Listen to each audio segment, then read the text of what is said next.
Do you get it? Ebb and flow, like water. It's a pun. It's a pun. We're playing Fatal Frame Maiden of Black Water. Hi everybody, it's me. It's Gage. Before we get started, when I make my debut here in just a moment, you may notice something different. I need everybody to just stay calm. But I got hair now. So I received this yesterday, actually, after the Bayonetta stream. Audrey and B, my good friends, Audrey and B of Team Catpole, have made an update to my PNG tuber model. I said don't freak out. No, stop that. Cut that out right now. No freaking out allowed on my stream.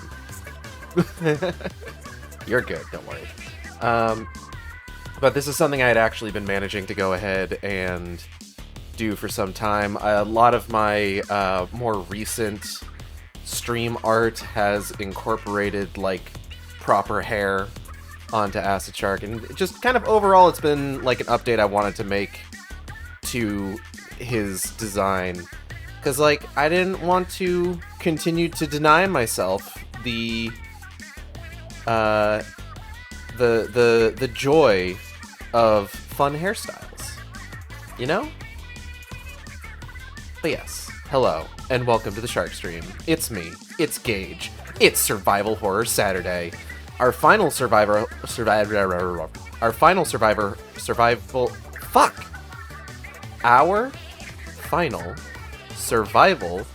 horror Saturday, focusing on Fatal Frame Maiden of Black Water.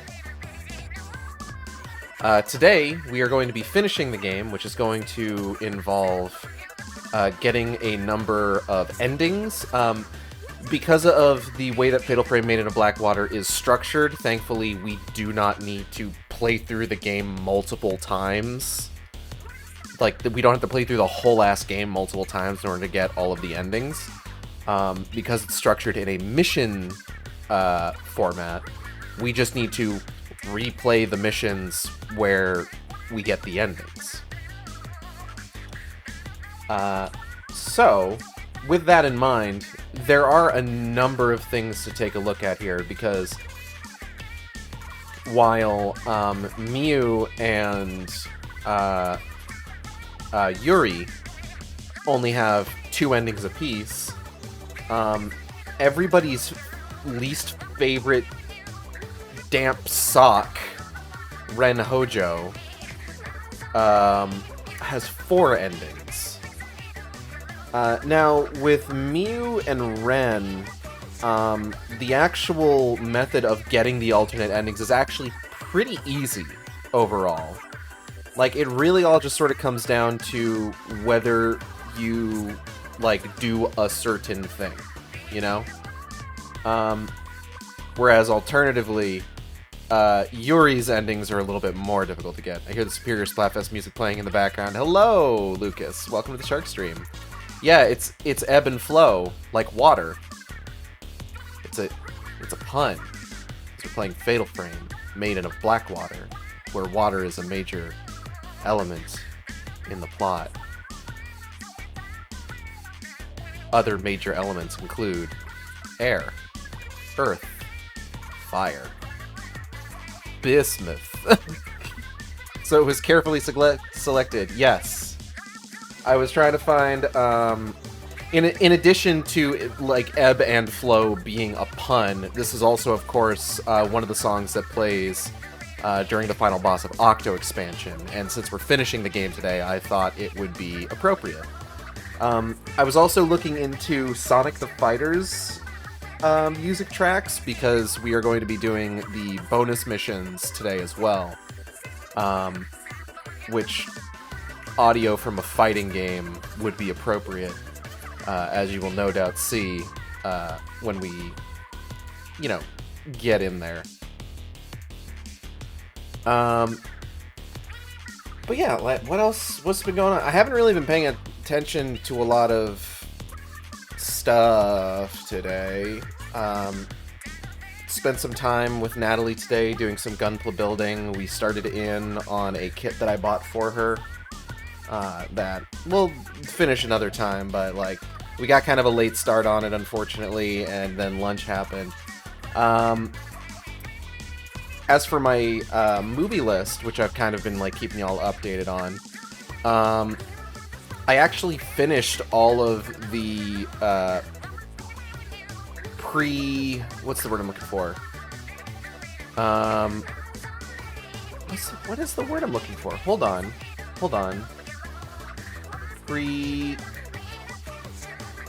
Curated lists that I had created.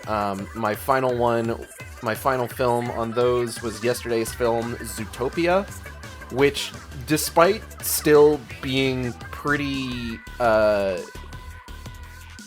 blatant and at this point kind of like tasteless propaganda, still kind of gets to me a little bit in a few different ways. I will say, like, I think I've talked about it before. So both Zootopia and Big Hero 6 got like a series of like animated shorts on Disney Plus. And both of those movies generally have like one big glaring flaw in them that is kind of hard to get around when you're watching them. With Big Hero 6, it is the sort of like fetishization, maybe not fetishization, but using like Asian culture as like window dressing for San Fran and Tokyo. And with Zootopia, it being pretty outwardly propaganda. And it's kind of interesting in that the Big Hero 6 series of shorts on Disney Plus manages to kind of forego the issues the movie had simply by not really bringing a huge amount of attention to the like bigger issues of the movie. Zootopia doesn't do quite as good of a job of like sort of what's the word I'm looking for? Not like distracting, but like kind of pushing the problematic elements aside. Simply because a lot of Zootopia Plus's events are stuff that's just like, oh, this is all stuff that happened while Zootopia was happening. Like, these are like side stories to the plot. I don't know how I feel about Zootopia now. I haven't rewatched it since the year it came out. I've rewatched it a couple of times. Like I said, the propaganda stuff is still like, and kind of leaves a bad taste in my mouth now. But there are emotional beats in that movie that I can't help but like feel something about. Like, Judy's like tearful apology to Nick under the bridge towards the climax of the movie still really gets to me. And there's still parts of it that I find like really funny also. So there's certain parts of it hold up better than others, but it has that one kind of like really glaring flaw, unfortunately. But what are you gonna do? Well, I know what I'm going to do, and what I'm going to do is I'm gonna play Fatal Frame. Now, I will say I haven't finished my movie for today because my movie for today is the Snyder Cut of Justice League, and the Snyder Cut of Justice League is 4 hours long. I'm just not in a 4-hour movie mood, unfortunately. Like, occasionally I am, if I'm, like, you know, watching through, like, the extended editions of Lord of the Rings, or if I want to watch Hamlet, but yeah, I don't know if I've got 4 hours of movie in me today, when I had to finish, like, a good chunk of Zootopia today as well. But let's go ahead, and why do I have an update? What game needs an update? Oh, Hi-Fi Rush needs an update. Still doing my Marvel binge watch thing. What are you up to now? I think the last I talked to you, you were just watching, like, X-Men. I'm gonna get the game started while I'm waiting on your response. Hold on. Come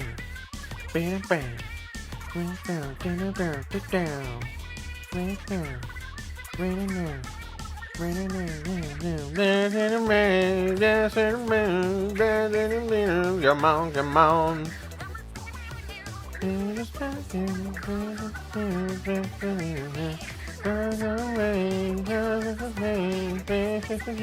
Come on, come on. Alright.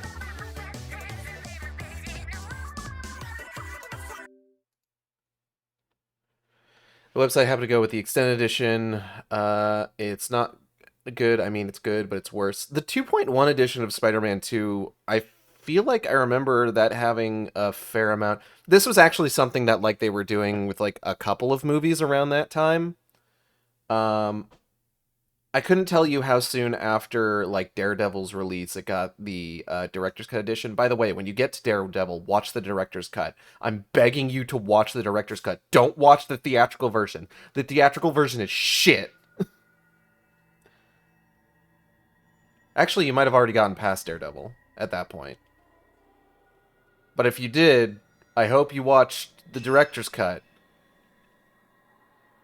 The timing of the J. Jonah Jameson Spider-Man costume scene was bad. Yeah. Because, like, it wasn't just Spider-Man... Because Spider-Man 2 had, like, the 2.1 edition, which was aping the X-Men 1.5 edition. The elevator scene was just a lame joke stretched. Oh, God, yeah. I hate the elevator scene in the extended edition of Spider-Man 2. It's bad. Although this also does present that you have the option when you get to Spider-Man 3 of either watching the original version or the more recent editor's cut, which has some notable improvements to the overall plot of the film. I already saw Daredevil. I think it was the theatrical version. I'm so sorry. I'm so sorry that you had to go through that. The director's cut is so much better. I have way too much to say about the movies, and I don't want to flood the chat on the topic. Alright, last drop. Yuri Kozukata. Caught up in the madness of Mount Hikami, Yuri, Miyu, and Ren all make their way there, each for their own reasons. A heavy fog descends, as if to snuff out all hope of escape.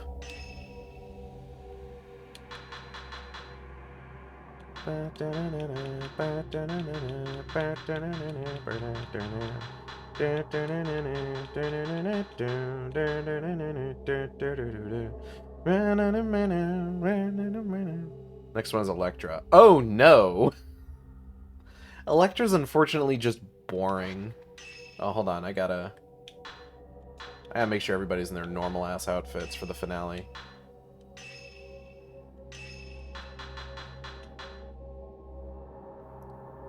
There's a lot of drudge to go through until Iron Man. I mean, it's not all bad.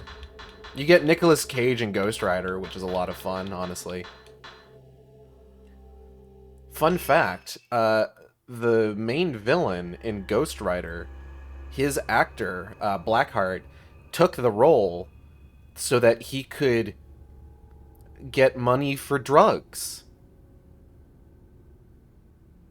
So there's a fun fact for you.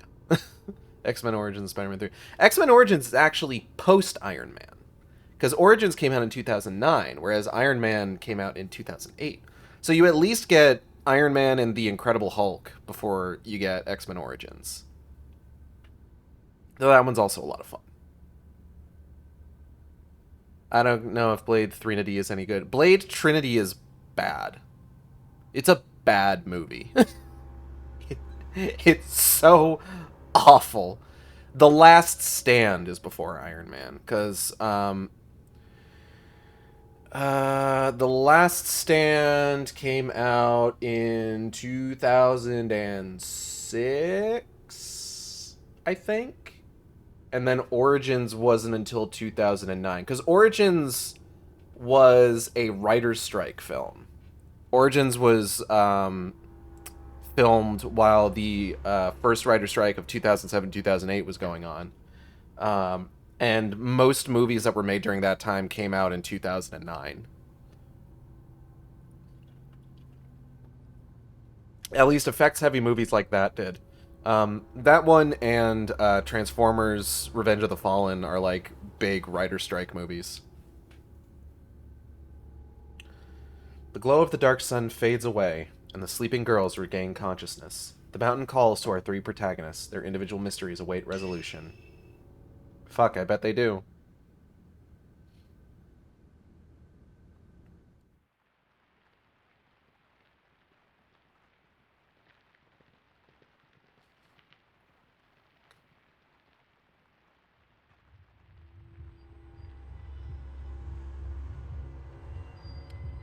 Yuri, you got a ghost behind you. Yuri, I'm going to tell you right now, you definitely shouldn't turn around.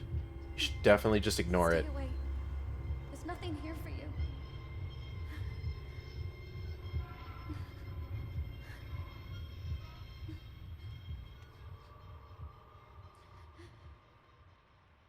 I would say Daredevil's major... Oh, hello. I would say Daredevil's major saving grace is Bullseye. Colin Farrell as Bullseye is really fun. I'm not sick anymore. I'm not sick anymore. I'm not sick anymore. I'm not sick anymore. I'm not sick anymore. I'm not sick anymore.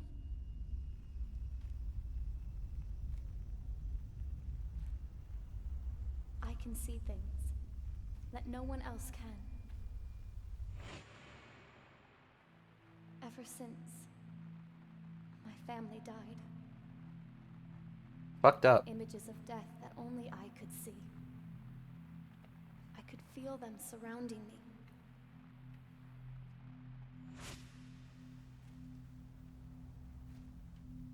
And since then, death has been by my side. That's how I knew where I needed to go. Because these are flashbacks, they have a much lower frame rate. So it's going to be weird when I get to the game and the frame rate jumps and it's just like, oh, suddenly everything is buttery smooth. Standing at this precipice.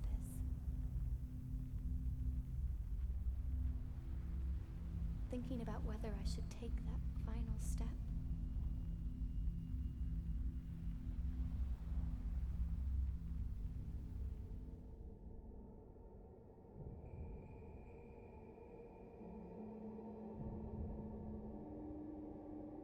It opens. Fuck, it sure does.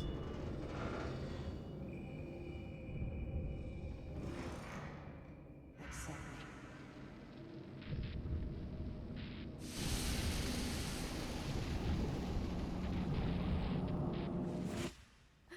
Oh my goodness. What'd I tell you? Buttery smooth. Ayoi. Ayoi koitu kara.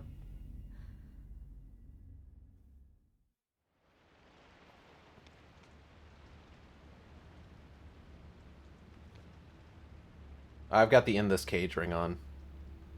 Well, that's fine. The door's open. The shrine on the water. It's calling me. It's waiting for me. I must go. Yeah, that seems like as good a reason as any. I'm just gonna go ahead and... Yuri's Notebook 4! It's my diary. The doctor at the hospital said I should keep one. That I should record my thoughts, dreams, things I could see and hear, write them down to read later after I'd calmed down. In the end, he still didn't believe me. I dreamt of a shrine maiden, of becoming a shrine maiden. She lifted her blindfold and glanced at a dying man, then covered her eyes and wept. I didn't cry. I didn't even cry when Hisoka stopped me from jumping. Hisoka cried, though. I wonder when I last cried. As a child, I used to cry at the sunset. Now when I see the sunset, I just stare, transfixed. It feels like I'm melting away, being called away to the other side. Fucked up if true. Alright, let's just see here if we have any new notes that we want to take a look at.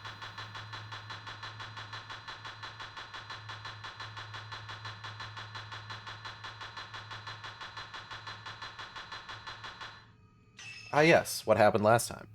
Ren learns the true purpose of the rituals performed on Mount Hikami. The mountain acts as a bridge between our world and the world of the dead, a place at which the souls of visitors are returned to the water from which they were born.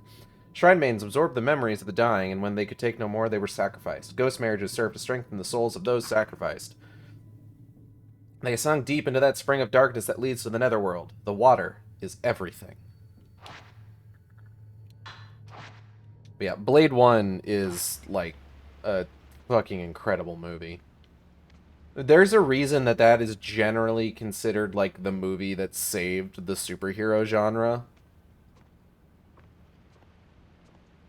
When, like, you consider some of the superhero films that came out, like, literally just the year before. Like, Steel, or Batman and Robin. Rain is pounding the thin glass of the window. Fuck, it sure is. Like, Blade was a movie that came out as just like, hey, did you know that superhero movies can be cool? Were you aware? You are now. What's in here?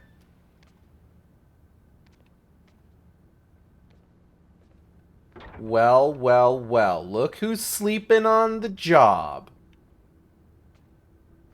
Oh, hey, Rui. Touch.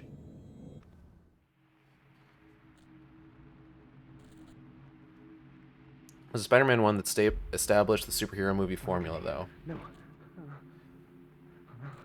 It's hard to say. Ren is still so scared of women. I wonder if it's the way they stare.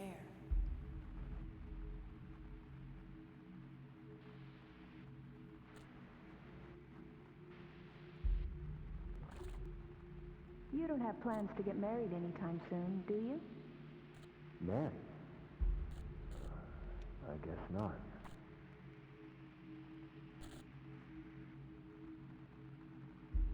I'm sorry. That was too personal.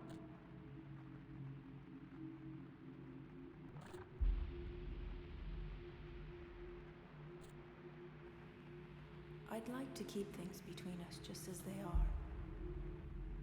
The relationship we have now. I like the ambiguity. I don't think you do, Rui.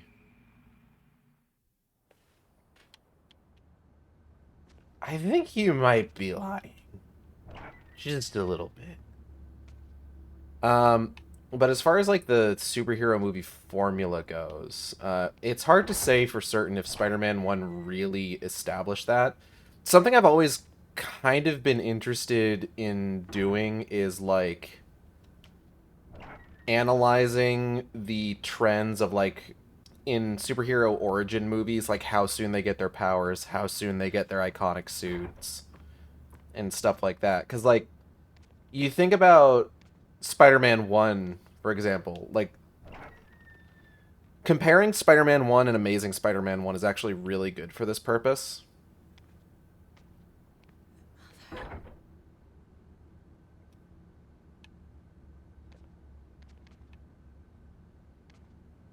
Alright, I'm gonna go then. Keep looking at that fucking kimono. Oh. Stop talking about him. Cut that out. Hell takes 42 minutes to show up in his own movie and nearly an hour and a half to do any action, by the way. Are you guys still going? Do you need me to, like, stand here while you get all of, like, your incidental dialogue out of the way? If I go to leave and one of you says something, I swear to God.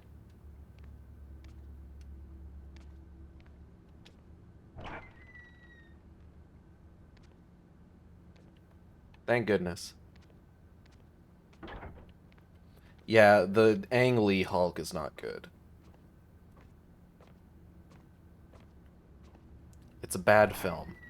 But, like, in terms of, like, comparing and contrasting, in Spider-Man 1, the very first scene in that movie is essentially the scene where Peter gets his powers. Like, by the time you're 10 minutes into that film, Peter has already been bit by the spider. But he doesn't really get his costume until the end of the first act. The reason that The Amazing Spider-Man is a good point of comparison for this is because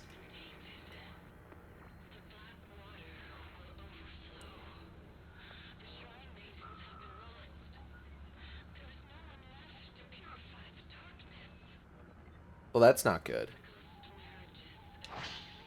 The Shadow Spring Tale.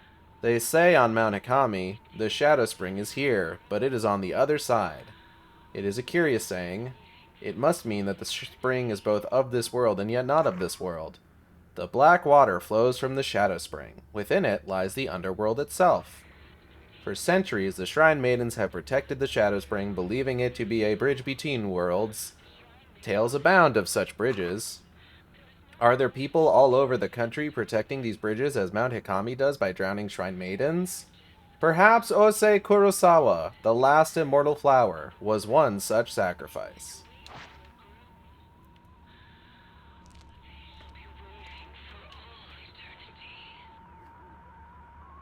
This radio has been set out as decoration. The tuner doesn't work anymore, so it only ever puts out white noise.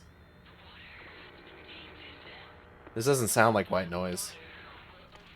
But because they tell essentially the same story for the most part, teenage boy, get power, fight big green man.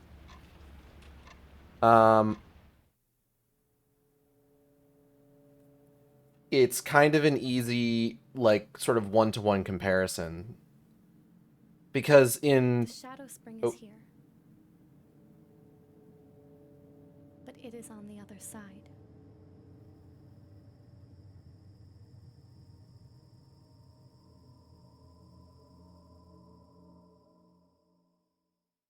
Because in Amazing Spider-Man, Peter doesn't get his powers until the end of Act 1. Which is kind of wild, honestly.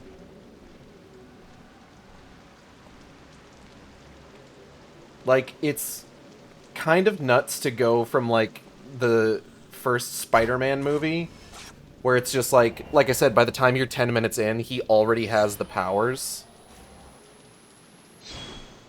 And he's fucking dealing with that shit, to, like, watching Amazing Spider-Man, and you're 10 minutes in, and, like, he's still just a normal fucking teenager.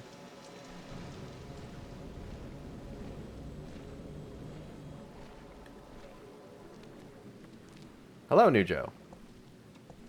It was amazing they were trying to build this multiple film plot line. This is true.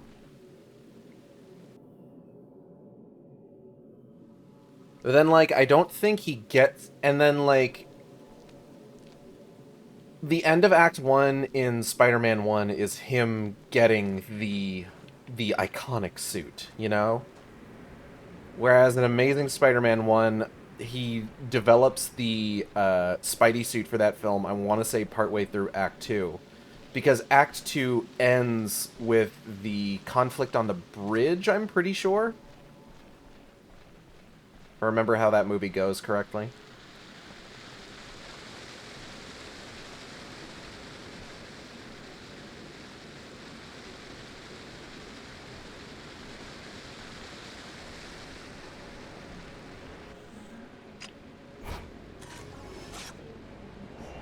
Woman who leaps down. Maiden who glances. I don't really remember the Amazing Spider-Man movies. I do.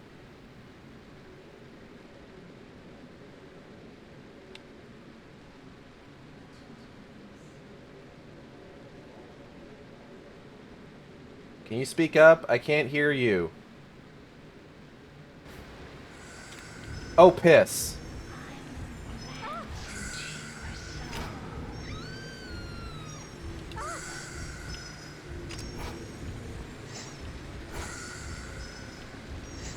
Can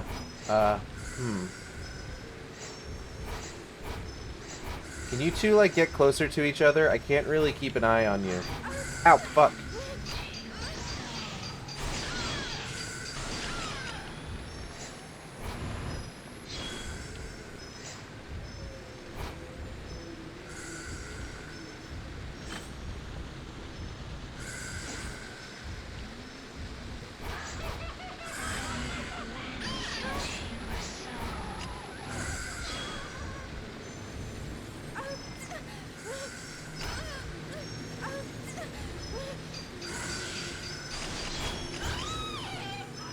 Oh, hold up.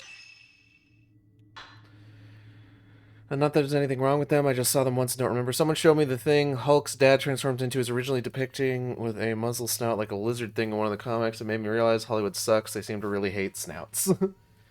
um... So they combine... I don't remember if Hulk's dad is anything specific in the comics, but in the movie they combine him with the Absorbing Man.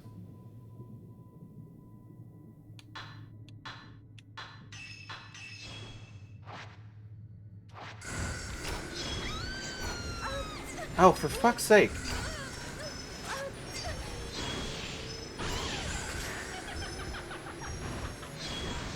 Fuck you both.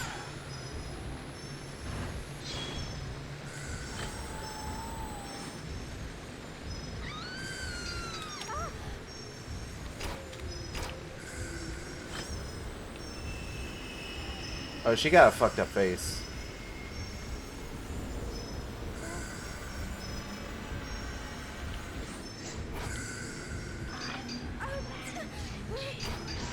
Fatal frame. Fatal frame. Fatal frame. Fatal frame.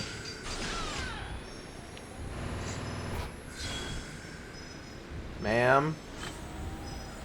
Look, I can't just let you wander off.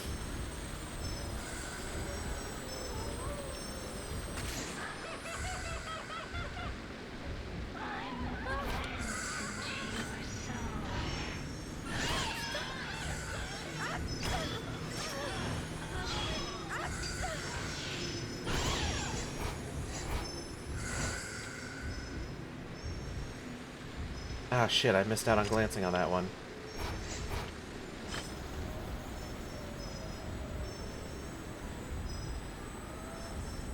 I need you to get a little bit closer to me, ma'am.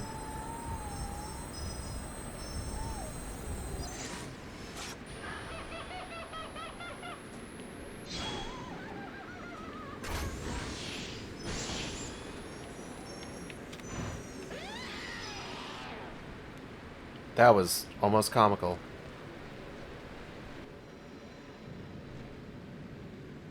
Oh, fucking goddamn it.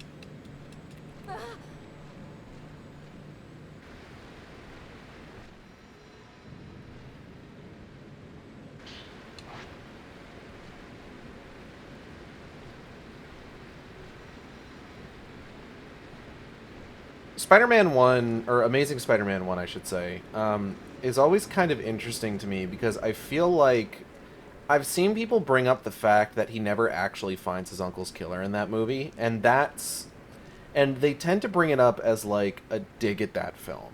And I kind of get where they're coming from, but at the same time, like, that's sort of the point.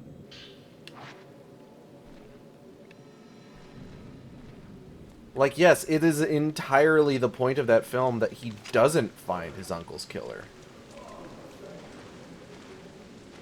Excuse me, sir. Oh, beans.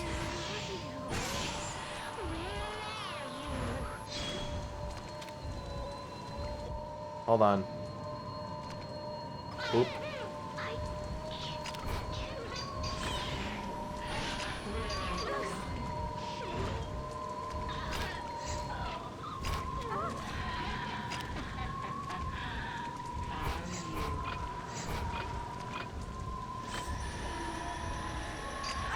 Fuck. Fatal frame. Hello, Thorns. Stream's going okay. Trying not to get my shit wrecked here. Shutter chance. Hold up, hold up, hold up. Reach out and touch Ghost.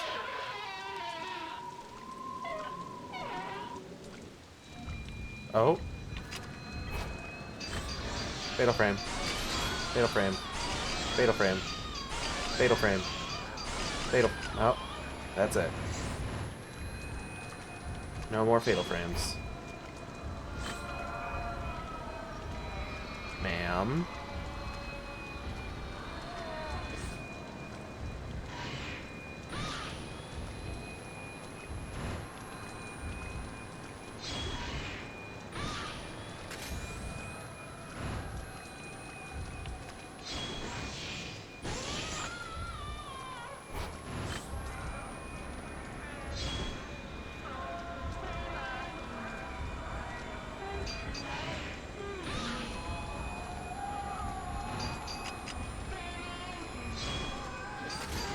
Fatal frame.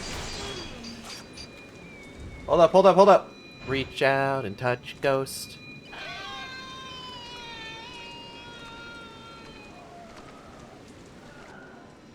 Something in the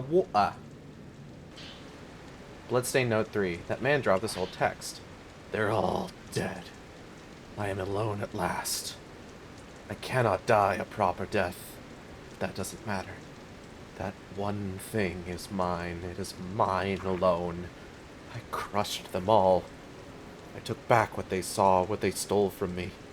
Now there is no one left to see what I am, what I've done. I can die alone. I don't dislike Amazing Spider-Man 1. I like it fine, just not as much as Sam Raimi's Spider-Man 1 and 2. He's no Batman, has a stream going. I'm going to be absolutely honest, I still have absolutely no fucking idea how this game works. It's not remotely clear from just watching. Belia Thorns, like, shouldn't a Fatal Frame kind of be the end?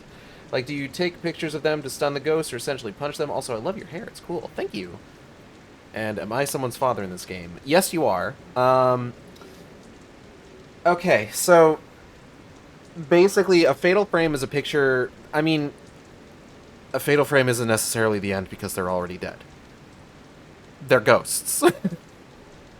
How can you can't... We're trying to exorcise them. Fatal Frame is just the name of the photo that you take, like, during a certain window of time when a ghost is attacking you.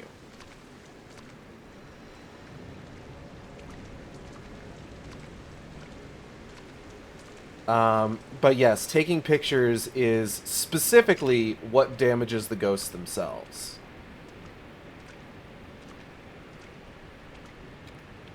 It's kind of like it damages them spiritually. You dig? Are all ghosts malevolent? Necessarily. There's a few ghosts you can kind of like see off in the distance that you can take pictures of and like get their like designations or names and stuff like that. Some of them do end up also attacking you.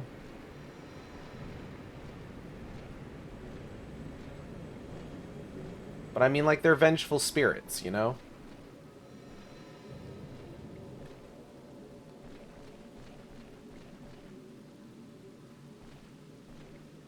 Maybe it's your fatality that they're referring to, since that's when they attack you. Are there any ghosts that you actually try to, you know, help them? Sort of. That's kind of entirely what we're doing with this. Some ghosts are horny, too.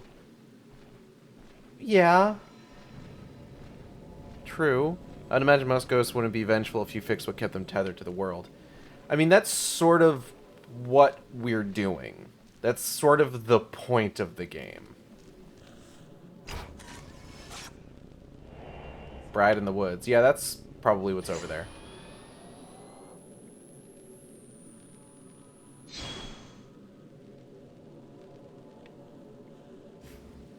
What was I talking about? Amazing Spider-Man. So I have heard of people talking about, like, him not finding his uncle's killer as though it is, like, a mark against the film, but I've always read it as being the point. Like, it's kind of... It's sort of the... Oh, shit. Ma'am, I'm trying to talk about Spider-Man. Get out of here.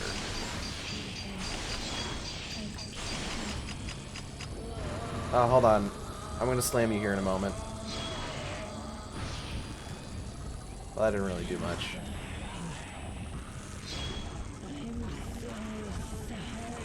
Ma'am, I am trying to talk about Spider-Man, and you are interrupting me.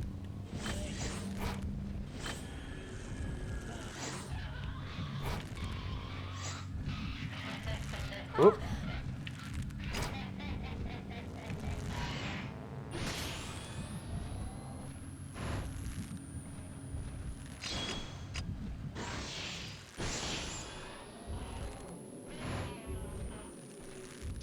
Alright, I can't touch you from over here, so you get off easy this time. But it's kind of like... Amazing Spider-Man doesn't really come out and say the whole, with great power comes great responsibility line. It just sort of implies it, you know? Like, Uncle Ben says something along the lines of just like, if you have the ability to do good things, and you have a moral obligation to do those things, which is not quite the same. But, like, that's what I'm talking about with regards to sort of, it's more of an implication thing through the actions of the film, where most of Spider-Man's activities prior to the bridge scene are basically him kind of doling out, like, on his own sort of, like, personal crusade to, like, dole out vengeful justice. And the bridge scene is where he realizes, like, I have these abilities, I have a moral obligation to not just use them for, like, petty revenge, essentially.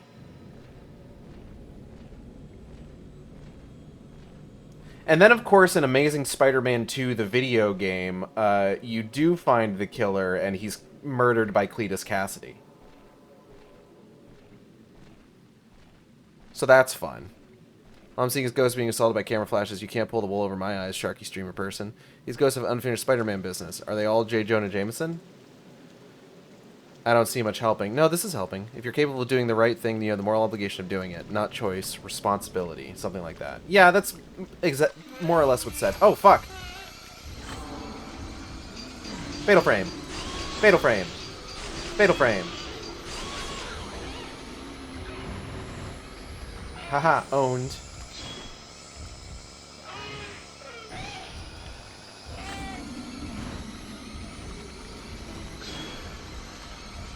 You doing okay? Booyah-hee, is that you?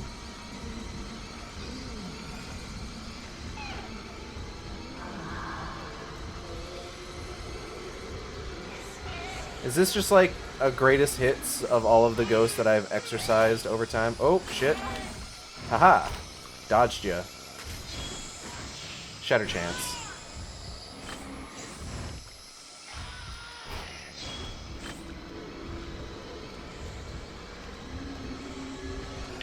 Fatal frame. Thought you were fucking slick, huh? Reach out and touch ghost. Boop. Teehee boops you. Oh, hold up, hold up. There's film over here. Ooh, Type 90 film. That's pretty good. Let's switch to Type 14 for a bit.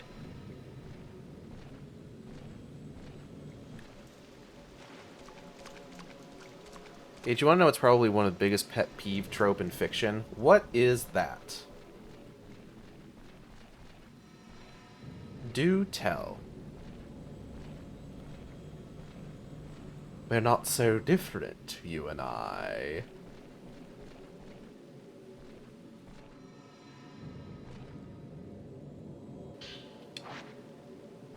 Yeah, that's a really difficult one to pull off these days, especially because, like, it's usually, like, a villain trying to be like, oh ho, have you not done villainous things in your pursuit of me? And it's just like, there's usually extenuating circumstances or, like, clear delineations between the reasons people are doing certain things, even if those things are potentially monstrous from one point of view.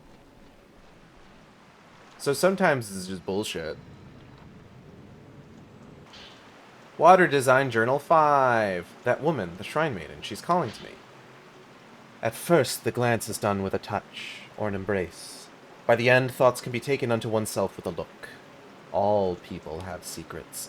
Being glanced allows them to return to the water in peace, without secrets or suffering. I can see you as well. You are fixated with death. You are afraid of being alone. I shall embrace you. Come to me. Oh, there's another one. The world is changing. 9 times out of 10, it's just the villain saying it with no actual basis for it. Full Metal Alchemist did it well with Sho Tucker when he was calling out Edward on also doing transmutation that was illegal. Different intent, but still the same kind of illegal act. Yeah, I get tired of the villains saving everybody from themselves.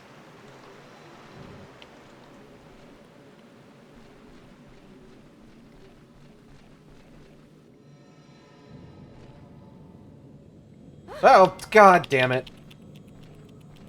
That's not fair. There was foliage in my way. For the record, I said foliage incorrectly on purpose. Just so everyone knows.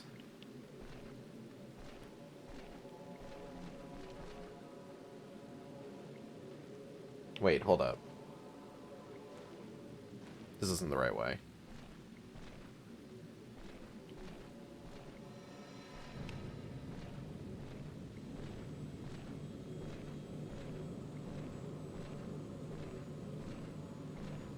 Oh, do I need to go through the womb cavern? I don't want to go through the womb cavern. Oh, shit. Hello, sir. How are you? Oh, don't do that.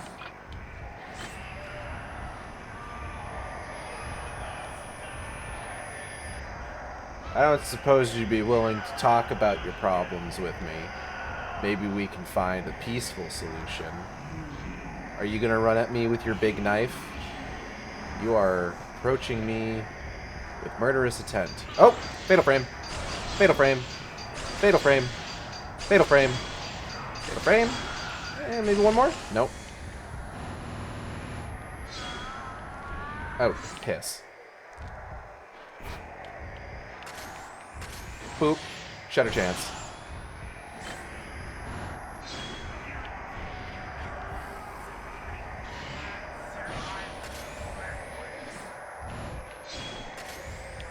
Shutter chance.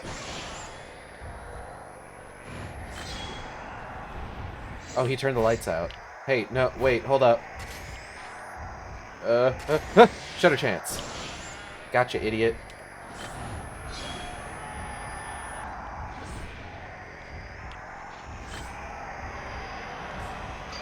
Fatal frame. Fatal frame. Fatal frame. Fatal frame. Fatal frame. Oh, we're done. Hey, wait, whoa, whoa, whoa, whoa! Reach out and touch ghost.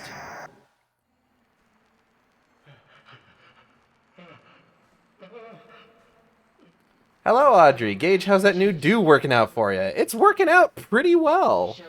I look good. We all begin in the womb cavern. Never have I ever wanted to cease existing as much as I do after hearing womb cavern. It's just the name of a place in the video game. It's not that weird. And there he goes.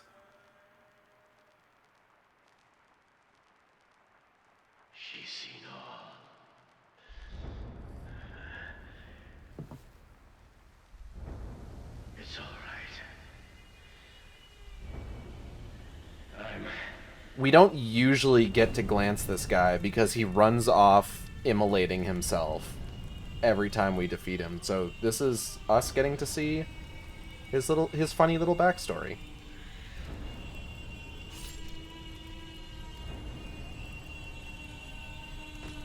Funny little backstory. But how are you, Audrey? Hope you're doing well. Gearing up for your Zelda stream tonight. Yes, I too think self-immolation is funny. Teehee, funny fire.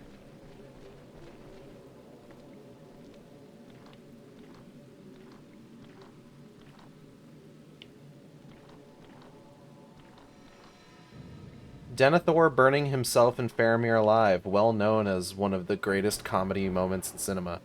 Tummy hurt, but I got to hang out with my cousin this morning, who may or may not be joining chat for stream later. Oh, fun!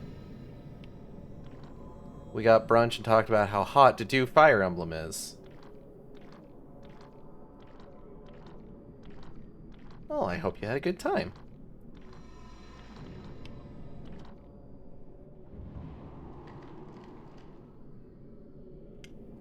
I've heard good things about Dedue Fire Emblem.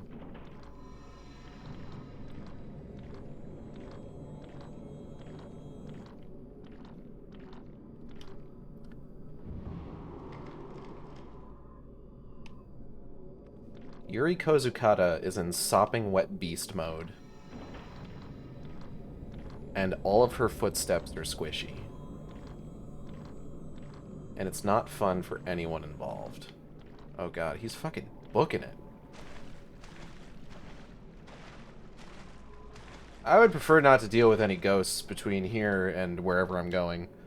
What's to do Fire Emblem? I thought that was a character in the game. Yes.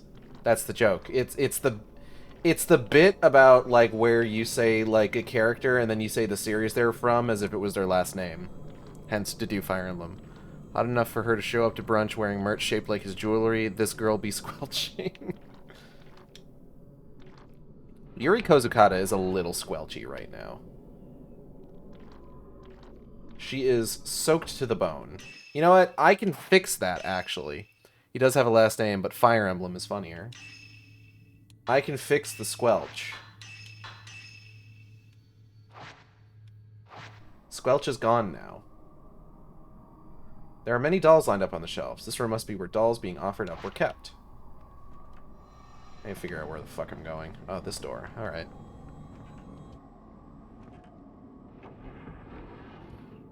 And we're immediately going back outside, which means I'm about to start squelching again. Shatter chance. Who's ready to banish some kids?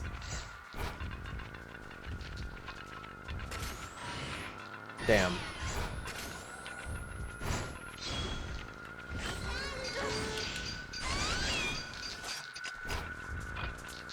Whoop. Haha. Dodged ya.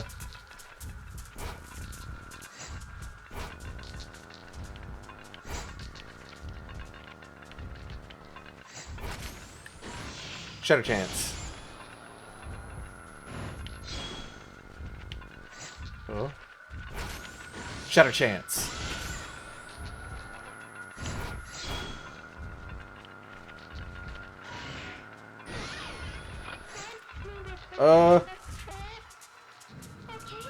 Let me just real quick. Boop.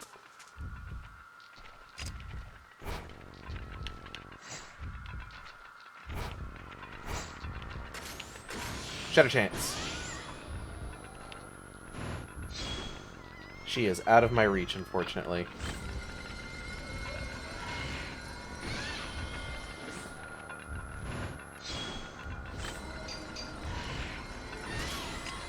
Oh!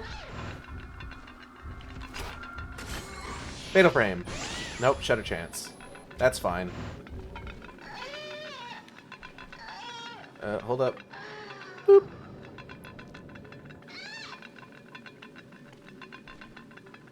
Stepniece has also bought a knockoff door plate, so now we have a door plate that says Rest Room. Beautiful. I love it. That's the greatest thing in the fucking world. Ooh, funny item. And no ghost hand. Oh, ooh. I would like to leave this area right away. Super glad I don't have to go through the womb cavern. I can just walk to where I want to go. Here's the path of the ephemeral.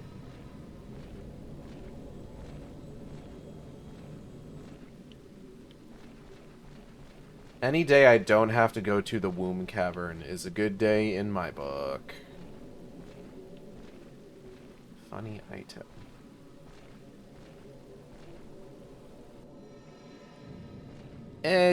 Femur, L.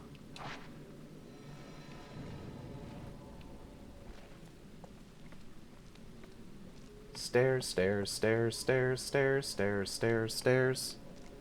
Doodle-doo-doo-doo. Oh shit!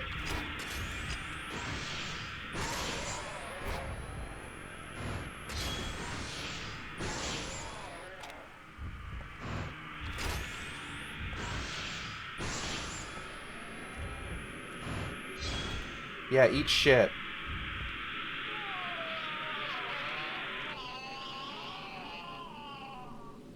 In my defense, you guys showed up in, like, 3 in a line. It was not the best choice you've ever made.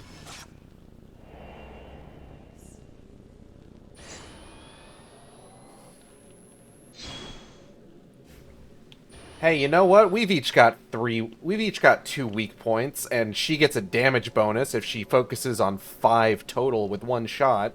Let's all gang up on her at once. I'm sure it'll end really well for us. That's what these guys said. They were incorrect. Water Design Journal 6. She's taken the boat of passage to the shrine on the water. Whenever a pillar crumbles, whenever a shrine maiden falls, the rest of us, bound by water, must take on those emotions. I have glanced so many deaths. The pain is overflowing. The final thoughts of the dead whirl like a maelstrom. I cannot handle any more. My heart has reached its limit.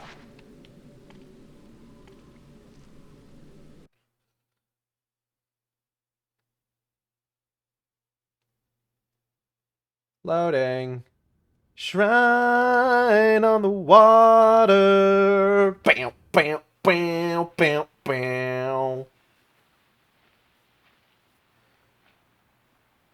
A device which paints pictures that look perfectly real.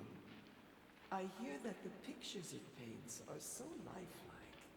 You can even see what is in a person's heart.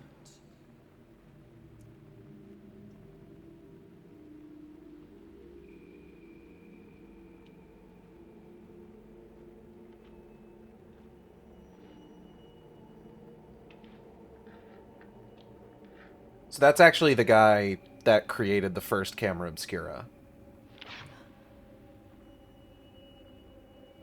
Oof, ouch, my soul.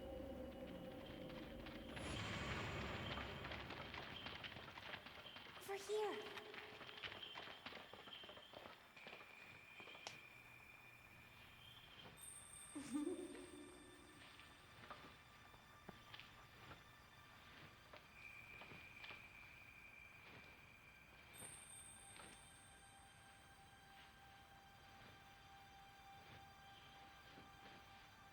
The ceremony is tomorrow.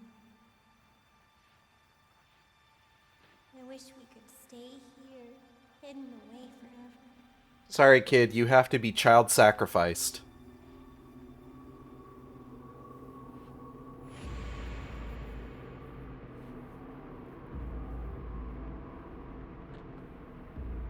Here is the aforementioned child sacrificing.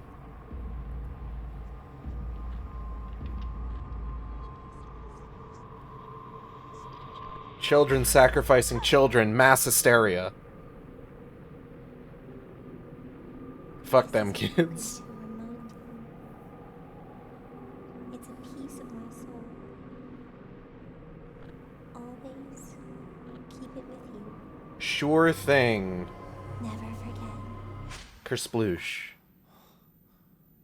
Oh boy, we get to play as Ren Hojo again. Oh, goody.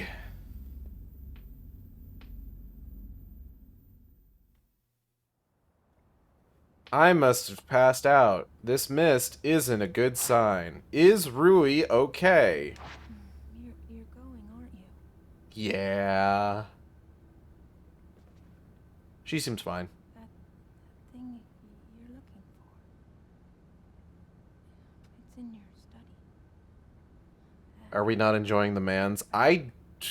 Ren Hojo is so boring to me. I don't...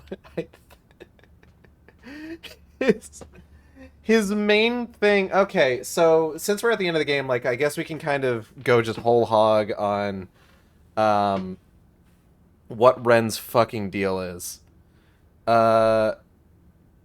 So Ren is a direct descendant of the guy that created the first camera obscura, who was involved in the ritual with the white-haired girl as a kid.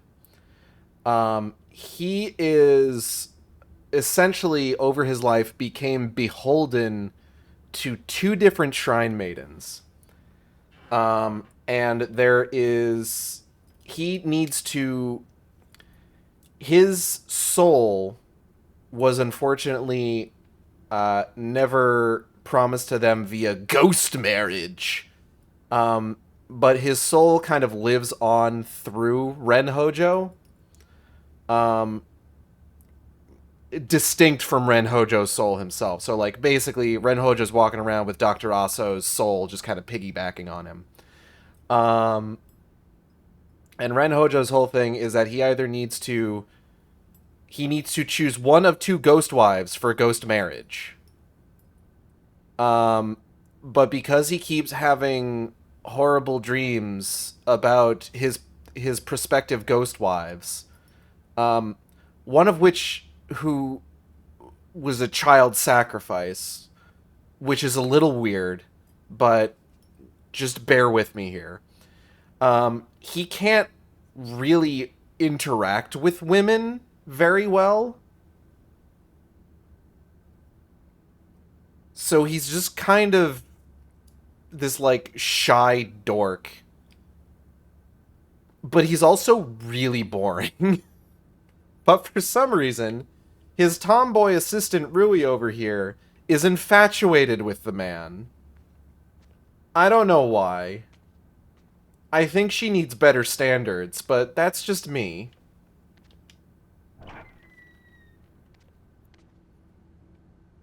Ren, you're leaving, aren't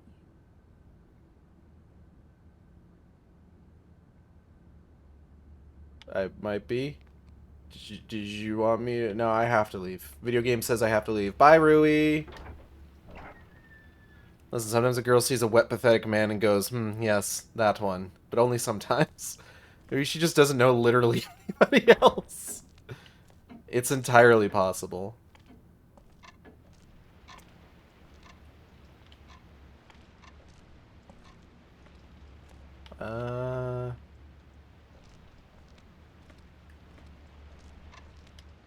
Can't stop thinking about what Rui said. What am I looking for? Is it my study? What does it mean? Well, let's go to the study and find out. Girl was like, finally, my workplace romance.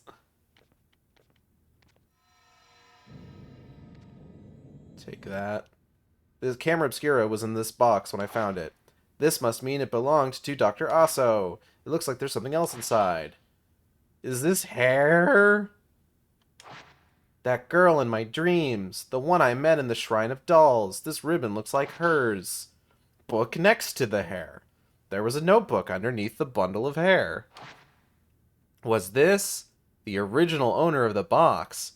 Did Dr. Aso write this? How long has it been since I found it? That ceremony. Was it real? If not, then what is this hair? My memories are hazy. I was caught up in the passion of the ceremony. I brought down the blade. Then, darkness, imprisoning me. All that I see, absolute horror. I made a promise to find that girl and bring her this token. I feel like she's still waiting, even though it's been longer than I care to think about. Even at my age, no, because of my age, that innocent promise we made weighs heavily on me.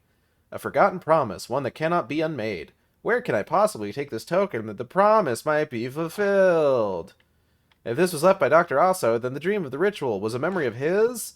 That girl, she's waiting for the person she gave this lock of her hair to, for Dr. Aso. What did he see on Mount Hikami, and how is it related to the current events? This photograph and that lock of hair might lead to the answers I seek. But wait, there's more. It's Rui's journal. Let me invade her privacy real quick. Mr. Hojo won't choose me. I can't do anything about that. But I'm fine. I'm fine with it. I'm fine. I'm not mad. I'm not mad. You're mad. Shut up. The more I say that, the more I want to cry. The tears wash me clean. Clean of my clingy possessiveness, my jealousy, my desire to give in to him. She is down bad for this wet sock of a man. He doesn't have to choose me. I just want to be at his side for as long as he'll let me. He'll grow so used to me there, I'll become invisible to him. Like water, I will vanish. I will become transparent, colorless. Girl, please get therapy. This reads like someone's live journal.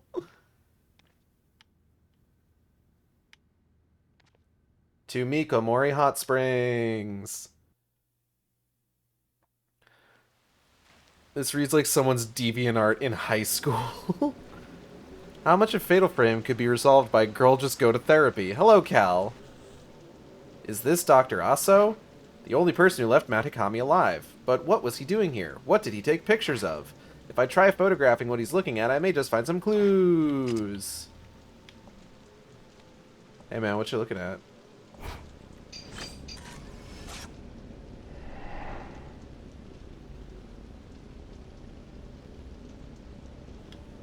The path leading up the mountain. This place used to be called Maiden Grove. This is where pilgrims chose the Shrine Maiden to accompany them. A Shrine Maiden who would oversee their demise. Mountain from which none return. I'll wager I'll never witness this view again. I'm sure this is supposed to be voiced, but I don't hear the voice line playing? Can't say much about the guy. Pretty sure I'm the wet sock, but my wife still married me. I am an on-fire sock, and B and I are still a thing somehow.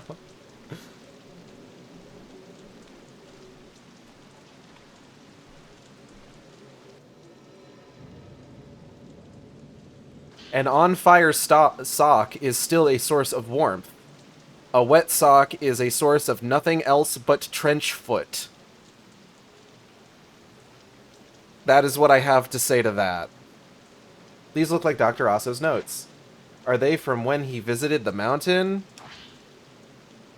Dr. Asso's records, 2. The Shrine Maiden's Grove. I received a special invitation to visit this mountain, where only people who return to the water are allowed to go. The mountain whence none return alive. This mountain has a unique custom. They believe water to be holy, yet the people here yearn for a proper death. People come here chanting about wanting to be the water. They are so sincere, I think I am starting to believe them. So many people with the same belief. If this is carried on through the generations, perhaps their prayers will be answered. Anyway, I think what compounds me just be like, I was never a huge fan of Ren Hojo because I generally like, I really like Yuri Kozukata, like the main protagonist of the game. She's really neat. And Miyu's whole storyline being kind of a continuation of Fatal Frame 1 and 3's story, even if it surrounds the identity of her father, which, don't look it up. Do not look up who Miyu's father is. Don't fucking do it. I say this out of the goodness of my heart and my concern for your well-being. Don't look it up. Like, Ren's story is pretty much all about, like, the guy who originally created the Camera Obscura, which would be cool. He's just really boring. Ma'am? Ma'am, ma'am! The fuck? Where'mst? Ma'am? Lady? Don't do it.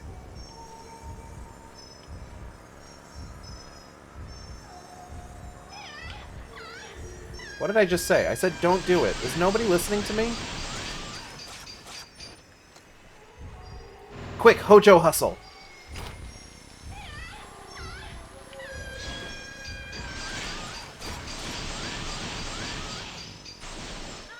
Quick, Hojo hustle.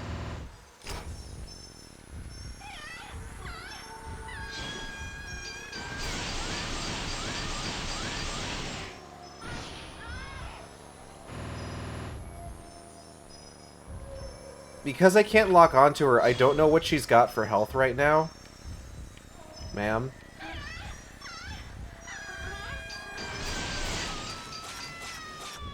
Hojo hustle. And she's gone. Oh, wait. Whoa! Okay. Don't worry about it, Smiles. Oh, those crazy people with their beliefs. They're so cute. Anyway, I'm going to go climb up Suicide Mountain. A soft spot because he looks like a friend. The vibe I've gotten from the Ren Hojo bits is the story is about someone else at all times, but never about him. So many of these attacks just look like they're tripping and falling into you. Given that they're the ghost of somebody who threw themselves off the highest peak in all of Greece, that's probably intentional. But, like, my distaste for Ren Hojo is compounded by the fact that I really liked the male character's story in Fatal Frame 4. So now it just feels like a downgrade. This man's entire story is about how he has to protect the women folk and then go up to the mountain to get the soul piggybacking on his body ghost married to either, like, a beautiful shrine maiden or the ghost of a child. It's not exactly, like, super compelling or something I'm really that invested in.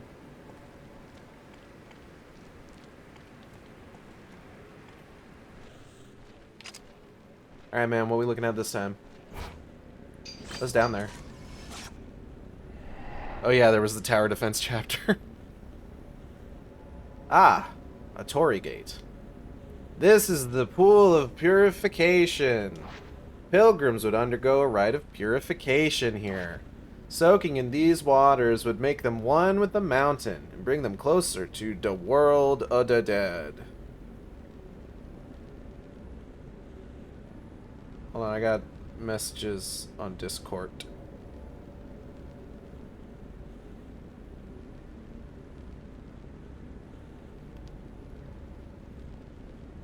But it's like, again, the story isn't about him, it's about everyone else. Yeah, kind of.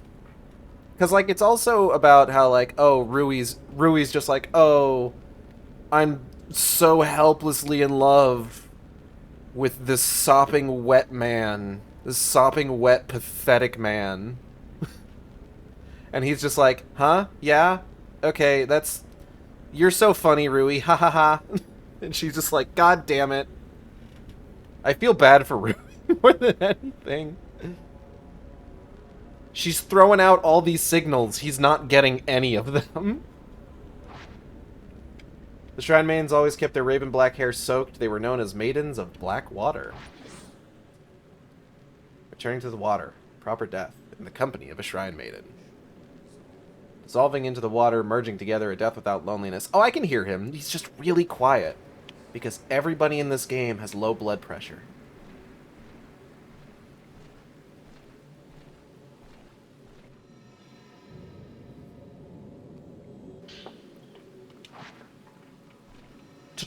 Title drop.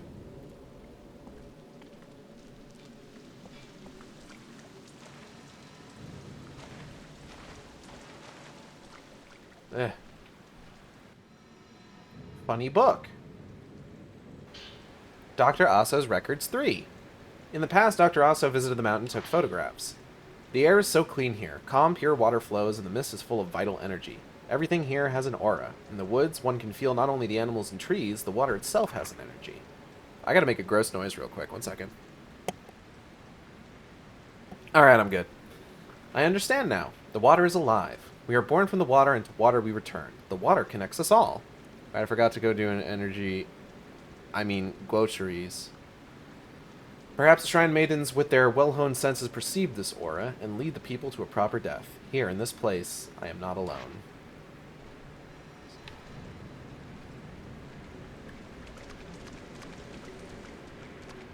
Go, go, Hojo Hustle, activate.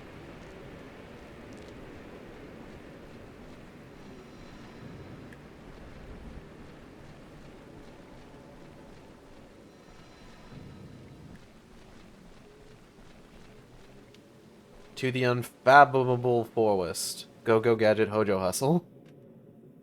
Hojogan. Hojogan?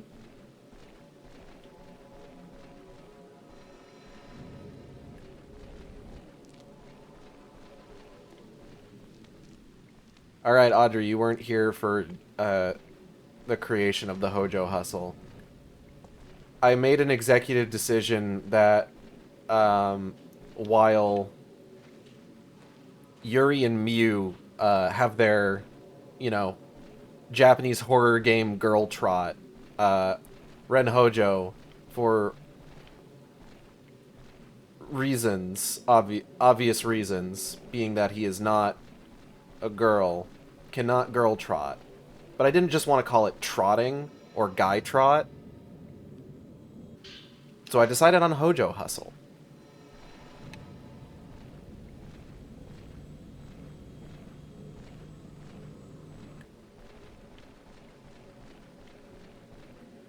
Also, it is a very aggressive girl trot in this game. Like, they fucking book it. Fatal Frame 4 protagonists wish they could girl trot with such urgency.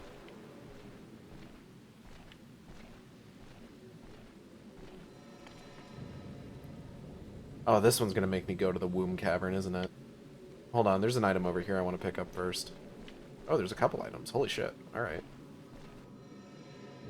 Funny film. Ooh, Type 61 film. I'm at 26 for Type 14. Ooh, I got a lot of Type 61. Yeah, let's run with that for a bit.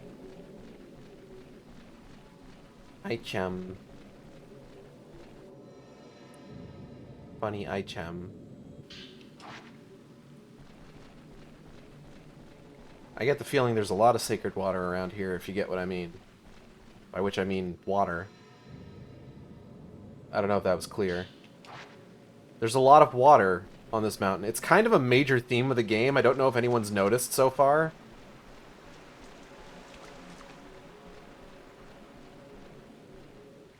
It's pretty subtle. Oh, fuck. You again.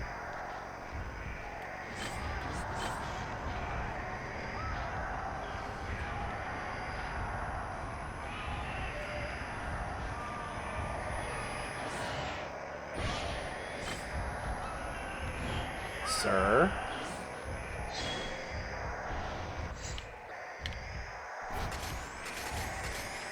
Oh.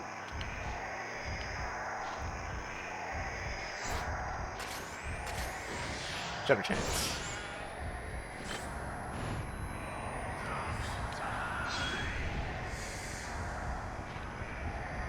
Can you attack me so I can get a sick-ass Fatal Frame combo off?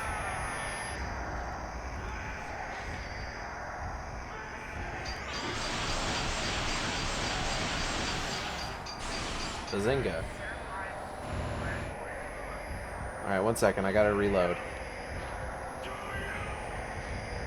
Alright, you can go again if you want. Or you can do that. Shadow chance. You over there, man? You good?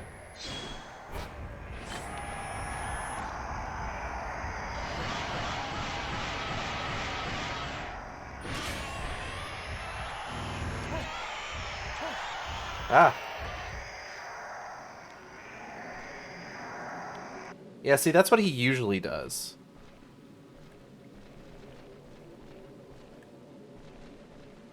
Anyways. Back to picking up that item.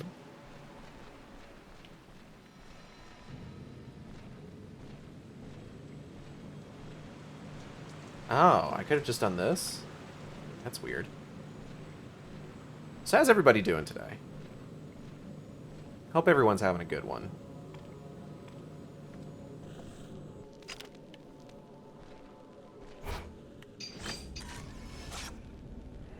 I've been working on, hopefully putting together a trailer for the donation drive I'm going to be doing in a week.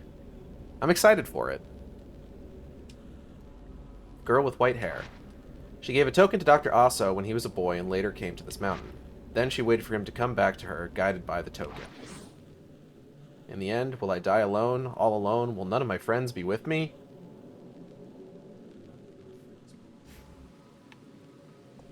Dr. Aso, could you speak up a little bit? Funny book. What did Dr. Aso see here on the mountain? This mountain reminds me of the time I spent on Mount Kagiroi in my youth. Back then, I believed without a doubt in an invisible world. When did I stop? And why? This mountain air has awoken a long-forgotten memory. I was dozing under a tree and dreamt of that ceremony. I received something that day in my dream, in my past. Was it a dream? Or did it really happen? Bro, I'm starting to get the sense that maybe it fucking happened, my guy.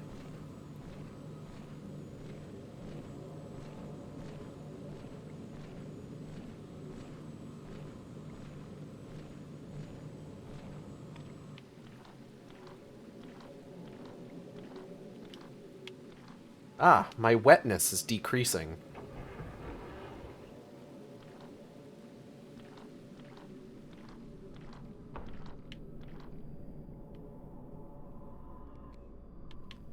I am becoming drier as we speak.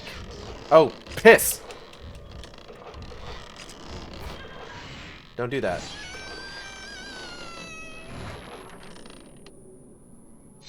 Well, that was odd.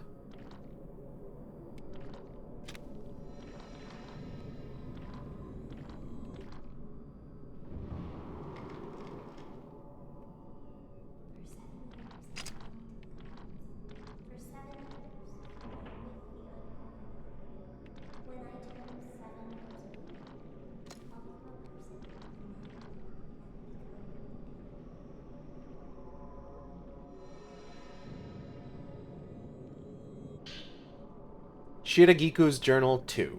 This journal. Did that white-haired girl leave this? I'm not like the others. I play video games. My hair and eyes make me special. I was told I wouldn't live long. That I wouldn't even live to be 7 years old.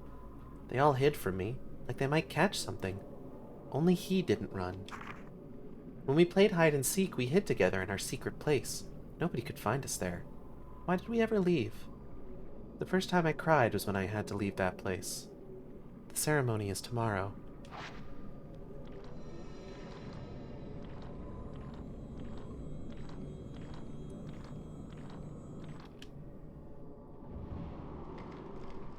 I really need to undo all of this wetness so I can stop squishing so much.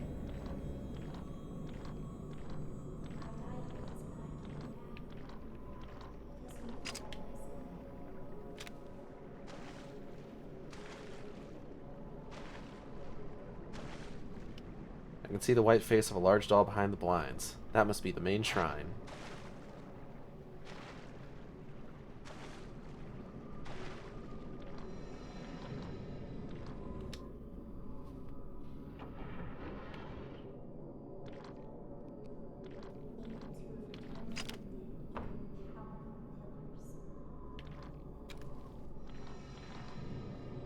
I'm a little over half unwet now.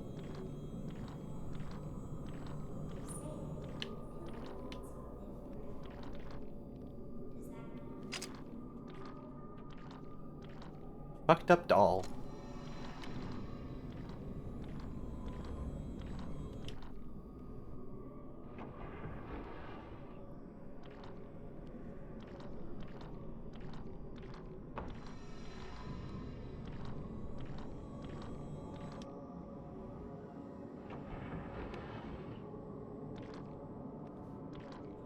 Oh no, I'm back outside. I didn't finish drying off. Ren Hojo's wetness is increasing. Ren Hojo is getting so wet. Shiragiku's Journal 3. Does she have some connection to Dr. Aso? At the ceremony on Mount Kaguroi, I cut a lock of my hair as a token, and as a farewell. I fell once. I thought I was dead, but I wasn't. I survived. When I opened my eyes, he was there. I am here because of him. That's why I chose him.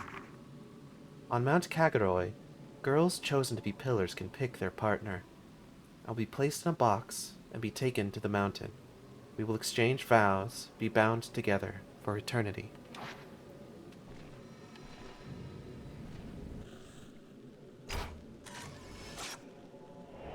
Kunihiko Aso walking along the path. Fuck, he sure is. There he fucking goes, I guess. Well, hold up. Hold up, hold up, hold up. Where is it? Where is it? Give me this. Right. Hojo hustle. To the Shrine of the Ephemeral.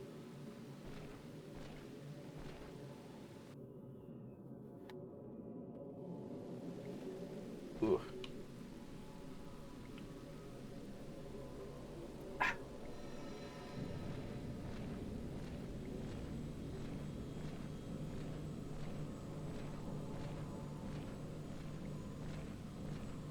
Man, that ghost is really moving.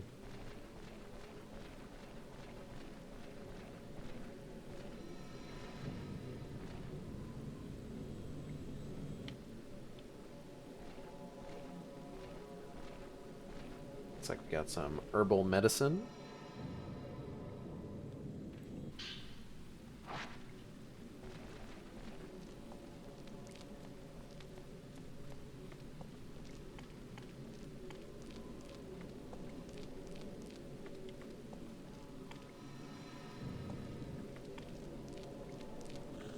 Oh. Kunihiko Aso walking in the forest. Kunihiko Aso walking in the forest, laughing back and forth about what the other one has to say. Didn't mean to do that. Wasted a bunch of film. Reminiscing this and that and having such a good time. Oodalali, golly, what a day. To the Forbidden Valley.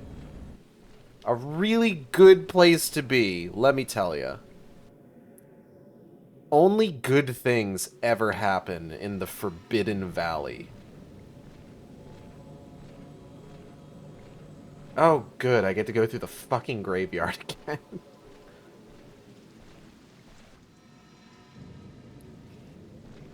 Oh, nice try.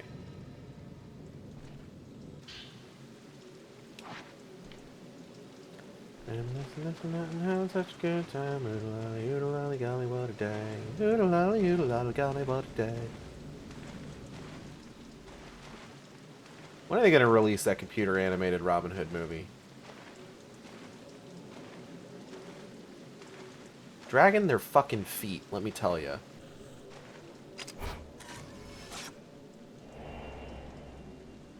He's like, oh no, we have to release another movie that we're just going to eliminate from our platform in 7 weeks so that we can claim it as a tax write-off.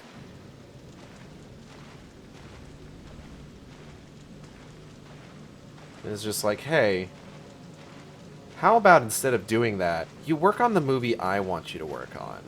Me, specifically. Oh, hello.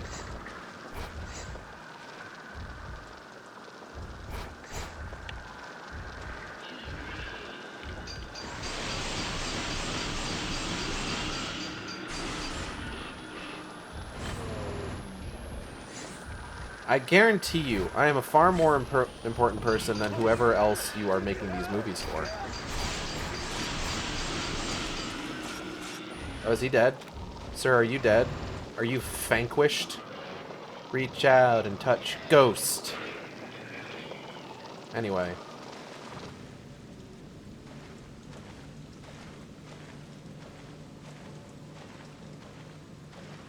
Now you may be asking, what makes me so special that I am more important than whoever else they're making movies for? Well, you see, all of my tastes are correct and good. Objectively.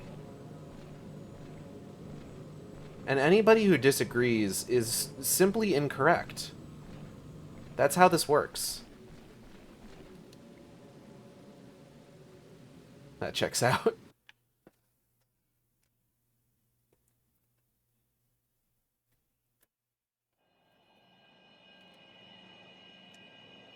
Loading screen, it's the loading screen.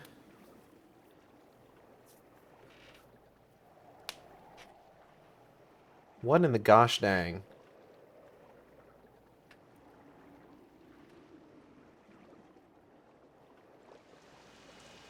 Oh. We're at the shrine on the water. Bam, bam, bam, bam, bam. Type 90 film. Nice.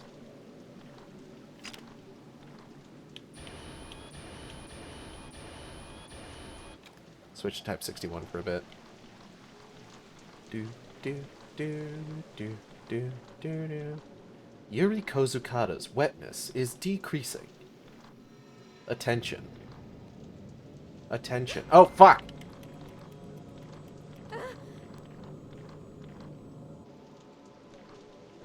Attention. Yuri Kozukada's wetness is decreasing.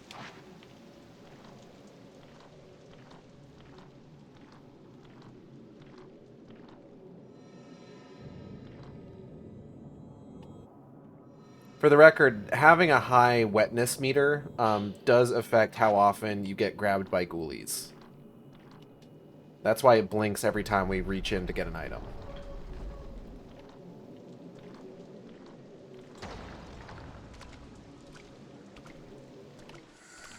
Oh, piss. Hello. Oh, there's a lot of people here, actually. Hey, look, Fatal Frame. Fatal Frame. Fatal Frame. Oop. Oh. Ow. Oh, gosh darn it. I am all wet again.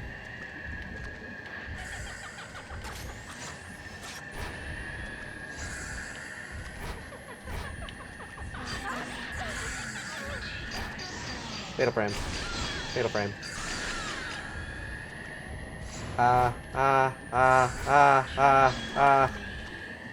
I am under fucking attack.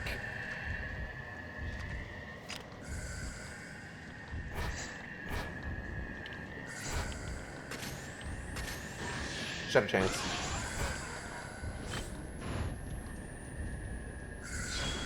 Ma'am.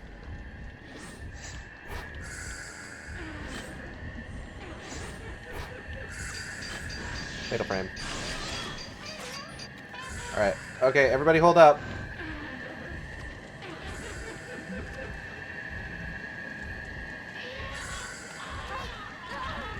Oh, beans. Hold up. Just pop one of these.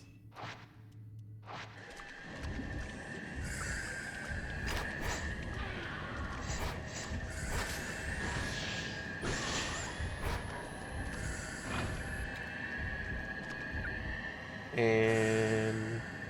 boop.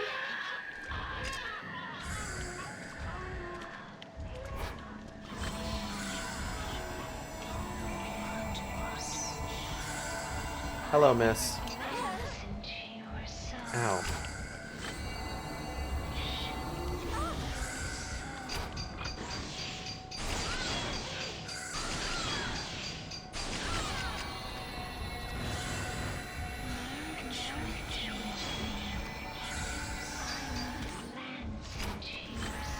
I keep hitting the wrong button.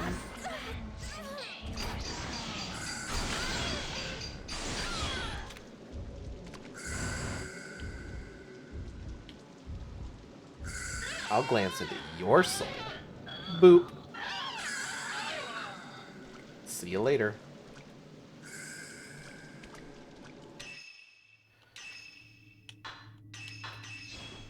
We're pretty stacked on herbal meds, so I feel pretty okay using some. I do kind of wish I had another mirror stone. Because a bitch is pretty... So because I'm, like, soaked to the bone right now, oh, shit! Again! Listen, I really don't want to deal with this. Fatal Frame. Fatal Frame. Fatal Frame.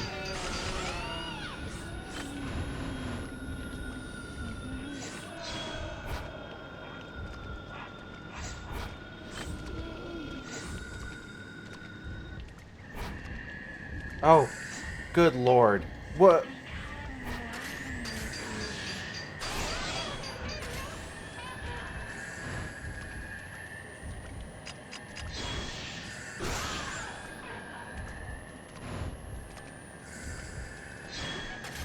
So you're at least in part making the same mistakes those other guys did?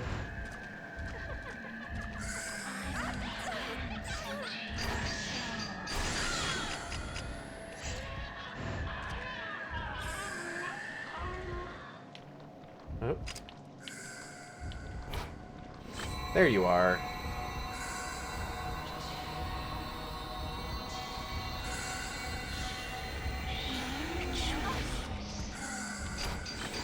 Alright, let's get this over with.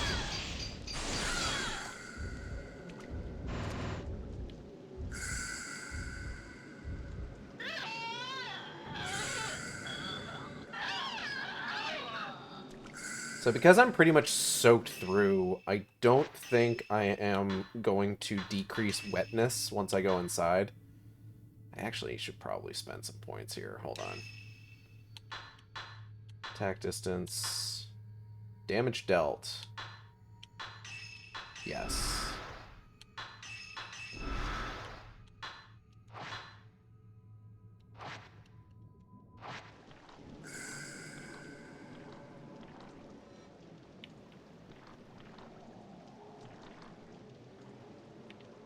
Oh, is it just in here that I go? I guess.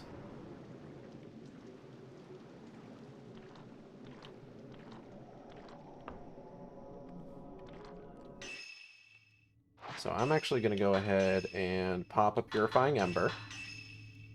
Yeah. Poof. And we're good. Yuri Kozukata's wetness has been reset.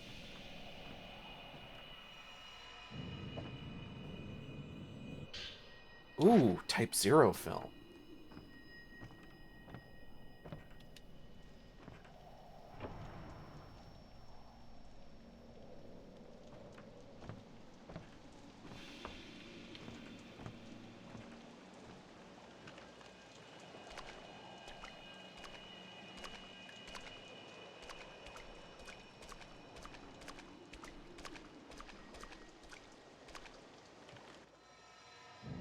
Which one's this? This is Type 90 film.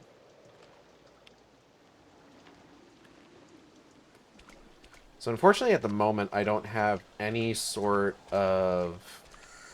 Oh, fuck.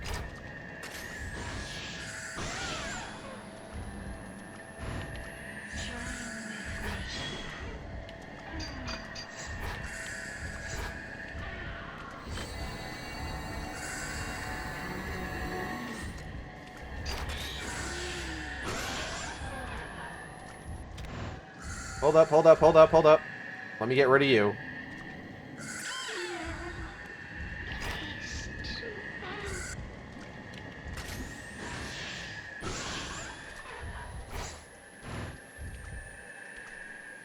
Oh, are you both done?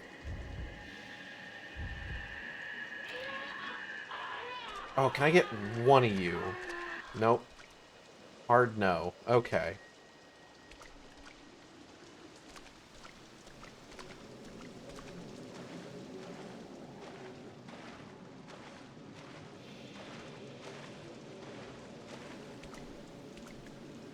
Yuri Kozukata's wetness is increasing. Oh, fuck. Ma'am?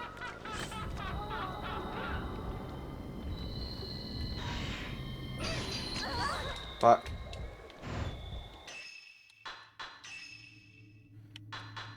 Ah, and another one.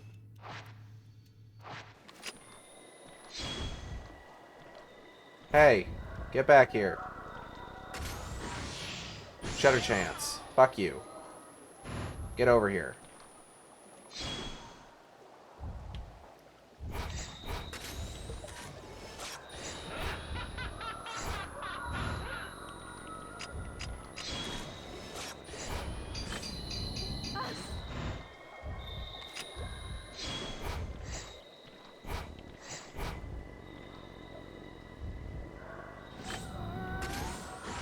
Shatter chance. Fuck you.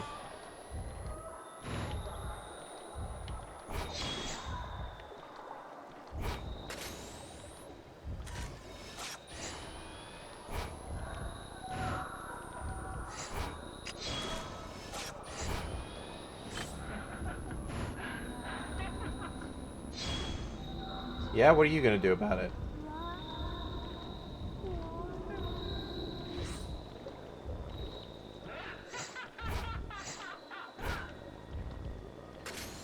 Shatter chance. Fuck you.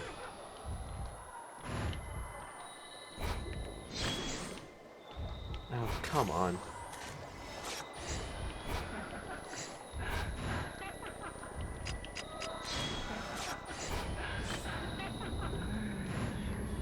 Ma'am?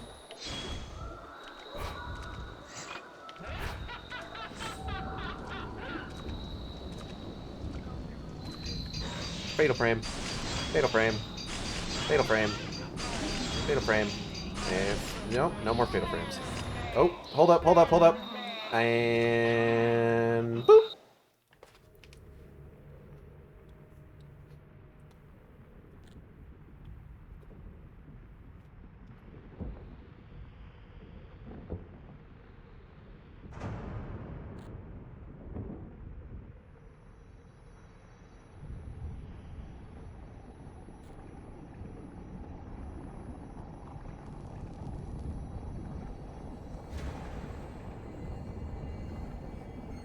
See, she seems like she's having a good time.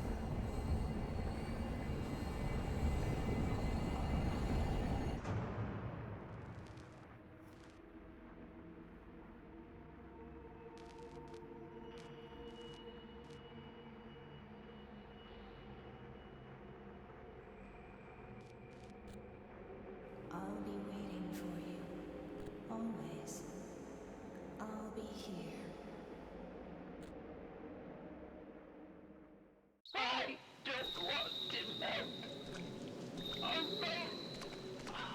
That's nice. I'm going over here.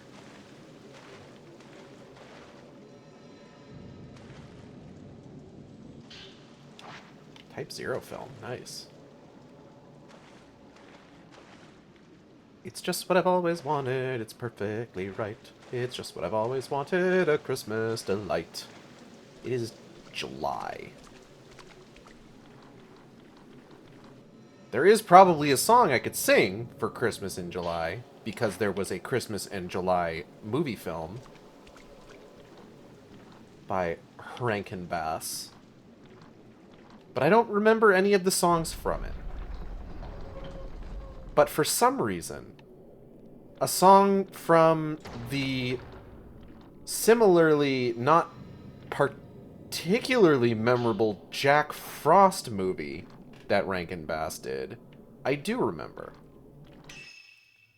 A movie that was in part made so that they could somehow tie Christmas to Groundhog Day? I don't get it.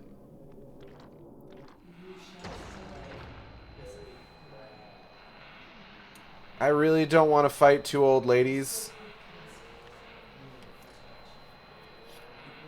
Can we not do this right now?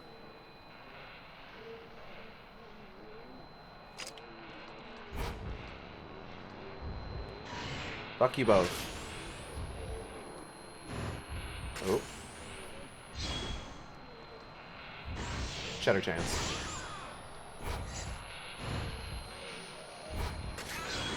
Cheddar chance.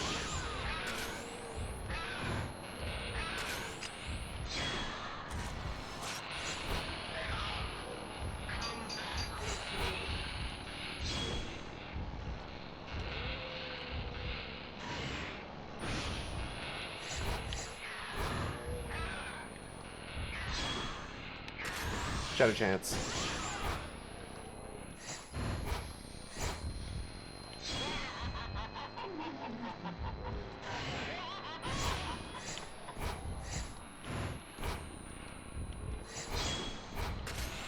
Cheddar chance.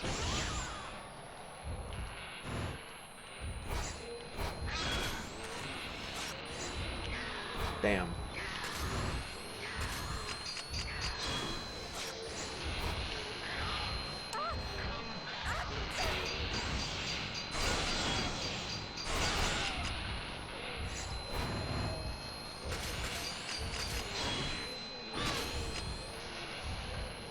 Oh my god, oh my god, oh my god, oh my god. Cheddar chance.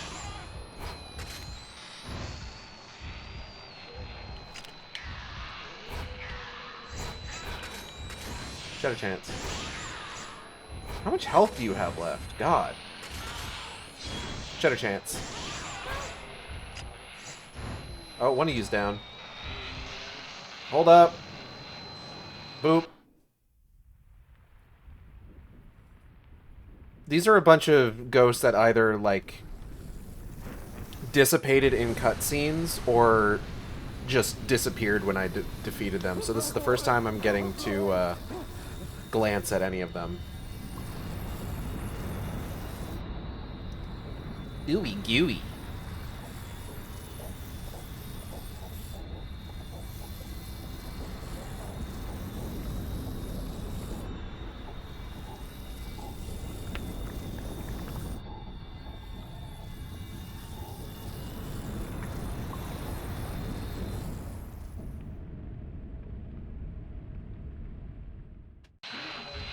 Got it. Things went really bad at some point.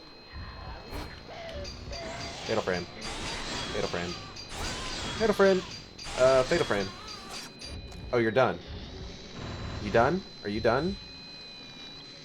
Reach out and touch ghost. Begone, spirit.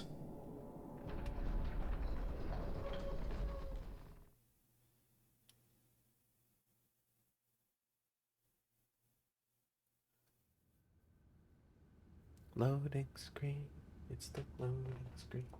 I can't believe that this game is just all loading screen. Miu? Miu, where the fuck are you? Miu, when did you get on a boat? Miu. Miu, we need to talk about this. Who put you on a boat? Where did you learn about boats? We've been trying to avoid water this whole game. Why would you get on a boat? This just seems like poor consideration on your part.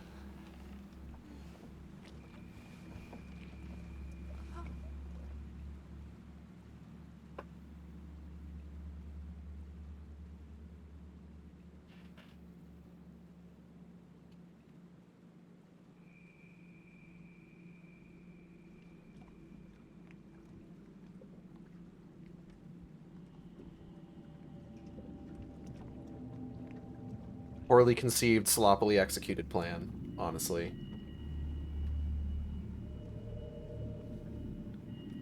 Hello. Don't go. Don't leave me. I have nothing. No one.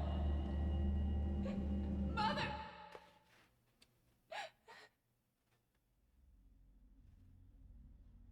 Oh, she's not in a boat. She's in a bed.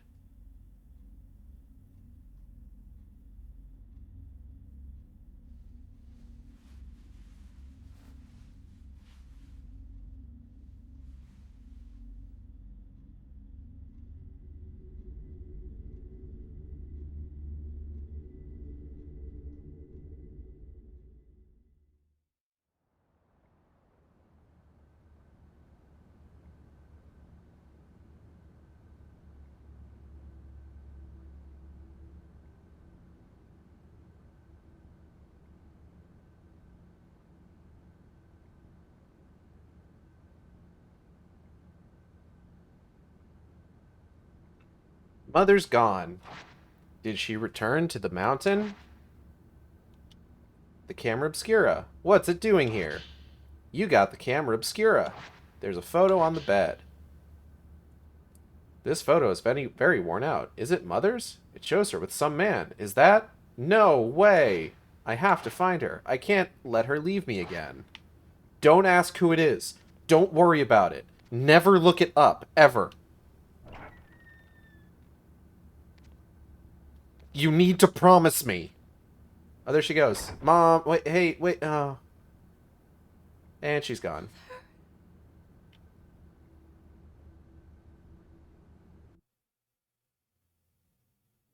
Loading. Is she here? Wow, we're just at the Twilight Peak.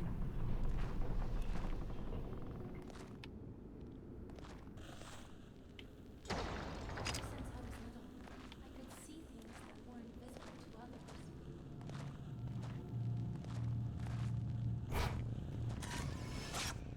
Portrait.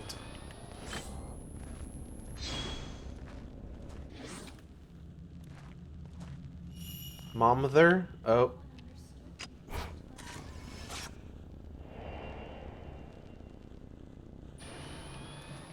Yeah, that's great, Mom. That is all of them. Just me, my pain. Okay, that's cool.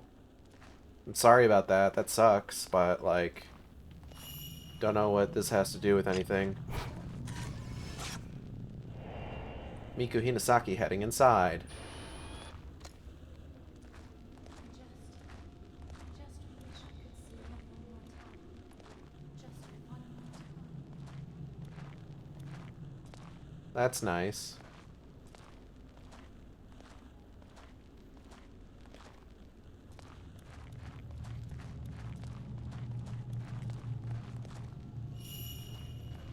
Before I disappear.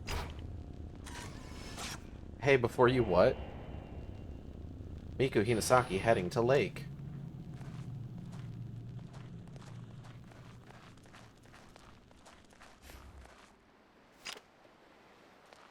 Okay. So this is where one of the first sort of, like, variations on the ending can happen. So you see Miku Hinasaki out there looking at the lake, right?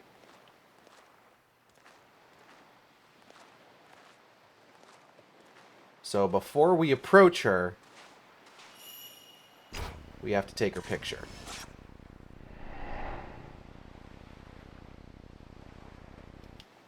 The scene in this picture.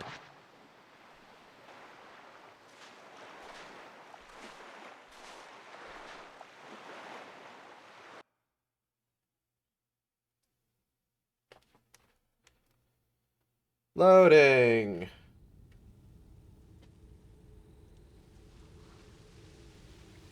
This is it. This is where the ghost marriages were carried out. That's cool. Why are we here? These rituals join the deceased not with each other, but with the living. That's cool. Why are we here?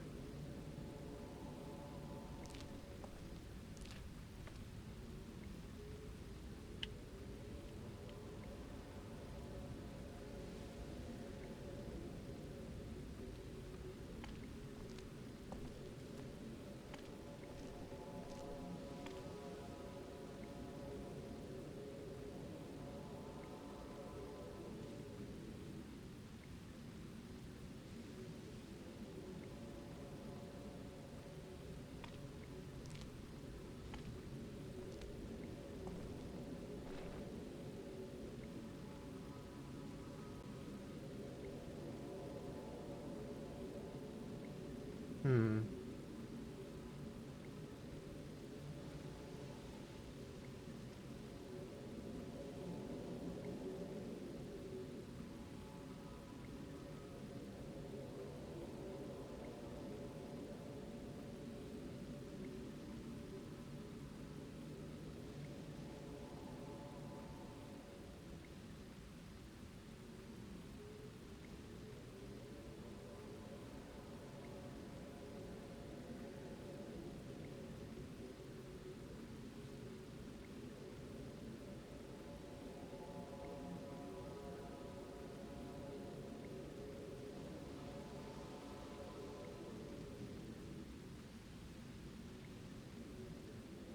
Sorry, I'm looking over a couple things here real quick.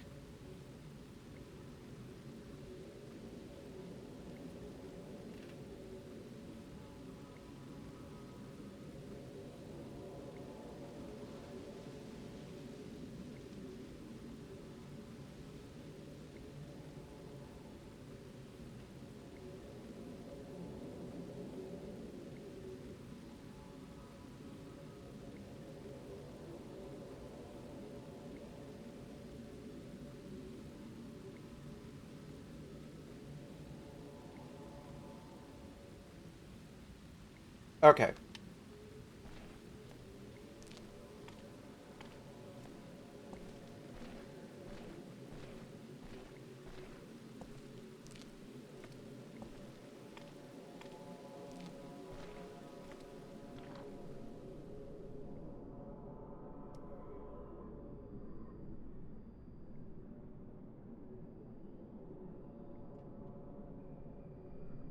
All right.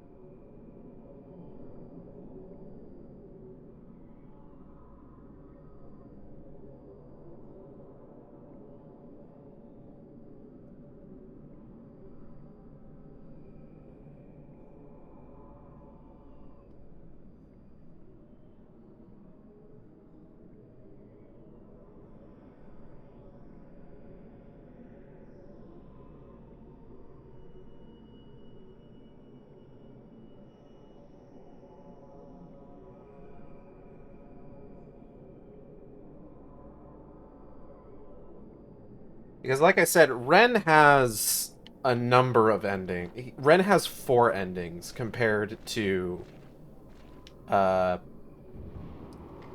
Yuri or Miyu getting 2 endings. Photographs are used as votive pictures. The outsiders, enchanted by these photos, are wed to the shrine maidens depicted in them. So I just need to determine which one is going to probably be the best one for me to go with. Placed together in the same box. The shrine maidens.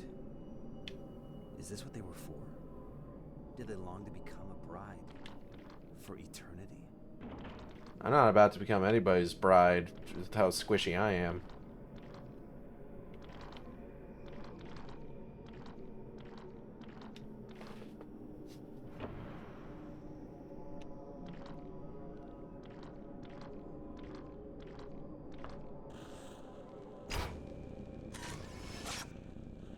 Bride entering a room.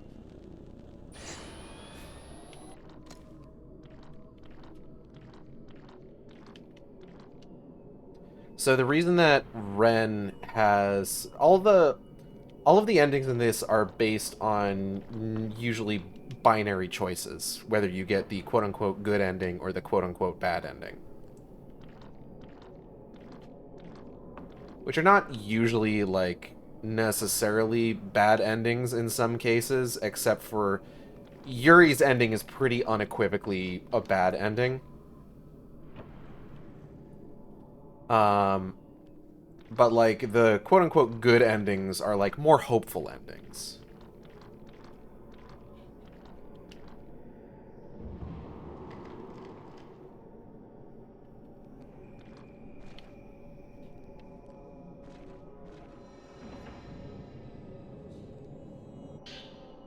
Water Design Journal 7. Did the bride in the white kimono leave this journal? She's waiting for someone to visit her, too. Why did he have to show up? I'd finally made my decision. He'll never come back for me. I cried when he left me. I cried until I couldn't breathe. I cried until I thought I might melt away into nothing. Those words are a curse.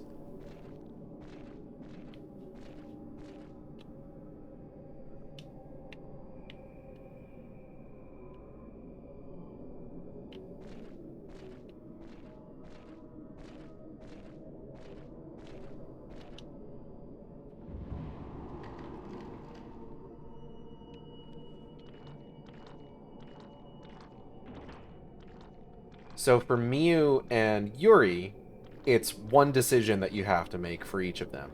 I say decision, but it's like...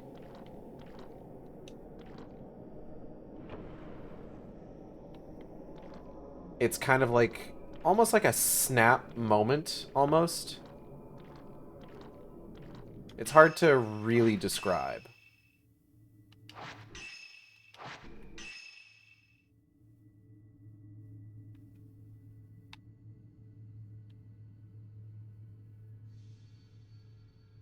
Oh, hold on.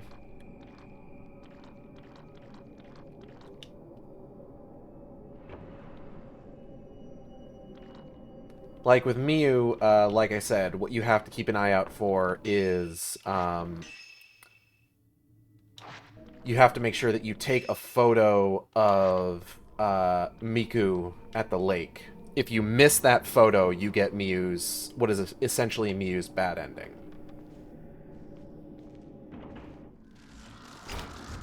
Hey guys.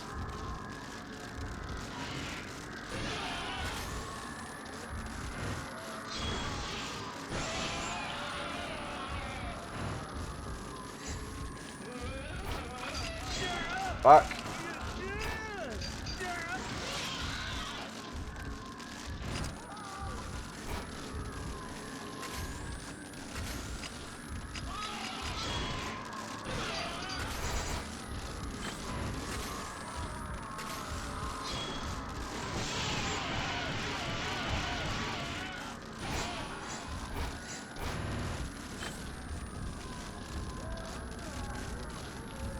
Come on, come on, come on. Load, load, load, load, load.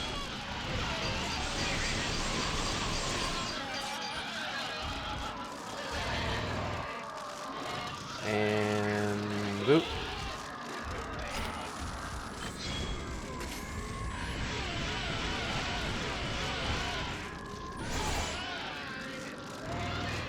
Whereas Yuri's good or bad ending is based entirely on basically a combat decision.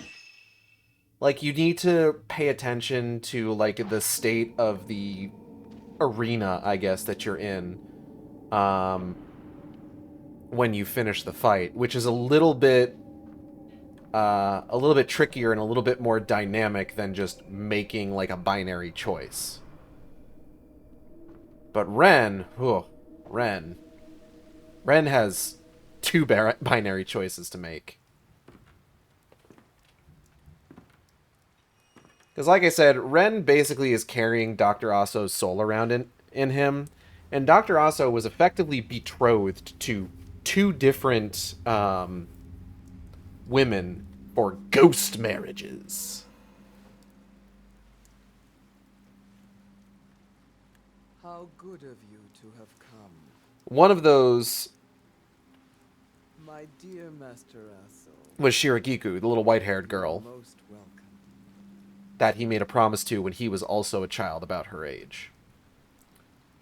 Now then, And the other shall we was the go maiden to in a white see kimono. beloved bride-to-be? So not only does he need to decide exactly which bride he's going to choose,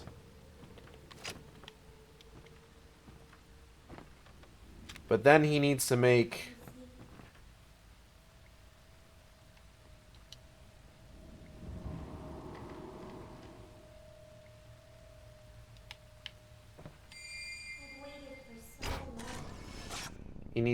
a decision with that bride.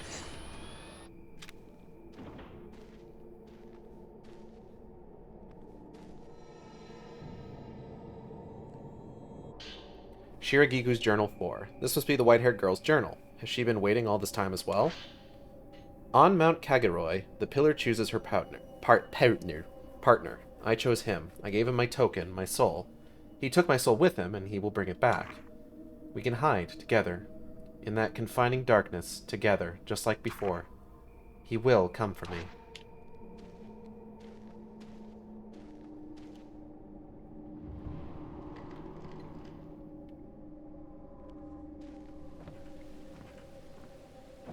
Now, unfortunately, because of how long this particular chapter is, where we have been playing for 2 hours, and we're not done yet, we aren't going to be able to run through it multiple times on this stream. Though maybe I'll do, like, one more stream of this. Well, I don't know. Maybe not right away. I do kind of want to dive into Callisto Protocol before I end up hearing about any of the spoilers about the DLC's ending, which is apparently very bad. The place where ghost marriages took place. Is someone waiting for me inside? No, I have to make a choice. The groom must bring with him the token of his chosen bride. A photo of the bride. She was one of the shrine maidens. She was offered to the Black Water as a sacrifice, and to this day exists as an immortal flower, awaiting her companion. A lock of white hair belonging to a young girl. It was among Dr. Aso's belongings. I've seen this girl in my dreams. She gave this token to Dr. Aso when he was a boy. They are both waiting. Which one do I choose? We're gonna go with the bundle of white hair. Yeah, it's up. Dinner? Food? Hell yeah, let's get some food in me. Sausage and dirty rice. Ooh, thank you.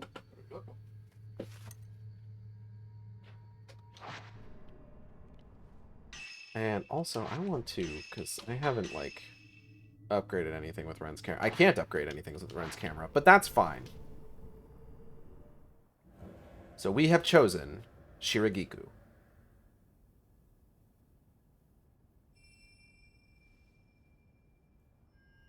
You've come. You've come at last.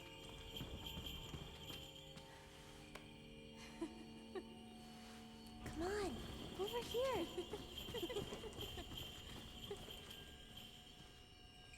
Hey man, check this shit out.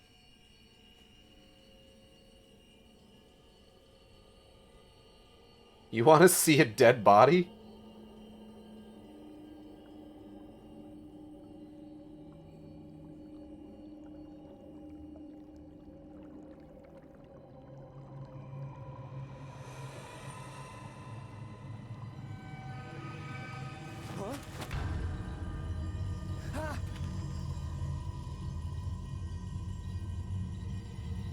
We'll be together at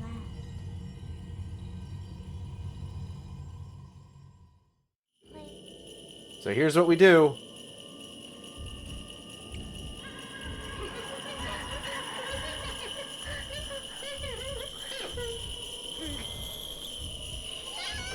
We actually have to let her drain our health.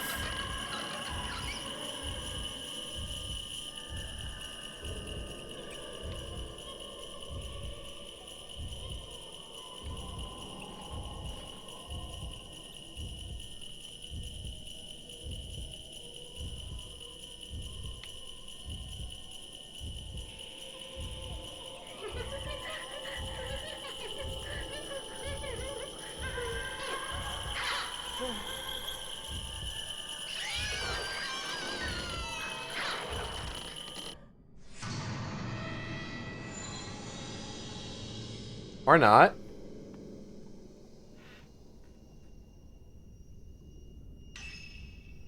I thought it said we had to let her drain her health. Hold on, I gotta look back at this. Give me 1 second.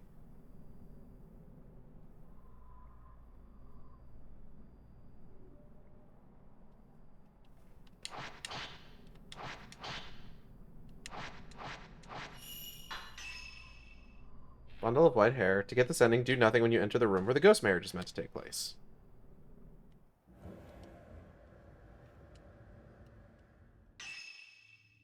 Skip cutscene. So I'm not going to do anything.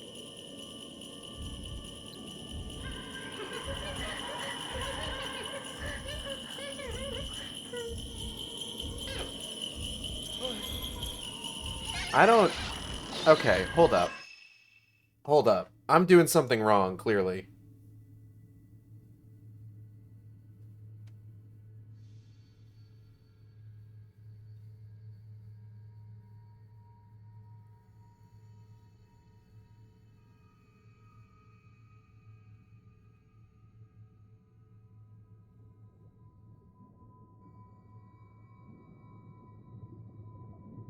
Hmm.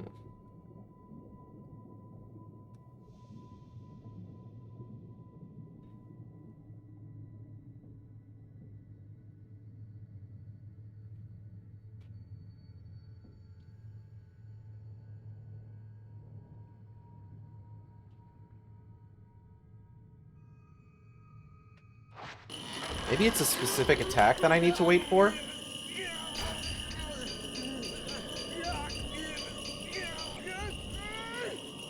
Oh, maybe it's this.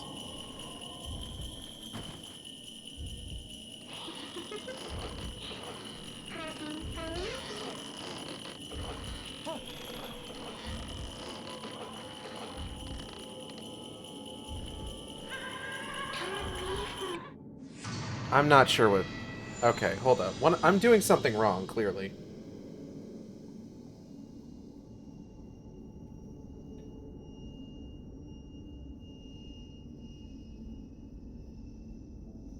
Hmm.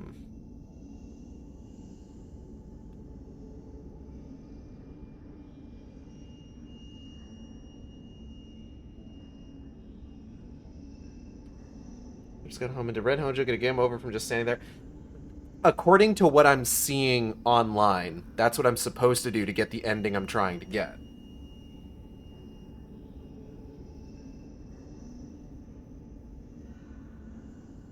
Okay. We're gonna try this again.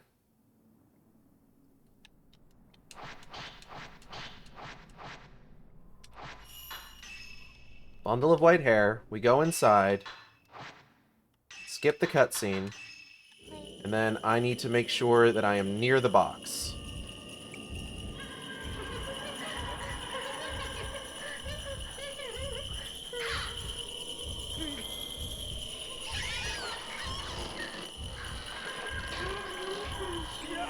And then she starts dragging me towards it. And the ending plays. Okay. This is what's supposed to happen.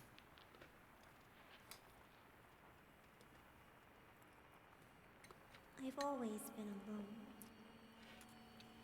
I just wish we could stay here, hidden forever.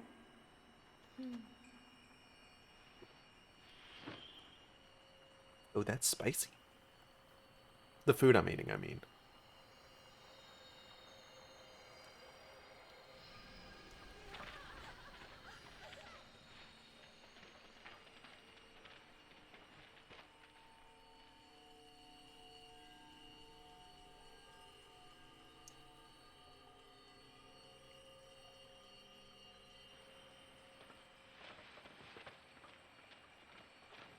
I was different from the other shrine maidens. They told me I wouldn't live long. Ghost marriage. Real? That's why no Not one wanted to be clickbait? my friend. I was lonely. Yeah, every guide that I saw was just like, oh, you have to let her kill you. It's just like, no, you don't let her drain your health. You have to be near the fucking box when she does her grab attack. That's what it is. No, it won't be right.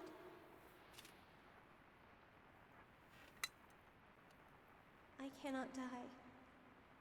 I will be a pillar for eternity. But you can die. You shouldn't waste that. Now go! He's fine. Ren Hojo doesn't die in any of his endings.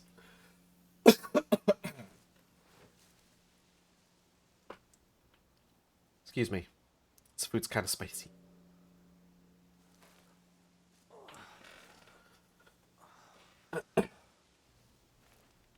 Then what's the point of the ending? It's basically... The shrine where they played as children. Okay, so... Cal, you weren't here when I gave the whole explanation for this, so I'll just run through it real quick again. So Ren Hojo is a direct descendant of Kunihiko Aso, the guy who created the camera obscura. Kunihiko Aso has been to Mount Hikami and the area around it twice. Once as a child, where he made a promise to Shiragiku, the white-haired girl, for them to essentially be together forever. And again, when he came back and he took the picture of Osei Kurosawa, the titular Maiden of Blackwater. Like, she's the kind of like the primary antagonist, basically, of the game. Or at least as close as this game has to a primary antagonist. So, Ren's whole thing is that Dr. Aso's soul is kind of piggybacking on him right now, and he needs to fulfill one of two promises. He either needs to go back for Shiragiku, or he needs to go back for Osei Kurosawa. So you choose... First off, you choose which bride you end up going with, whether it's Osei or Shiragiku. And then from there, you have another choice to make. For Osei Kurosawa, if you glance her, so you like go up and you do ghost touch, or you take her picture, you get one of two endings. For Shiragiku, if you let her drag you into the box, you get this ending. If you fight her and win, you get another ending. Now it's nothing but ruins. It has fallen into oblivion, together with its maidens. So it's all about giving Aso's spirit closure, more than anything.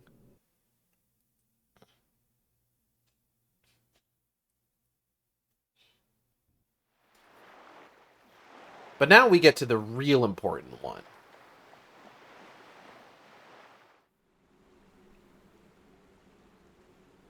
Well, this might not be the real important one yet. This might be Miyu's ending.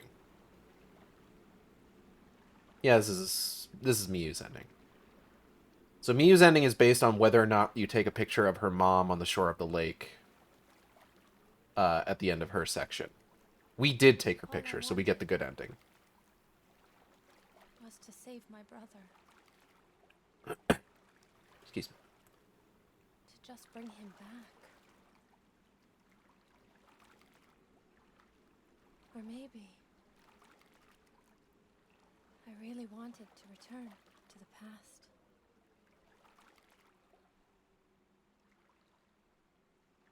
to return to those happier times and stay there forever.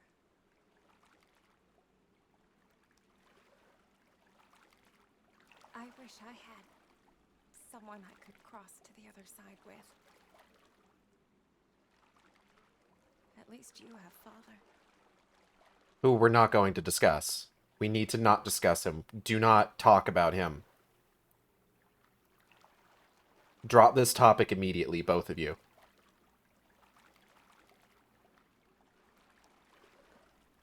Drop it like a hot potato. Anyone. I'm alone. You are 17! You for the longest time, but Calm down! I get it.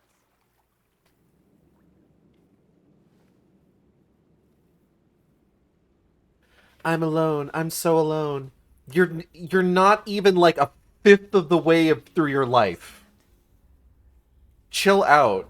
Go meet somebody.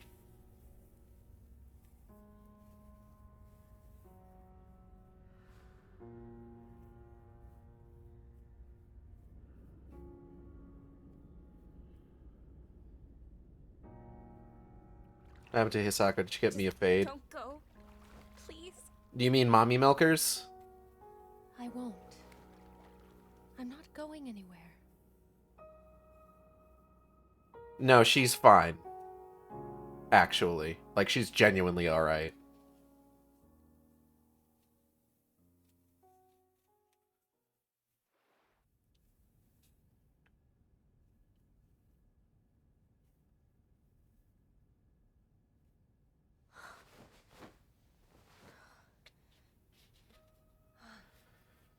Okay, so, without getting into incredibly uncomfortable stuff, Miu is a Shadowborn. This means that she is the offspring of a living human being and a ghost.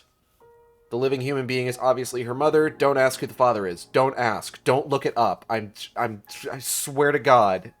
I keep telling you this and none of you listen to me.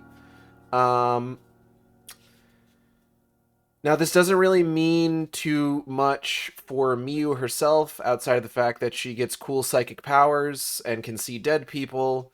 But for Miku, it does mean that she is destined to die young. Or younger than she would.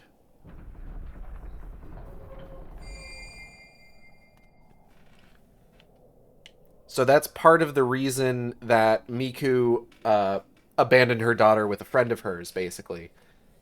Is because she basically didn't want to be around to, like, die in front of her daughter and wanted to be with her brother, which we're not going to get into the details of. We're not even going to broach that topic.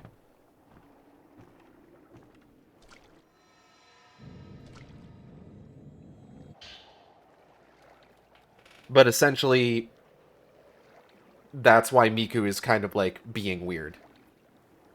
She's further inside, waiting. I wasn't sure when I should go, but now I know. I always had to go someday, but one must decide on one's own in order to become a strong pillar. I will be a pillar. I will enter the casket. In the unending solitude, I will continue to hold on to the pain I glanced. I will become the undying and immortal flower. I shall fall through the black water for eternity. Such is my duty. All the death, all the secrets. But who is willing to glance the secrets of a shrine maiden? The secrets that I hold. But yeah, so with Miku, it's basically if you take her picture, she decides to stay with Miu. Even knowing that she is eventually going to pass on at a much younger age. If you don't take her picture, she crosses to the other side. And here we are at the Shadow Spring. Give me 1 second.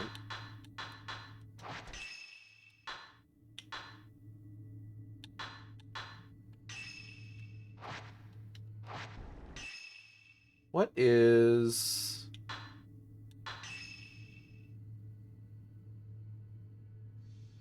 Okay, first off, fuck off.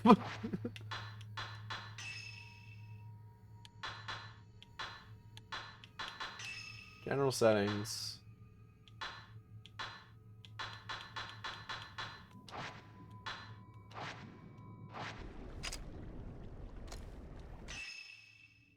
I'm trying to think. There's like a... Anyway, Shadow Springer is my favorite expansion. There's a photo mode in this game. Yeah, I know, but like, bear with me. There's a photo mode in this game where you're supposed to be able to like...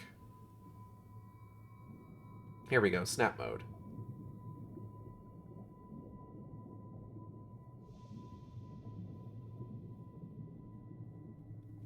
Okay.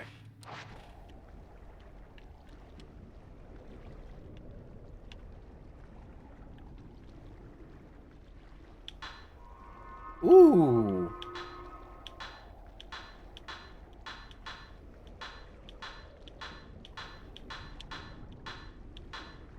Shocking! Film grain.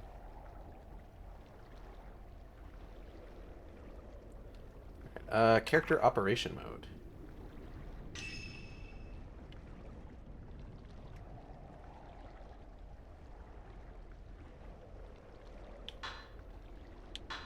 She just fucking fades away.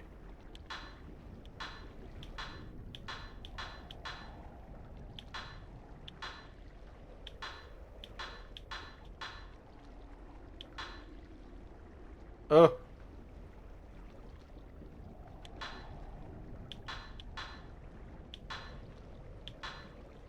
Why is she just like fading away on some of these?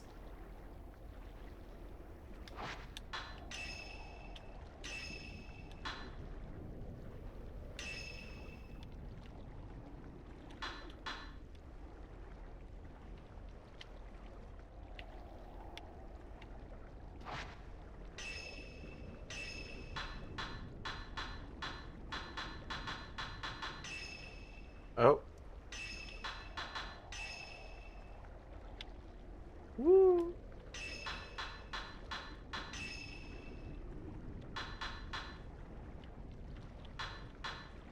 Wait, where did she go?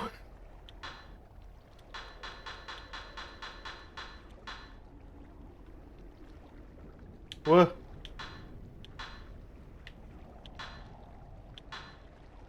There she is. Oh. What the hell?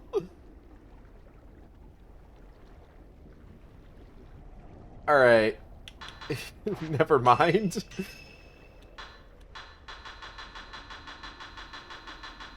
Can I get the tall woman? Is she in here?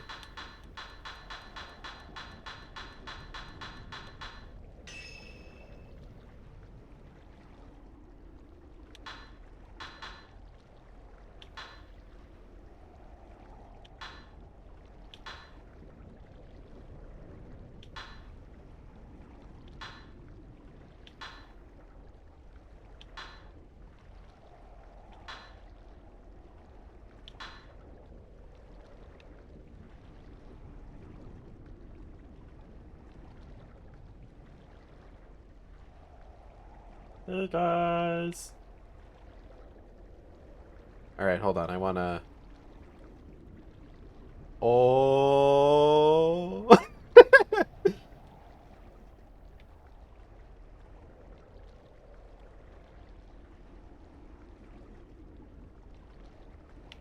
I can change her expression? Nope, she just has one expression.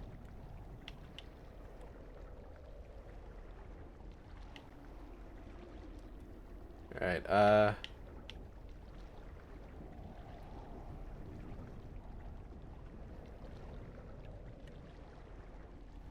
okay, we're just gonna... Okay.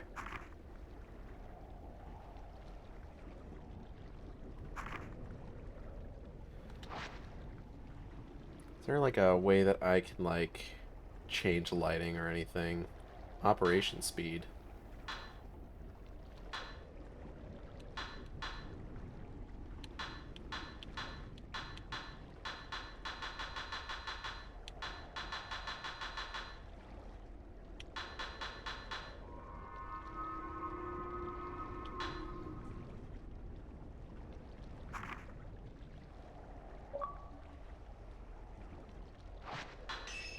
Alright, anyway. Let's play the game now.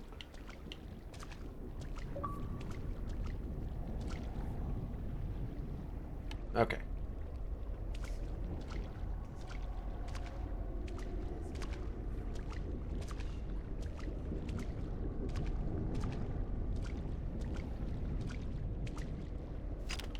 Let's see here. Switch to Type 90. I got a lot of Type 90 film. Yes, ma'am.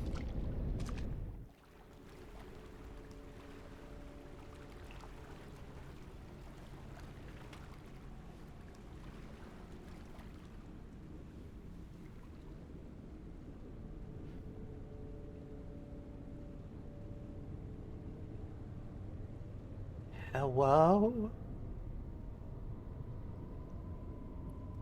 This feels like a really weird thing to be on top of a mountain. I'm just saying.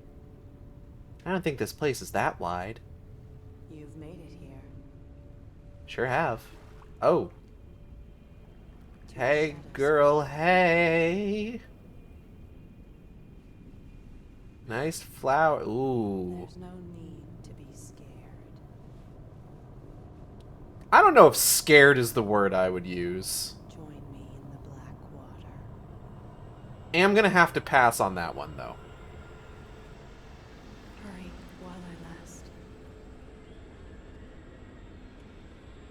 Before the black water overflows once more.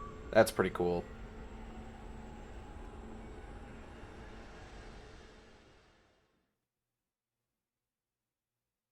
Screenshot that real quick.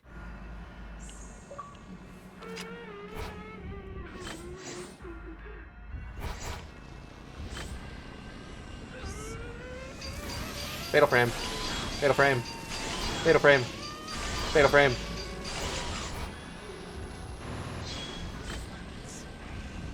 So here's the thing about this fight. Right now, we are underwater.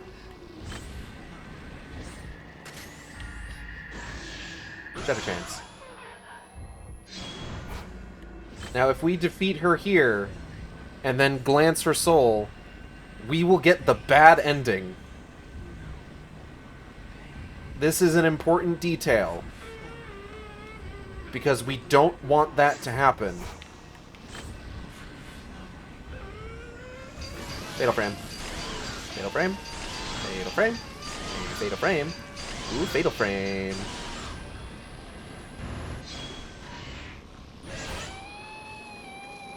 So when this happens, we wait.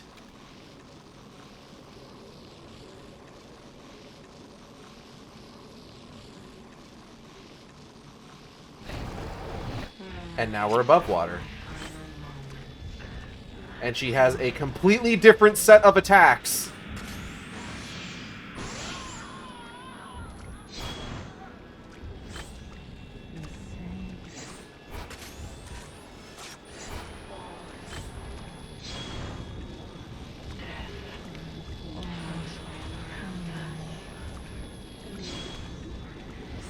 Whoop.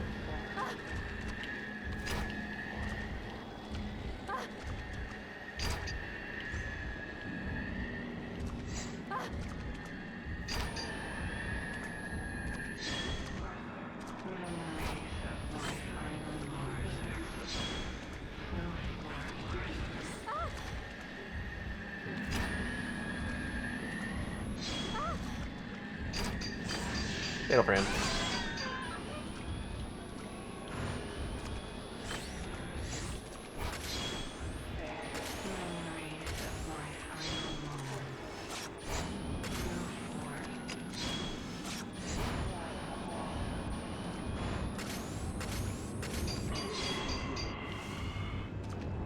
One second. One second. I need to get a little bit... Hold on, YouTube.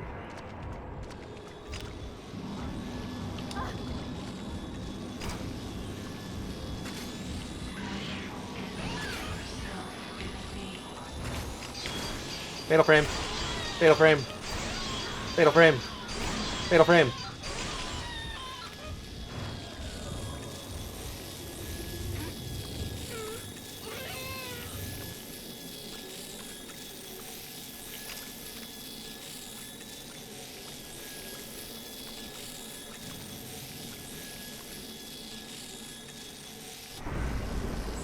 Okay.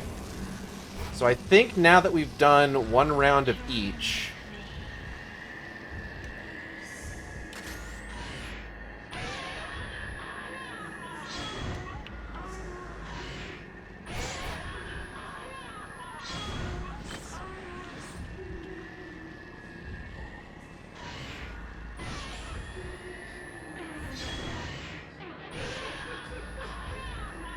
the next time we get to the point where we can do a glance... If you get the bad ending, can you reload? Not really, no. We would have to do the whole chapter over again. Fatal frame. Fatal frame. Fatal frame. Fatal frame. Fatal frame. Can I upgrade my camera in the middle of this? Not really, no. I don't have the points for it.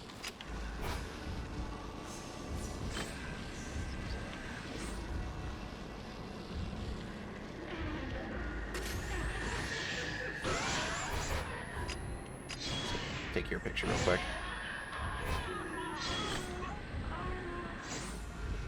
Ma'am. Oh, hi. Hey, where are you going? Fatal frame.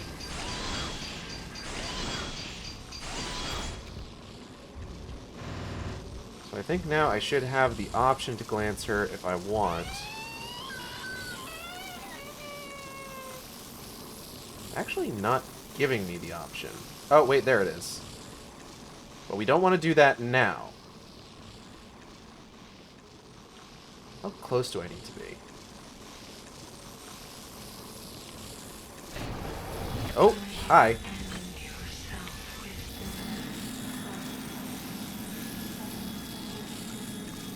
Whoa, hey, don't do that.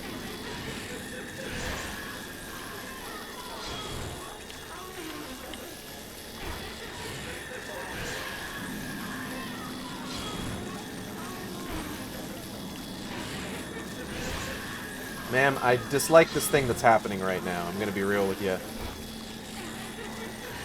Woo! Haha!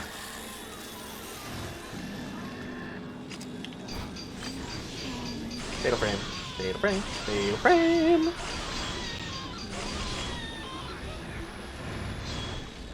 Shreked. Oh, fuck. Hey, whoa, whoa, whoa, whoa. Stop moving.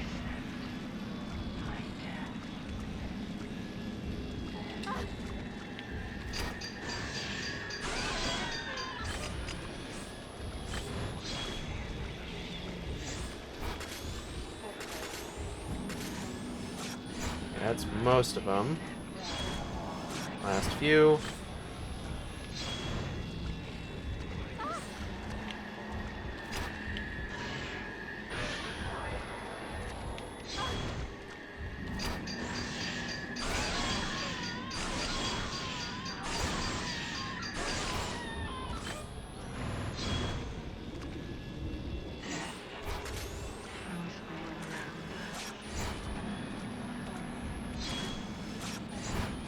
Okay. Oh, hey. Don't do that.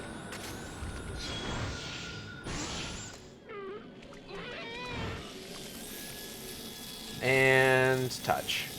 And we're done.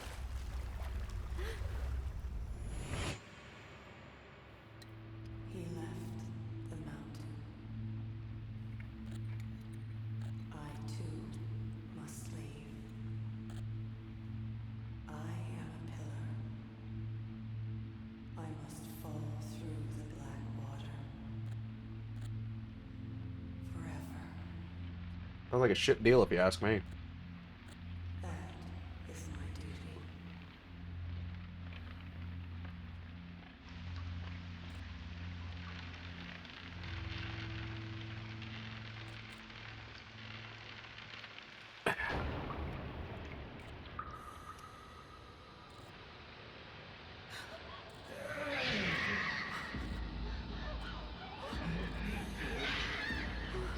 So she was spared from this guy's whole rampage because she was put in a casket. That's wild.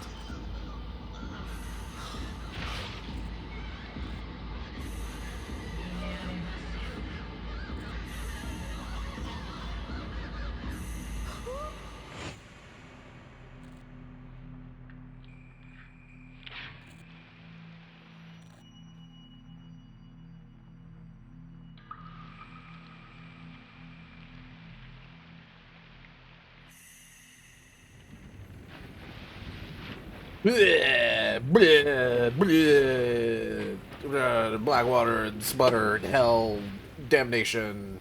Get out of here, old ladies.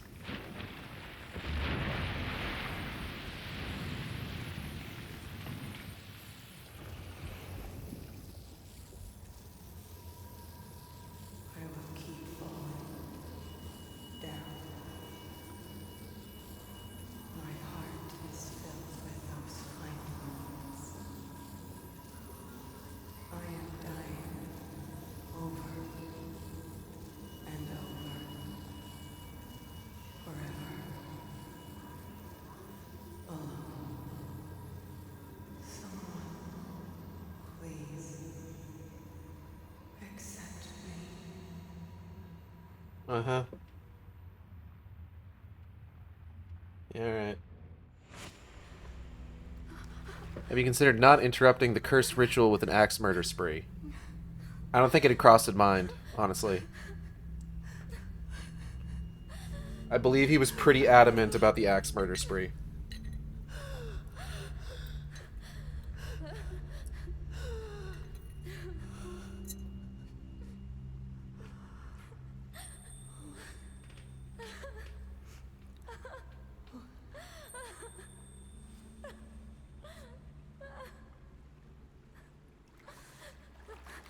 So unfortunately, the only way that we can unlock any more costumes is by basically getting all the endings.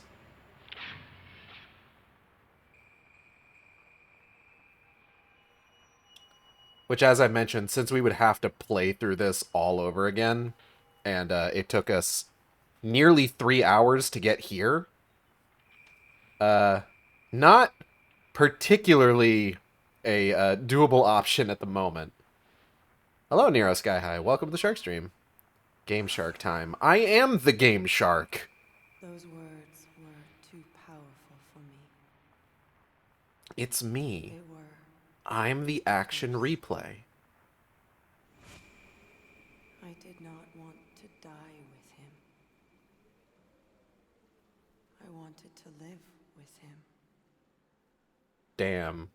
I feel as though the curse has finally been lifted. Happy to help. And so, I shall go alone. I'll let the dark... I can hear Natalie laughing in the other room. Wait. Your glance has saved my soul. Okay, but can you put the black back on? I'll You were leave kind of a the baddie. stones with you. Fucked up ghost Osei Kurosawa could kind of get it. I am so glad it was you. Now the ending song. I do think I have the ring on.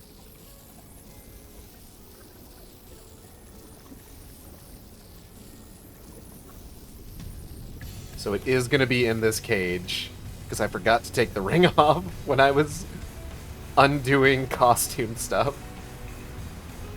Do not mommy the murder ghost. I might mommy the murder ghost a little bit.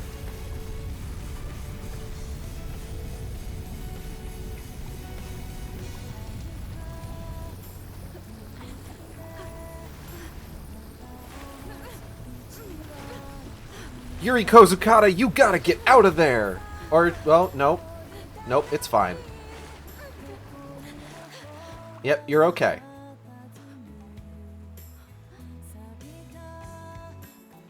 Oh, I'm gonna...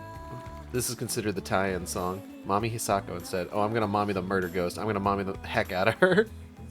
Hey, look, happy little pinwheels. Hey, girl, hey!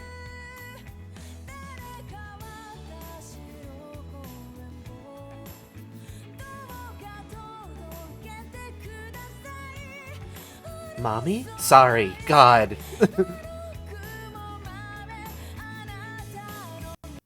Oh. What? Hold up. Wait, no. Wait a minute. You can't do this to me.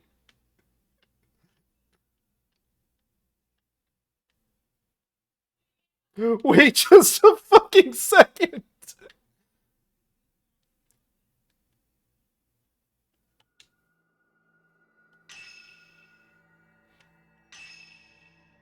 There's save data for an episode in progress. Oh no! Oh no. Where did it save? Where do I need to... Oh, fuck, right. Oh, son of a fucking bitch.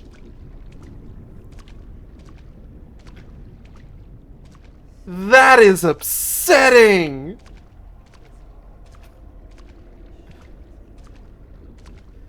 God fucking damn it. That sucks.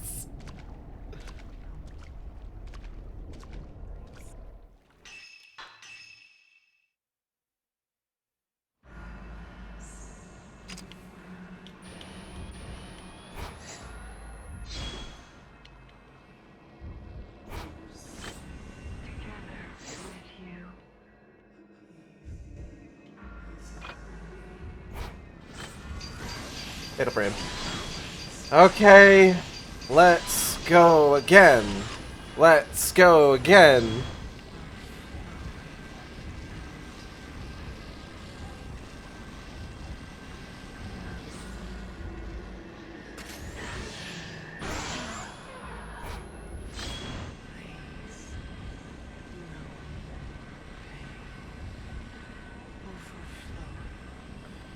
Oh.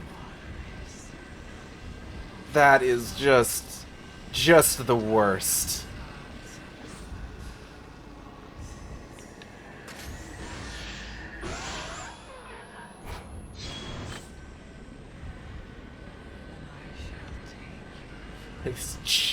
I am so upset. Whatever, I can do it again.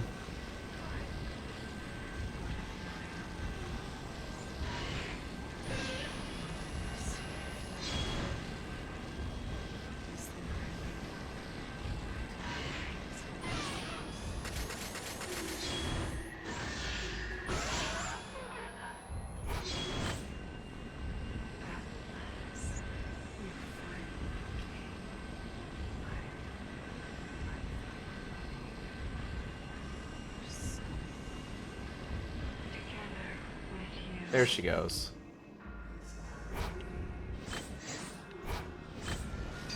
Fatal frame.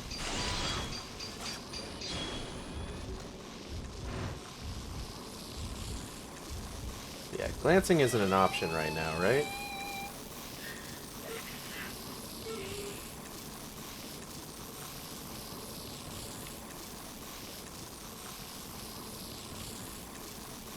No, we have to do at least one round of each one. Oh, shit! Oh, come on. I forgore.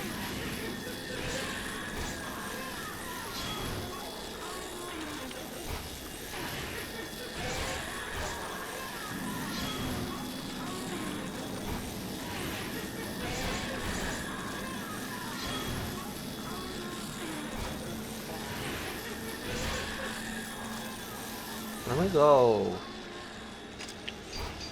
Fatal frame. Fatal frame. Fatal frame. Fatal frame.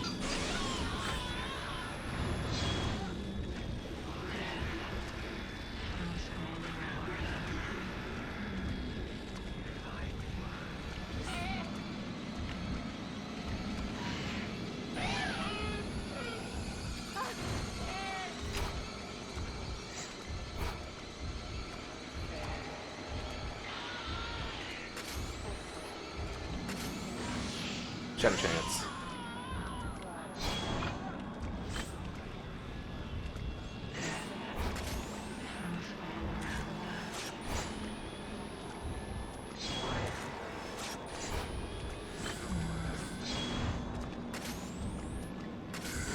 Shadow chance.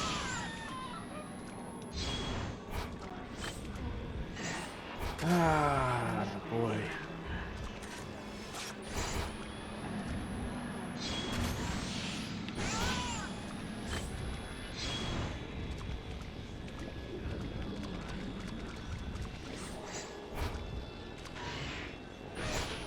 Stop.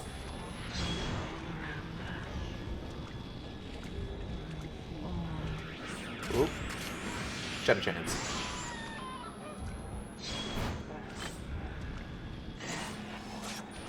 Damn it. I fucked up. Fucked up.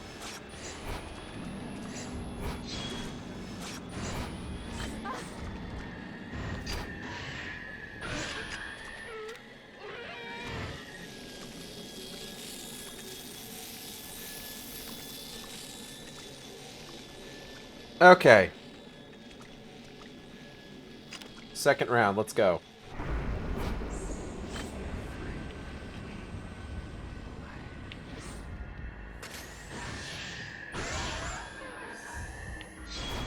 Fuck you.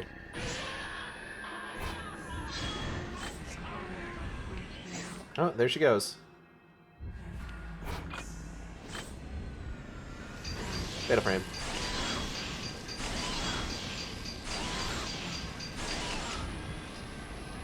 I feel like upping my absorption has really helped here.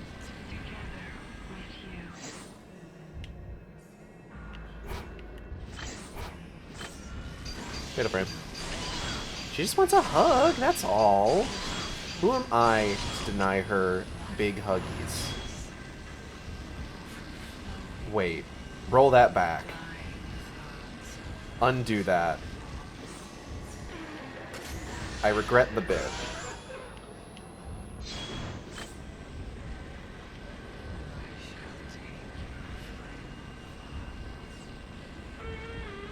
Just gonna grab that real quick. Boop.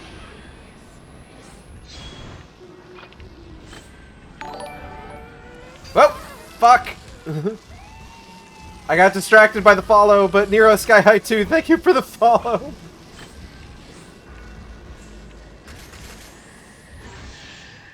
Shadow Chance. I do need to pop an item real quick now.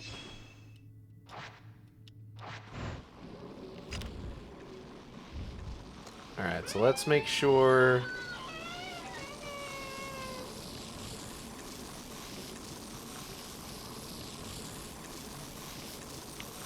Alright, and run away.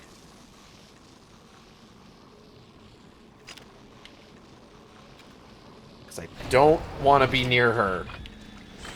Not again. Oop. Damn. Fatal frame.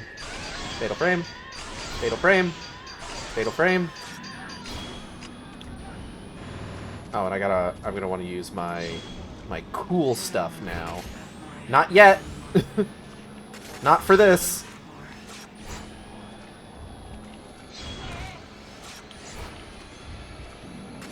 For this? Yes.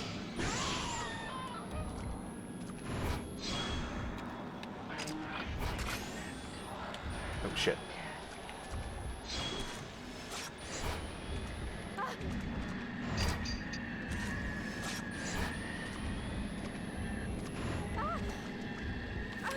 Oh shit.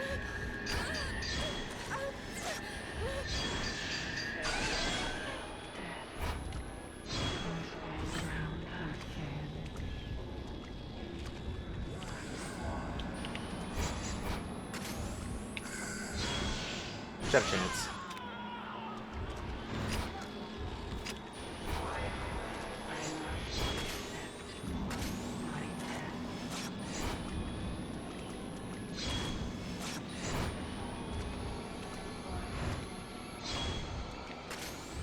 Shadow Chance.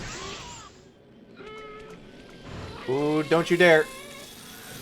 Reach out and touch Ghost. Okay. He left the mountain. Fingers crossed it doesn't crash again. Two must leave. I am a pillar. I must fall through the black water. Forever. That is my duty. Put the controller down. We're gonna let the cutscene play out one more time. There's other shit we gotta do in this game before we finish today.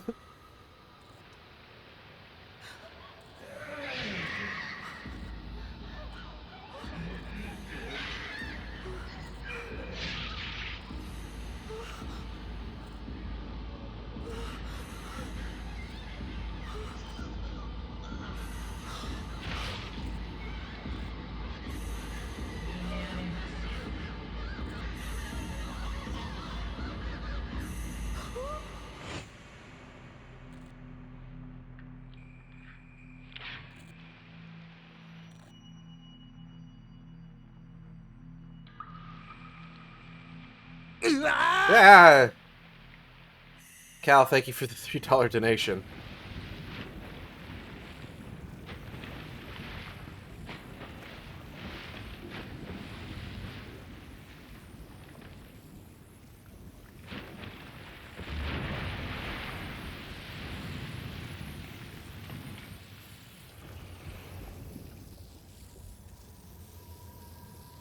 I will keep falling down.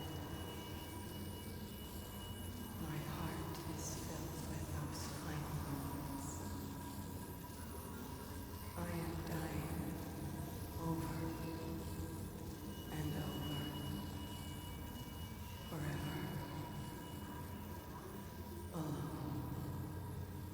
Someone, please, accept me. Yeah, alright.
I'm just, like, waiting with bated breath here to make sure that this isn't gonna fucking crash again. Those words were too powerful for me. They were a curse. I did not want to die with him. I wanted to live with him. I feel as though the curse has finally been lifted. And so, I shall go alone. I'll let the dark current take me. Wait. Your glance has saved my soul. I leave my last thoughts with you. Alright. Thanks. For the thoughts, I guess. I am so glad it was you.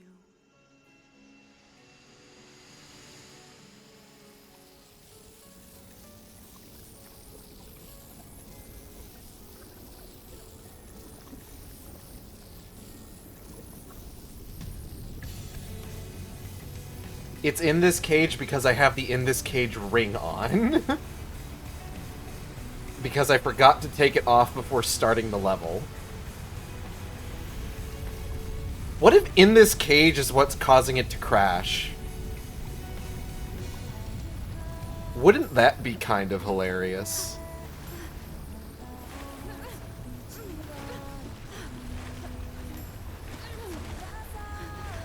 What if I need to redo this whole level so that I can go back to the menu and remove the in this cage ring?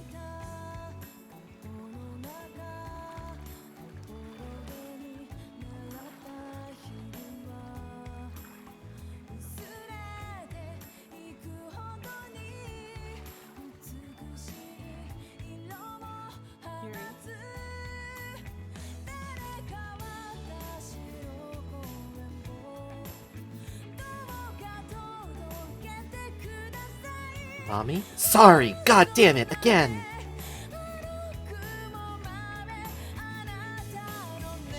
Okay, thank fuck. Oh. Alright.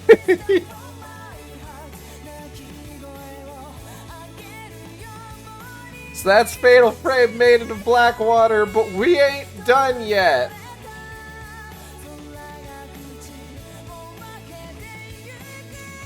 There's actually more for us to do.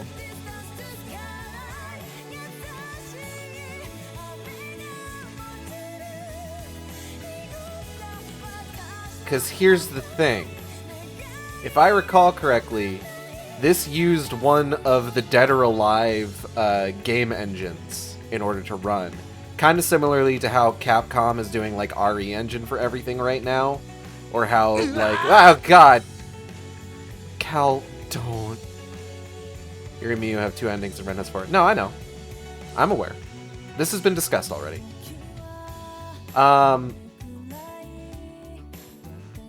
We're not going to be getting all the endings. Because that's a lot of game to play.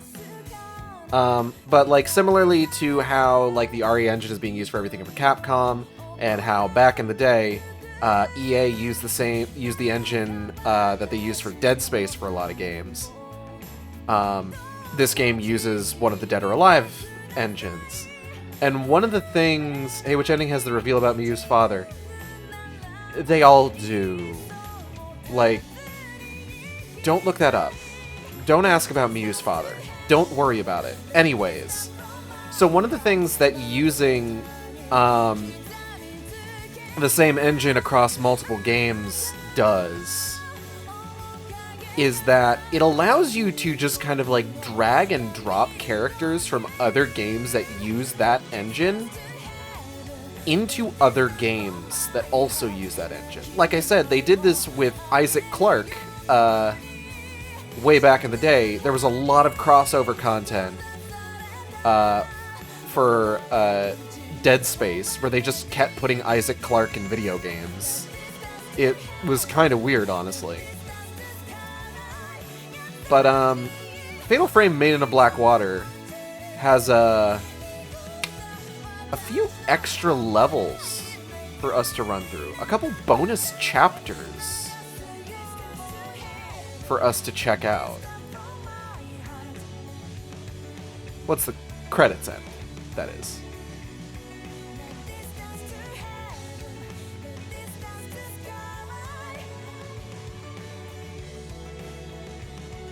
Oh, and speaking of, here's the ending, I guess. There's a reason that the stream announcements all have DOA jokes in them. Or references to DOA. But you'll see. Oh, hey, there's Rui. Hi, Rui.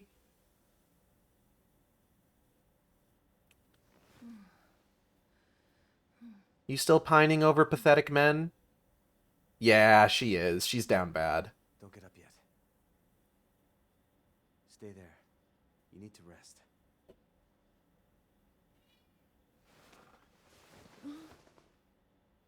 Oh, come on. I'm not going anywhere. Just trust me. Something is going on out in the living room.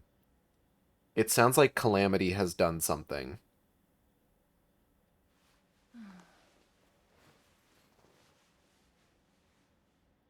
Calamity's been getting up to a lot of mischief today. Tell you that much for free. B rank or brank.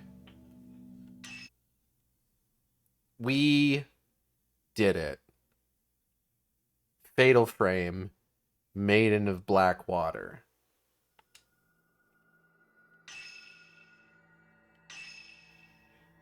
White kimono is now available for Yuri. Calico glasses are now available for Yuri. Miyu's accessories are now available. Ren's accessories are now available. You can now use Butterfly Lens. Nightmare difficulty has been unlocked. The secret episode, Stranger in the Rain, is now available. Let's go ahead and take a look at this. So, white kimono. Oh, that's pretty.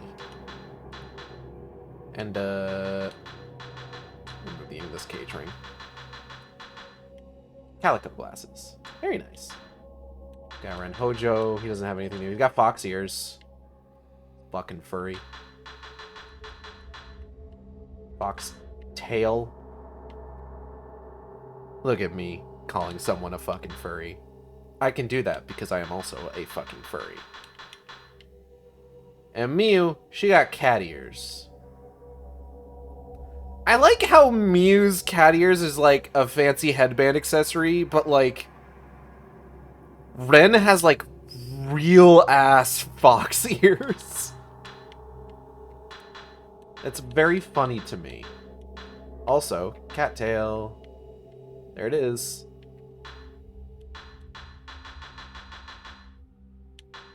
Like, that's just comical.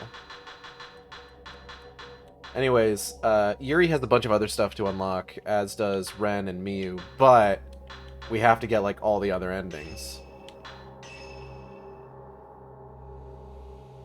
However,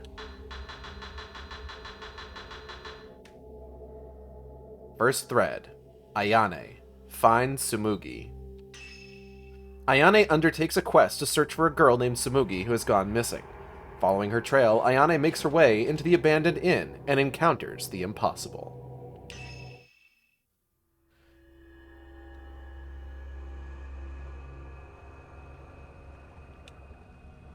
Ayane is a ninja from the Mugen Tenshin ninja clan's Hajinmon sect. Her mission? To search for a missing girl, Tsumugi Kadashina, last seen near Mount Hikami. Ayane spins a purple thread, which should help lead her to the girl.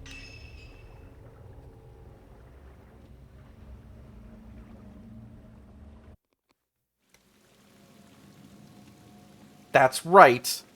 It's literally Ayane from the Dead or Alive series. She's just here.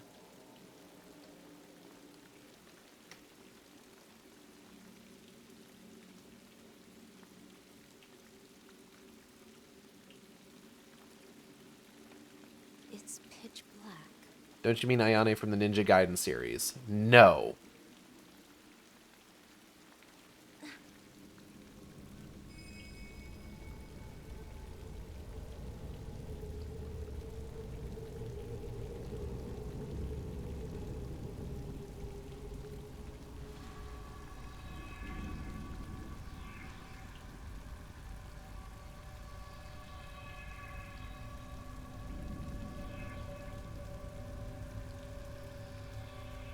It's resonating with my friendship bracelet.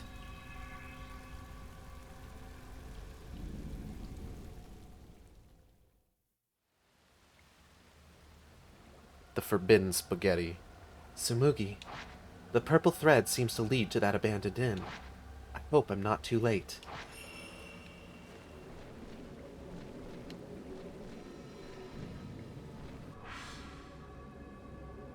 Notes updated. Let's take a look. Yuri Kozukata 2. We got some follow-up stuff. After losing all her family in a tragic accident, she gained the ability to glance into people's souls and read their thoughts. Doctors thought it was just shock and that she would heal in time. She slowly became withdrawn, isolated. Look, Ayane! Ropes! We can use these to help me, Ayane! Haunted by images of death, Yuri saw only one way out. Fixated with the idea that everyone dies alone, she tried to jump off a cliff. Hisoka got to her just in time and told her that if she really wanted it, then they could die together. Yuri has been staying with Hisoka at her shop ever since. The roles were reversed when Yuri had to find the missing Hisoka. Yuri never could ignore those in need. In the end, she felt a kinship to Ose after glancing the souls of the dead on Mount Hikame. The black water calls to her. Hisoka Kurosawa, the second one. The owner of an antique store, she has developed her shadow reading ability by learning from local elders and by researching the subject. One of those locals gave her a camera obscura, which she now uses to look for missing objects and people. She stopped Yuri from jumping and brought the orphan girl back to her shop. She feels for Yuri, but Hisoka doesn't have the power she does. She can only sense the ghosts of memories, not see them. On a missing person case, the girl she was looking for committed suicide before she could get to her. Hisoka was left broken, and she took on no more missing person cases. Until Miu, that is. Moved by her foster mother's pleas, she went to look for her. When she saw Yuri on the cliff, memories of the girl she couldn't save came flooding back, and overcome with emotion, she rushed to stop Yuri from jumping. The Maidens of Blackwater called for Hisoka to join them, but in the end, Yuri saved her. Ren Hojo, a relative of Dr. Aso. Amongst the post-mortem photographs he asked Hisoka to find is a photo of Ose Kurosawa. The photo awakes within Ren the feelings Dr. Aso had for Ose, and so he gets involved with the events taking place on Mount Hikami. As a boy, Ren found a bundle of white hair in his family's storeroom. Upon touching it, he glanced Dr. Aso's memory of killing a young girl. Tracing Dr. Aso's footsteps to Mount Akami, he gets involved in a ghost marriage and must choose between two brides. I actually really, really liked the cliff scene. I'm glad I got to see that in the stream. Rui Kagamiya.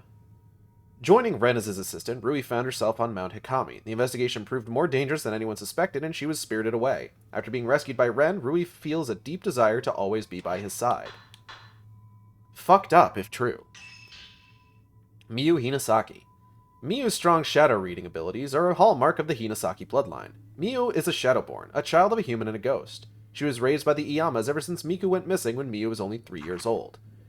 Miyu can read other people's thoughts by touching them, so she has always been aware that her foster family only took care of her because they pity her. She went to look for the only person she felt would understand, her mother. Miyu's ability to read people's minds makes her act coldly towards others and even look down on them. She would like to get closer to Yuri, who has the same ability as her, but after years of shutting people out, it's difficult for her to open up. After saving her mother, they could finally say to each other all the things they've wanted to say over the years. Kunihiko Aso. Kunihiko grew up in a town near Mount Kageroi. There he befriended the young shrine maiden Shiragiku. She was chosen to be sent to Mount Hikami as a sacrifice. Kunihiko was tasked with obtaining a lock of her hair as a token during the sacrificial ceremony. After becoming a scientist, he traveled all over, photographing the places he visited and the people he met. The residents of Mount Hikami invited him to photograph the shrine maidens, as his camera obscura was rumored to capture the souls of the subjects. He took a photo of Ose Kurosawa, and just as she stole his heart, he trapped hers in a photograph. He then left, taking her soul with him. He never went back, and it is unclear whether he recalled his time with Ose Kurosawa or his past with Shiragiku. I'm scared to read this one, but let's get in there. Miyu Hinasaki's mother. She has been able to see ghosts since childhood. When she lost her brother, her only blood relative, she moved in with her brother's friend and started working as his assistant. She got pregnant by the ghost of her beloved and gave birth to Miyu, a Shadowborn. This all but killed Miku, so she went to Mount Hikami to enter into a ghost marriage and become a pillar. She did not age in the casket and looks more like Miyu's sister. It doesn't say it outright. But, like, you can kind of infer, and it's gross. Ayane, a ninja prodigy of the Mugen Tenshin clan's Hajinmon sect. The unfortunate circumstances of her conception led to her living her life in the shadows. She's trying to find Tsumugi, but it is unclear why. Let's not worry about what that sentence there in the middle means. Shiragiku. She was born in the 19th century, when Mount Hikami was still home to strange rituals.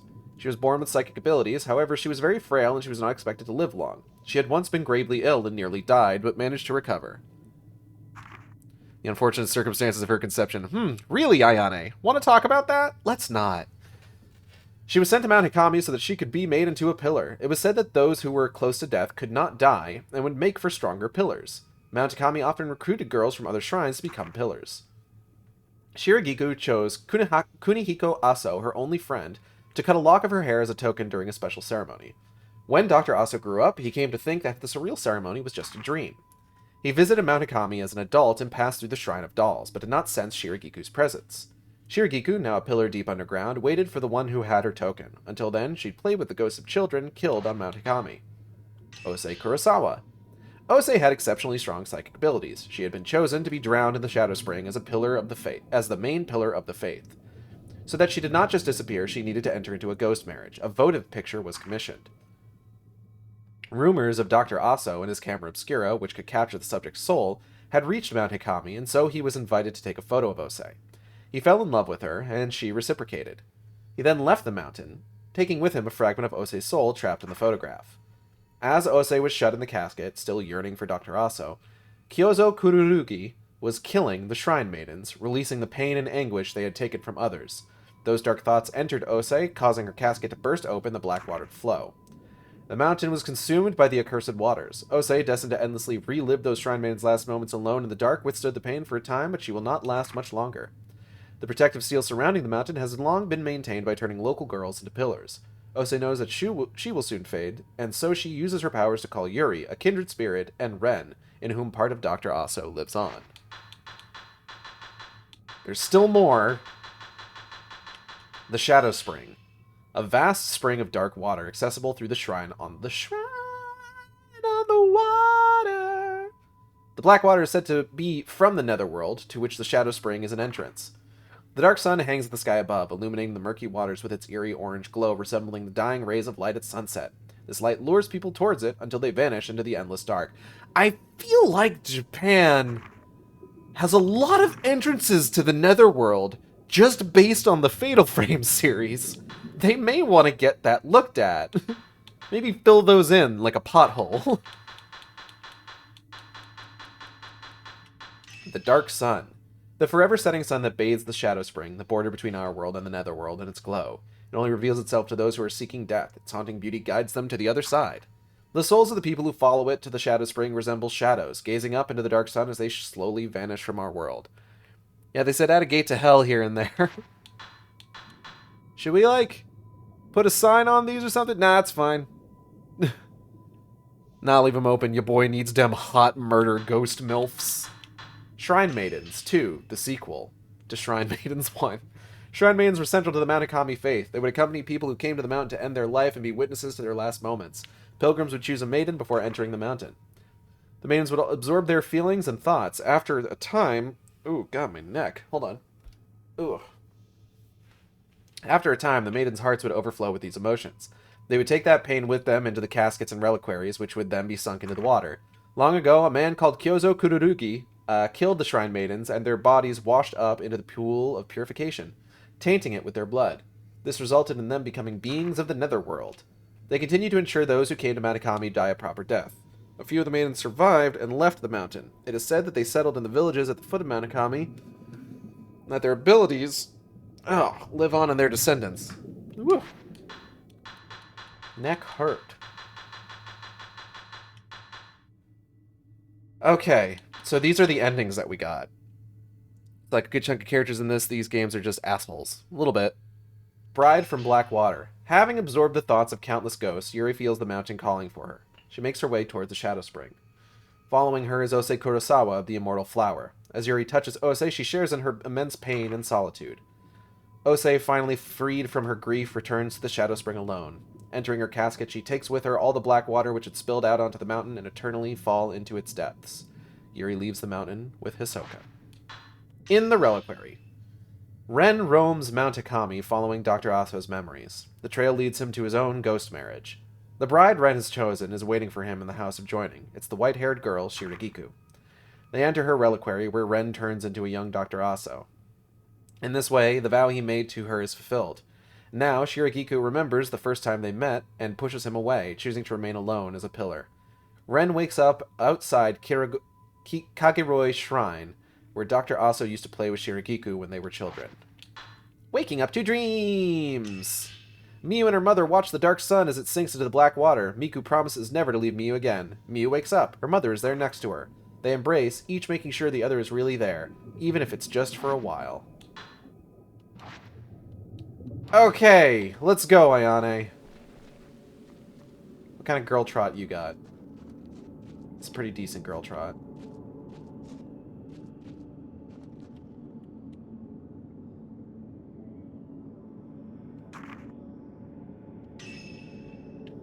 What kind of poses you got? Standard pose. What about expressions? Hold on. Let's... Oop. Here we go. Uneasy. On edge. Dying. Unconscious. In agony. And normal.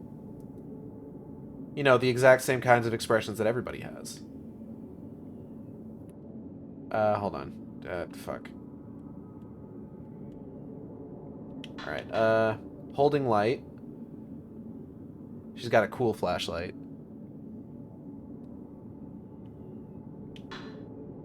Walking. Yeah, that's a walk, alright. Fighting. Spying. Dying. Relieved. Special pose 1.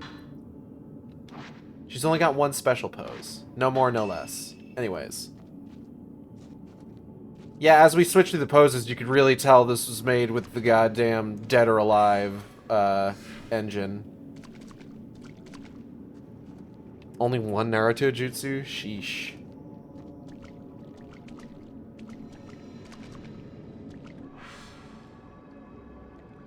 Goes around the corner here. Alright, where are we going? This way. Alright. I didn't want to mention the dead or alive evidence. The breast physics? Which way? Hold RT to follow the purple thread. Food, water, breast physics. Tutorial, purple thread. Purple thread shows the quickest route to Samugi's location. Follow the lead to find Samugi. That way. Is that new notes? No new notes. Okay, fine. I didn't want to mention the titty jiggle there. It's fine. It's really only weird if we mention it on Miyu Hinasaki. Kind of hard not to mention the evidence when it's one of the main selling points of the game. The only one that it's weird to mention on is Miyu Hinasaki because she's 17 years old. The rubble is blocking the way. I've got to find another route. I could try going upstairs. Yeah, right. Girl, trot. Baby girl, trot. Why doesn't Ren Hojo get titty physics? He hasn't had his top surgery yet.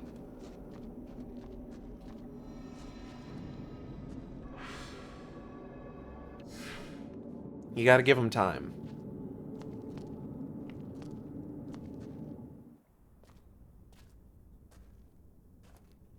Oh, beans.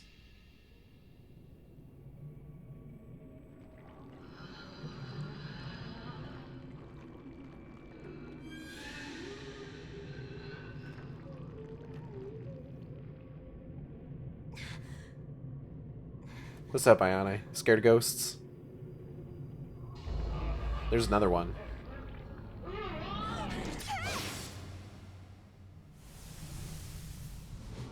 Oh no! Your sword is useless. Oh, what that mouth doing? Nothing good!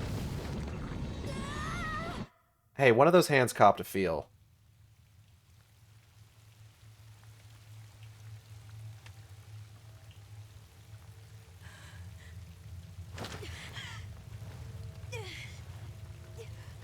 I like the horror thing is if we haven't literally seen 100 ghosts to get to this point, at least one of those hands copped a feel. I didn't sense anything. Because they weren't alive, Ayane. They were dead. Always gotta have the one horny hand. Ever since Ghostbusters, you have to.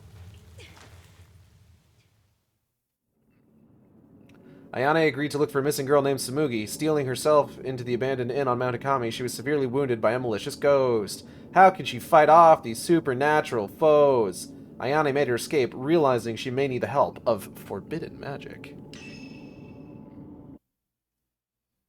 I mean, in Bayo 2, one of those hands got a good handful of John's butt. You're correct. Second thread, Ayane follows Samugi's trail. Yeah, they're not particularly... first one's not particularly long because it's really just an introduction. That which should not be. The spirits of the dead. Unable to detect their presence, Ayane covers herself with protective charms and heads back to the mountain. Ink bottle. Special ink that allows wearer to be hidden from ghosts. 10,000 points for one bottle. We should be fine. Now we should be fine. Second thread, purple ties. When confronted by spirits from the netherworld, Ayane is forced to make a fast retreat from the mountain. She heads in search of a means to fight her new opponents.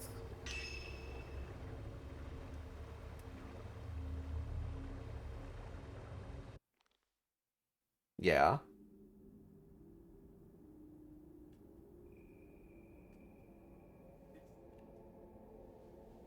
This enchantment will bring you to the brink of death. I hope you can withstand the pain. I already don't like that. But yeah, alright, let's go for it.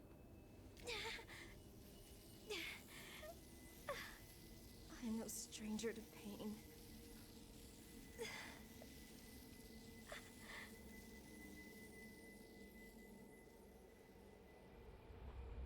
I am no stranger to pain.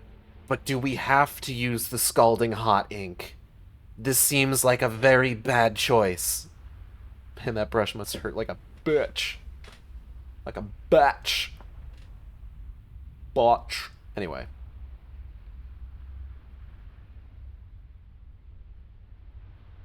Hey, there's the girl we're looking for.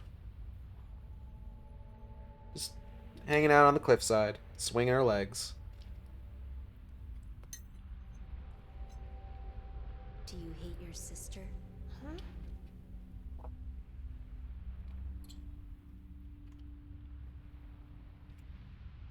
Huh? Delicious.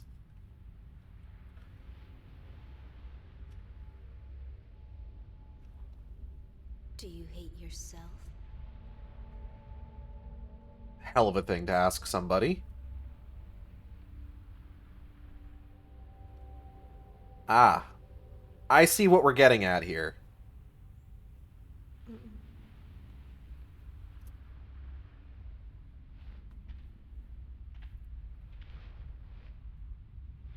Very well.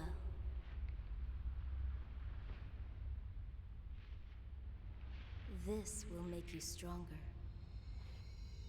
Oh. Friendship bracelet.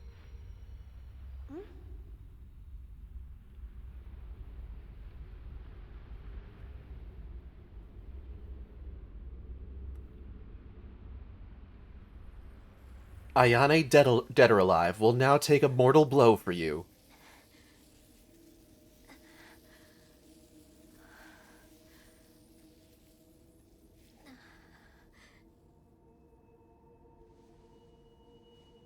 Sick ink girl.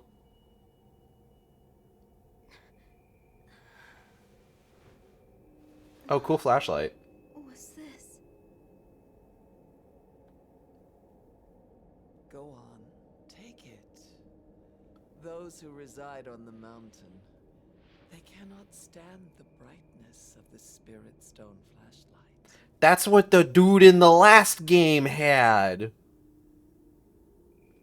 And make sure we get a nice slow-mo shot of Ayane's sweaty back. The Shadow Sigil, a curse that allows the user to connect with the world of the dead. It enables the user to sense ghosts while masking their own presence. Follow the purple thread to Sumugi. Alright. We got new notes. I should check if we got new notes. We do got new notes! Let's read! What can I learn about? I hope I can learn about the Spirit Stone flashlight. Fucking can't! First thread. We read this already.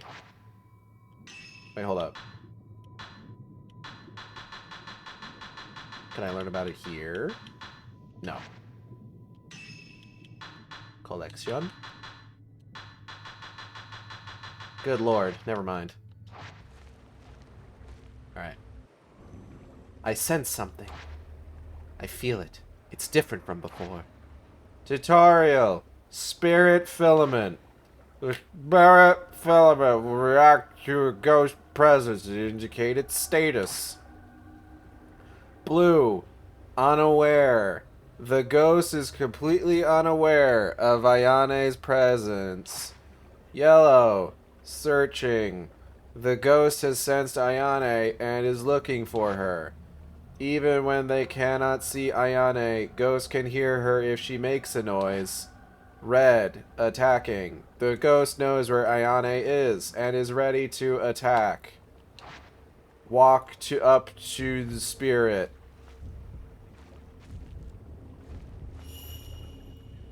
If you don't run and avoid making noise, ghosts will not notice you. However, there is something you need to keep in mind. Hold down right trigger to follow the purple thread. Oh. It seems ghosts can sense the purple thread. I should reel it back in before they react to it. Ghosts will notice you when you... Oh, that was Ayane's voice. I didn't read that in Ayane's voice. Shit! Ghosts will notice when you make a noise. To avoid detection, move away from the ghost and stand still for a while. Avoiding these guys could be tricky. I should give this thing a try. Tutorial. Spirit Stone flashlight. This is the only means by which Ayane can fight ghosts. Flash the flashlight at ghosts multiple times to temporarily stun them. You can also charge up the flashlight to stun ghosts with just one flash. Ghosts will recover after a while, but they will have lost track of Ayane by then. Use Spirit Stone... They couldn't give her a camera. No, there's only so many camera obscuras. Use the Spirit Stone flashlight wisely to get past ghosts that are in your way. Owned.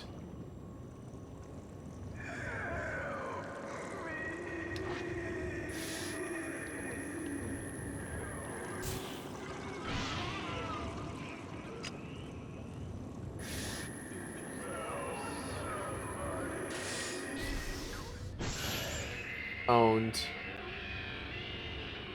It seems the ghost has been weakened. This is my chance to get past. Your concealment gauge will not recover while you are running. To let it recover, move away from ghosts and stand still for a while. Just fucking chill out.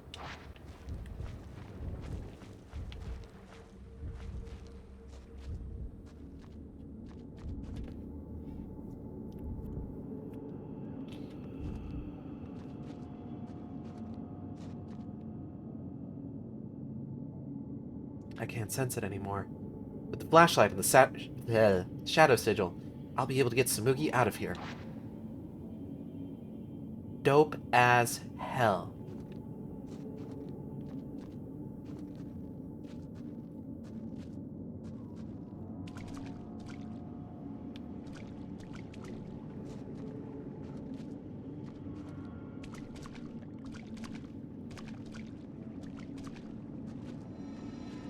Alright, where are we going? We're trying this way again? Alright. Oh! It hasn't noticed me. Should I wait for it to go away? Ghosts will be drawn to any noise you make. Walking will alert them more than when you stand still, and running will quickly bring them down upon you. The safest option is to stand still and wait for the spirit to go past and then walk upstairs. We don't have any new notes.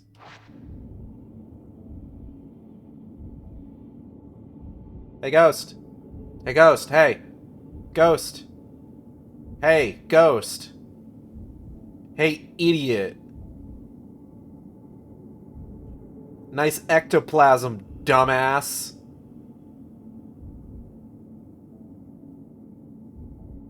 I'm so stealthy.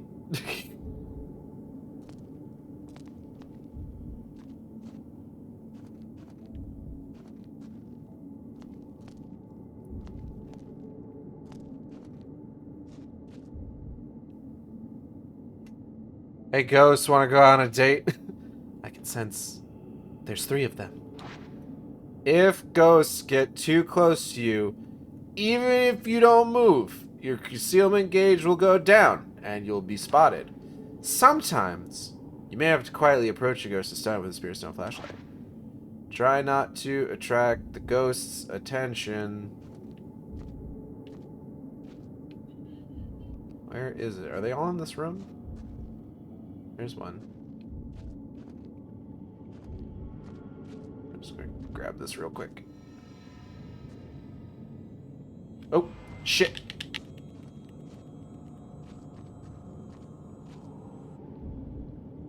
They didn't notice that. They didn't notice me freaking out after getting grabbed by the ghoulies.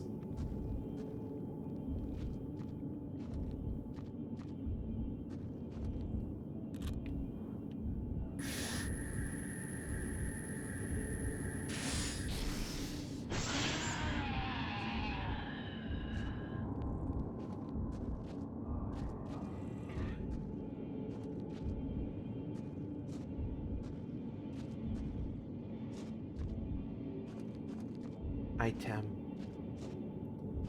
Want item. Kimby.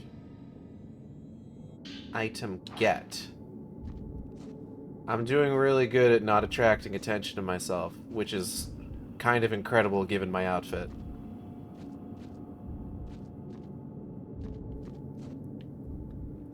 I'm not saying that, like, she deserves to get attacked by ghosts or anything, but it is a very eye-catching outfit, even to the dead. Ghosts don't want the titties all that much. That's the true horror of the afterlife. That's the true torture of being ghost.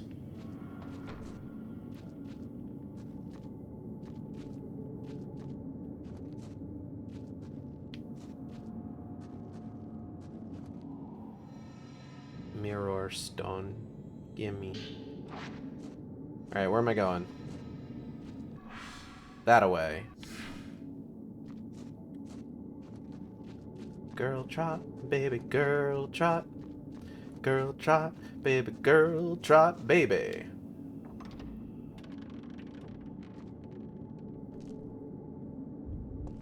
Ooh.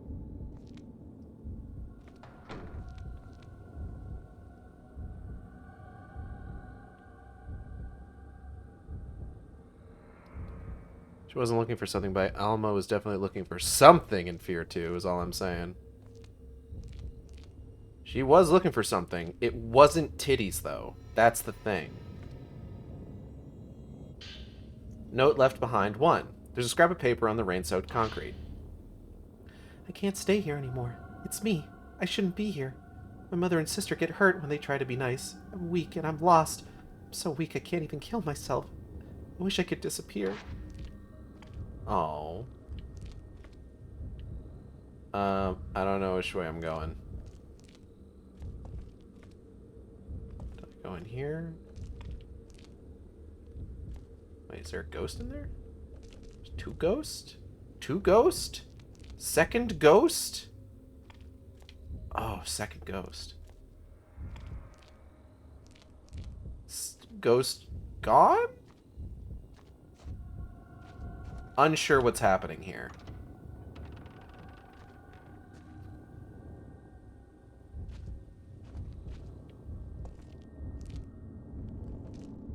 Ooh.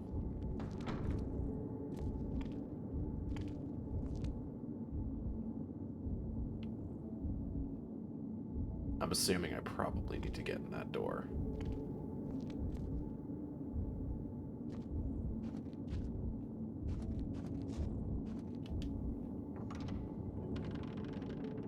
Hello?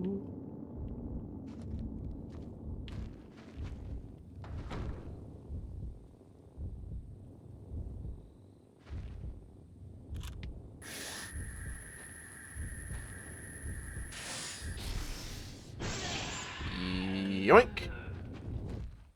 See you later.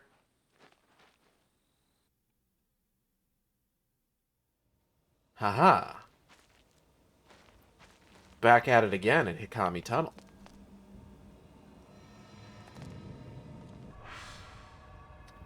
Oh, cool. I get to go through the creepy ghost tunnel. It's exactly what I always wanted. Oh, piss.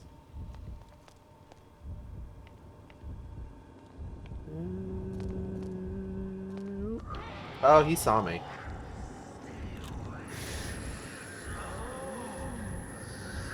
Fuck off.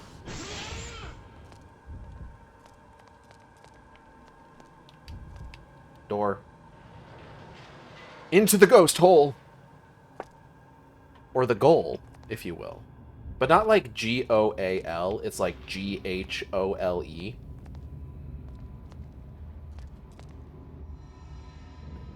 Honestly, given what happens, I don't think Fear 2 could be made nowadays. I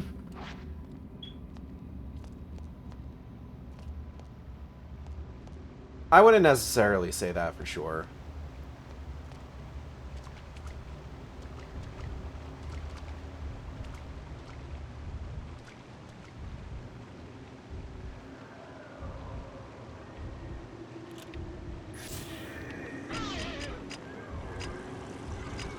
Oh, shit.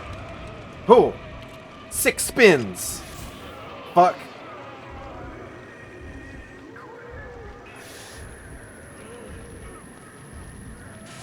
Stop that.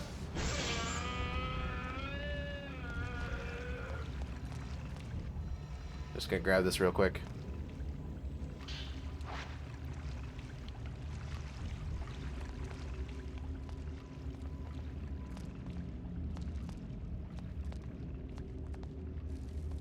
Like, I think with Fear 2, it's just like... What is it? Hold up. I got it. There's a... The bulb in this lamp is beginning to die. Alright. What, you want to finish it off? I think with Fear 2, it's like... You can still write and make media about, like, sensitive and... like, sensitive topics like that.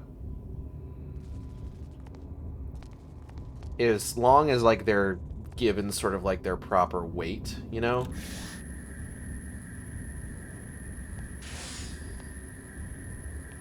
I don't know where that ghost went. There it is.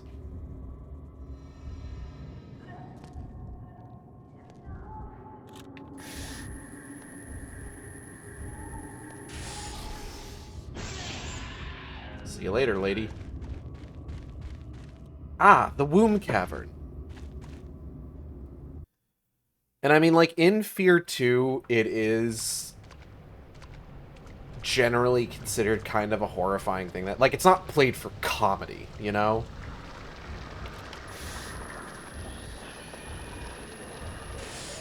Fuck you, buddy. Grab this real quick. Bottle bank used for dark arts. Magic the ink brings its user closer to death. Oop!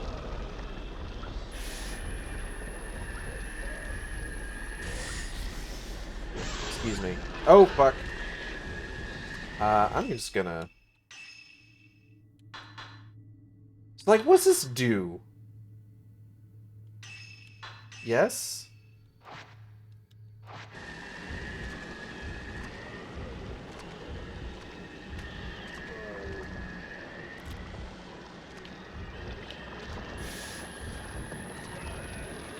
Oh, no, don't go back into the wall.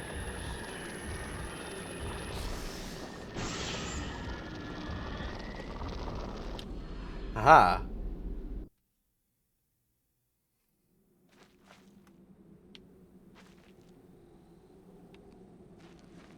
Like, generally with sensitive topics, there's, like, a balancing act that you need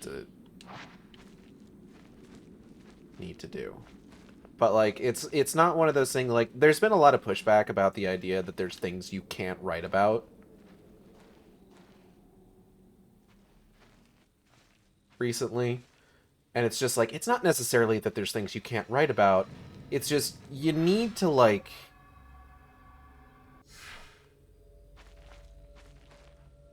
I guess, what's the word I'm looking for?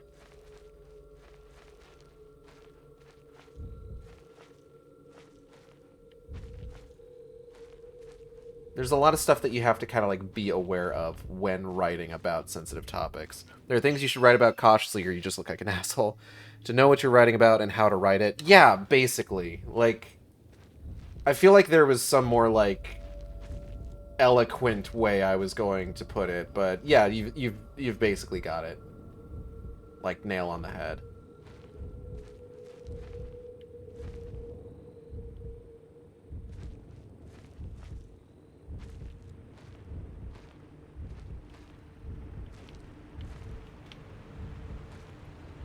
Okay.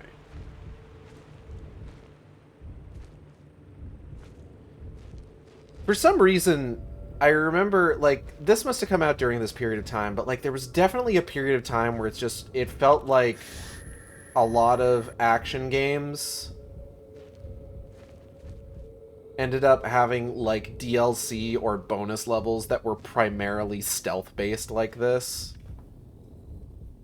Like, right off the top of my head, the DLC for Evil Within, or, like, the second DLC episode for BioShock Infinite. Like, you can't write about Indians these days. Well, so your first problem there is you're still calling them Indians.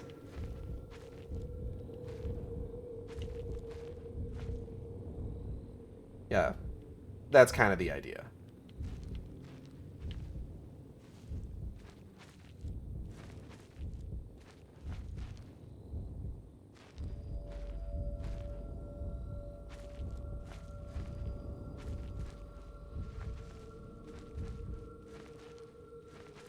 Right, I need to figure out where I'm going. If I use the purple thread, they're going to be able to sense me, but... Oh, I do need to go back that way. Well, hold on. There's an item over here.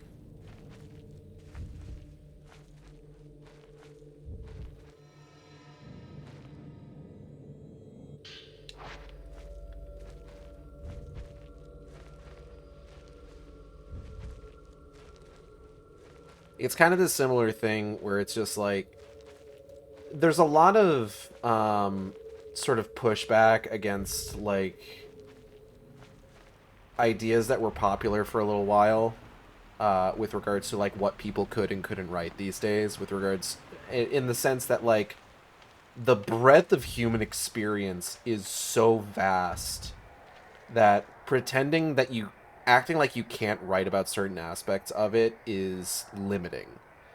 Up to and including there was like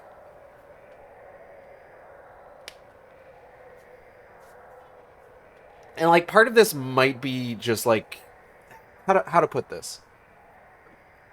People used to talk about how like, oh, if you're not this marginalized group, then like you shouldn't write these kinds of like these kinds of stories about marginalized people. And a lot of people like in bad faith kind of misinterpreted that as like you can't like if you're not trans, you can't write about trans people, period. You just can't do it. And it's like that's not really what they're saying. You can write about trans people, but it's just like you can't pretend to know what the experience is like necessarily, you know? From the police TV show era where most shows were cop shows with some gimmick. This one looks like trouble. It's a ghost, but it reeks of blood. Oh, it's this asshole. That must be the blood of its victims. It may have been human once, but I doubt there's any humanity left now. I better make sure it doesn't notice me. Yeah, believe me, there wasn't a whole lot of humanity to begin with.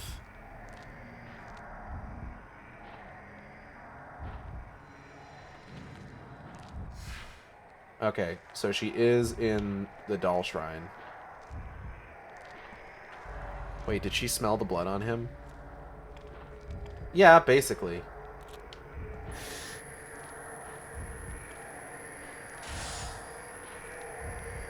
Didn't you know that ninjas can smell blood on ghosts?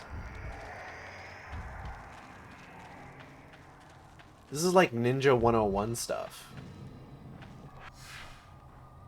They talked about it in Naruto. I don't know. I didn't watch enough of that show to know whether that's actually true or not. For all I... That's a long-running series. For all I know, they did talk about it. Oh, hey. I'm glad this still functions as a camera. Tsumugi Katashina at the shrine. Where are you going, Tsumugi? Is that a requirement to get hired to be as a ninja? That you can smell blood on ghosts? No, it's something that you learn. Hello. I can see water through the hole in the passed-away floor. Some of the dolls are missing from the shelf. They must have been washed away.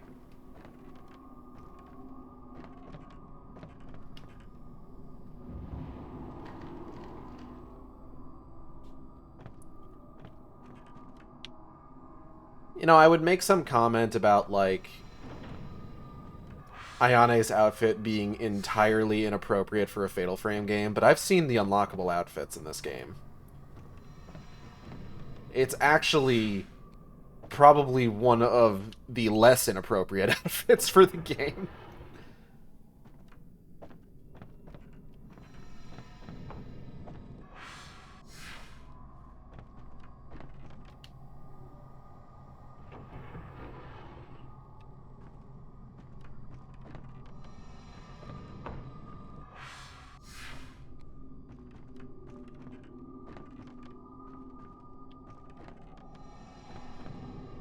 We're going in here. I love going to the fucked up dollhouse. It's my favorite location in the game. Oh, I love going through the fucked up doll forest. It is also my favorite location in the game. What's this? Funny item. Ergable Megazine. The Shrine of the Ephemeral.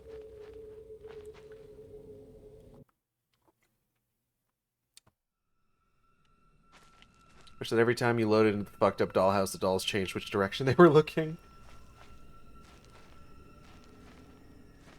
Oh.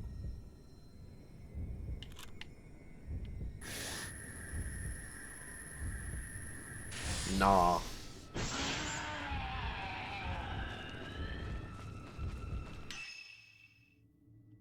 Do I have new notes? No, I don't. I keep checking just to see if something pops up. Oh, there's a lot of people around here. Hey, folks.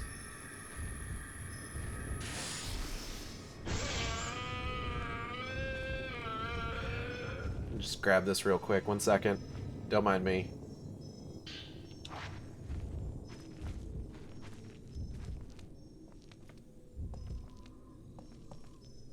There's a special looking ghost up here. I'm assuming this is the way I'm supposed to be going.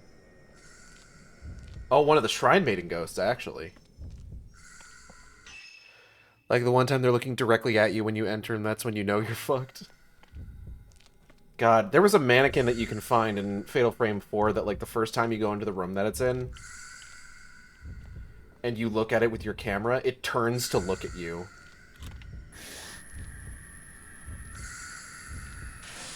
Shit's fucked up, and I hate it. Excuse me, ma'am.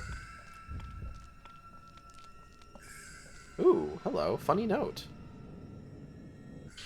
Note left behind, too. Hello, Gordon! Hi, Goldie! There's a scrap of paper on the rain-soaked ground. I don't need a voice. Mine is like my mother's, more than my sister's is. I wish it were the other way. Then it would have been easier. I'm quiet. No one gets hurt. Nobody will be sad. Debatable. I don't think they... Oh! Tsumugi Katashina entering the shrine. Like, I don't think they should be animated. Hi, babe. We're playing the Dead or Alive chapter of Spooky Japanese Ghost Game. Tsumugi, she's inside. That was a vision. Is this another effect of the shadow sigil? Tsumugi must be trapped and close to death. That may be true of me as well. Gordon, I feel sad. I think that note was lying to you.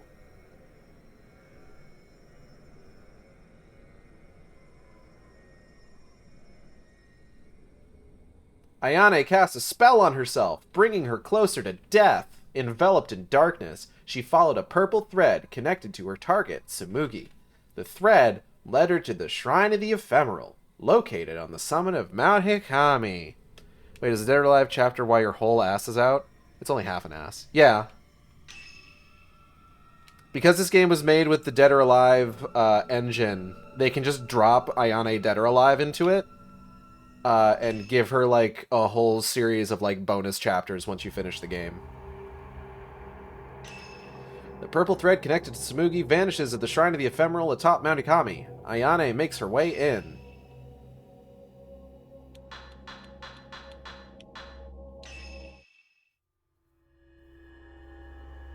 Third thread, the Shrine of the Ephemeral. The purple thread leads Ayane to the Shrine of the Ephemeral on Mount Ikami's summit. She heads inside the old shrine, which seems to exude darkness itself. Double-cheeked up on a Saturday afternoon, Gordon. How shameless. Double-cheeked up on a Saturday afternoon, Gordon. How shameless. Gordon, titty boob huge fuck. The purple thread is getting stronger. Tsumugi must be close. Look out, Gordon! Hotted boobs up ahead. Tits big ones.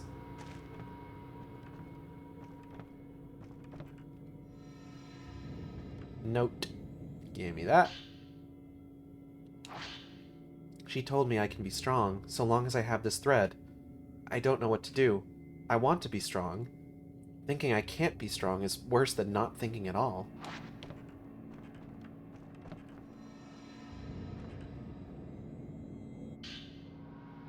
I got a mirror stone.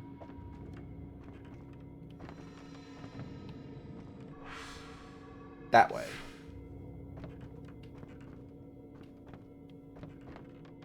Is it downstairs? Oh no, it's through this door. Okay. You can't move while using the purple thread as Ayane. So unfortunately we can't just like hold it down and follow the path like we could. Oh. Ghost fuck off challenge.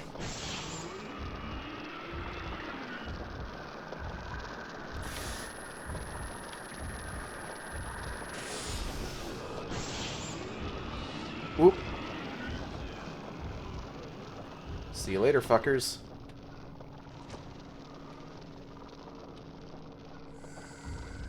What?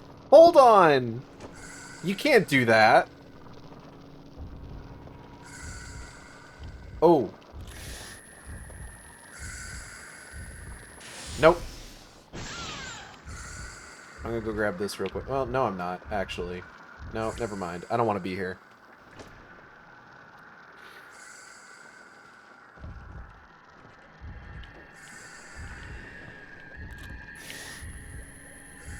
Oh, I hate this place.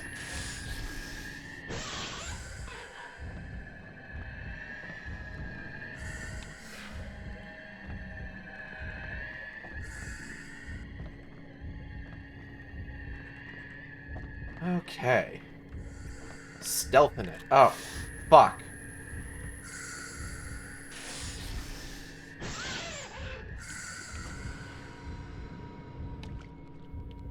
Ooh, we gotta go, we gotta go, we gotta go.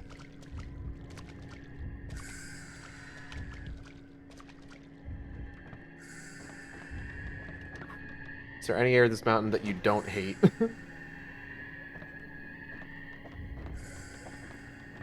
The summit's pretty good. Oh, they heard that. The summit's a neat area. I like that place.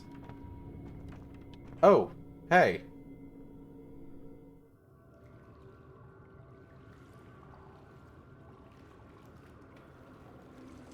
Hey, yo, Samugi, maybe don't do that.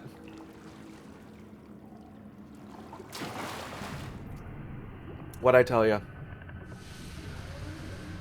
Now you're getting pulled down into the hair dimension.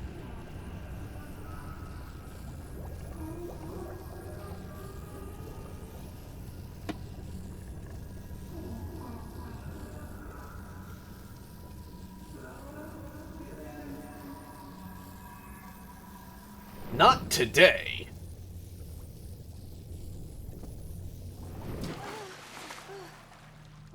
We made it. But we should probably leave.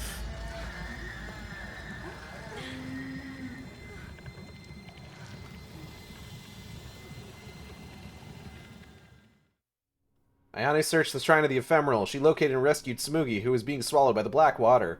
An unsettling presence surrounded the pair. Beings from the Netherworld were all around. S rank. We did super good.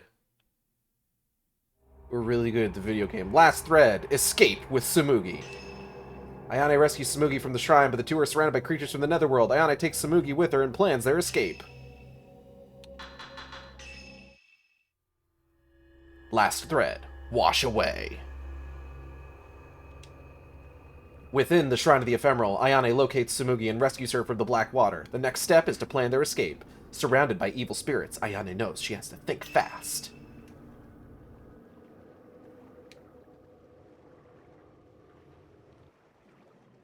Oh, we got notes. It's dangerous here. We need to get out fast. Okay, but first.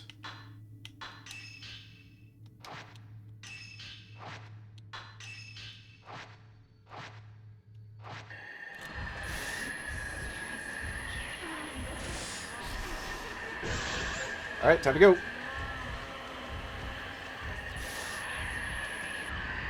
Woo!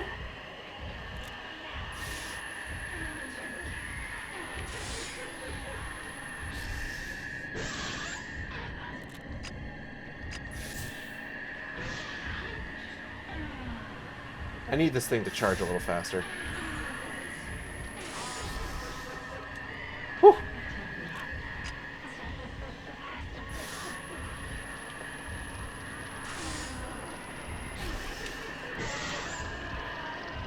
Tsumugi, we gotta go.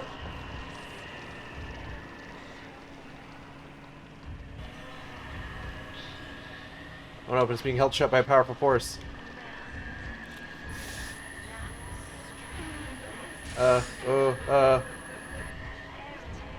We gotta leave. We gotta fucking leave. Dodge! Hits shoved right into the camera. Oh my god, where do we go?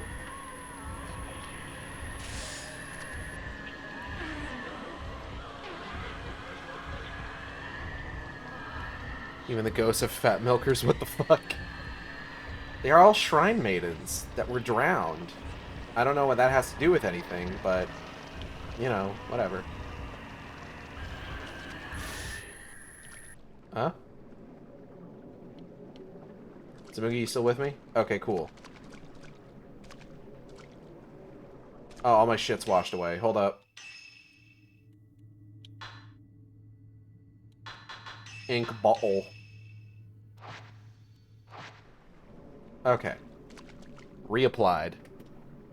Hey, Smokey, you can run through ghosts, right? Anyone can run through ghosts.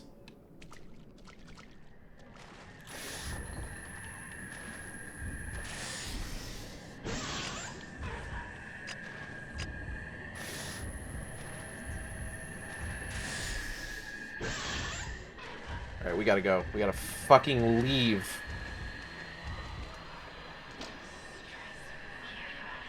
Samugi will keep up. She'll be fine.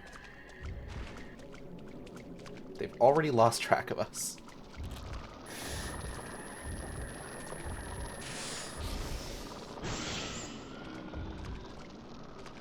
Incredible.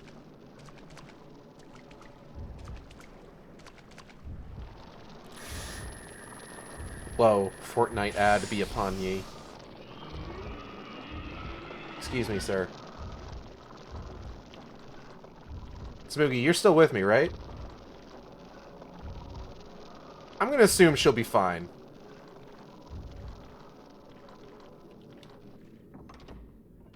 Okay, look, I know y'all are angry undead shrine maidens, but consider the following. OF strictly for fat mommy milkies. God.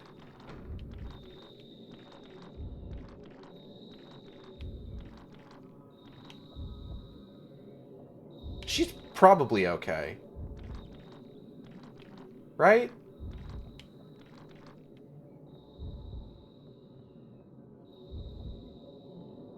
Her AI is probably just slower, right?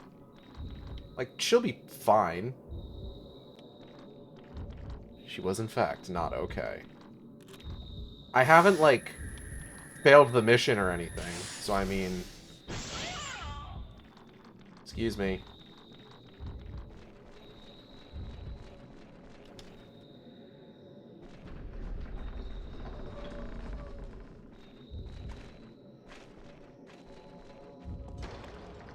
No way to use the thread right now, unfortunately. It's really just get the fuck out of Dodge.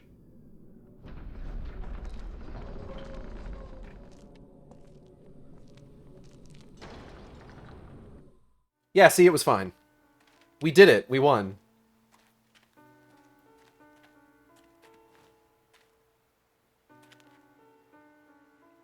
We have officially beaten Fatal Frame Maiden of Blackwater. You're suffering because of your sister.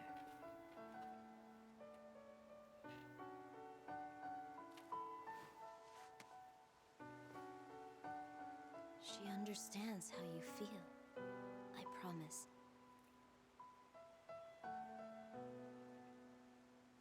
She's your family. It might not seem like it now, but don't worry. She cares for you very deeply. I don't know That's if what family she's is. supposed to be, like, People who care for one another. related to another Dead or Alive character or what. It's okay. You'll get stronger. Like, I do support the idea of Ayane Dead or Alive being a child therapist. It's just oddly paced. Yeah, I mean, like I said, it's really just like a quick little crossover bonus for finishing the game, so no big deal. But yeah, that's Fatal Frame 5, Maiden of Blackwater. I'll get strong. This is my favorite Fatal Frame game. 100%. I think it's the first one that I ever, like, played to completion, which, for me, a lot of times does, count for a lot with, like, major series like this. But just overall, like, I just think it's a lot of fun. I like the characters, except for you-know-who. And just overall, really enjoyable experience. That's going to be it for us today. I want to thank everybody for coming by the stream. I hope you all had a good time. Stick around. We're going to be rating Team Catpull. If you enjoyed the stream, you can subscribe here on Twitch. We have special emotes for subscribers. So it generally felt like a better gameplay experience compared to 4.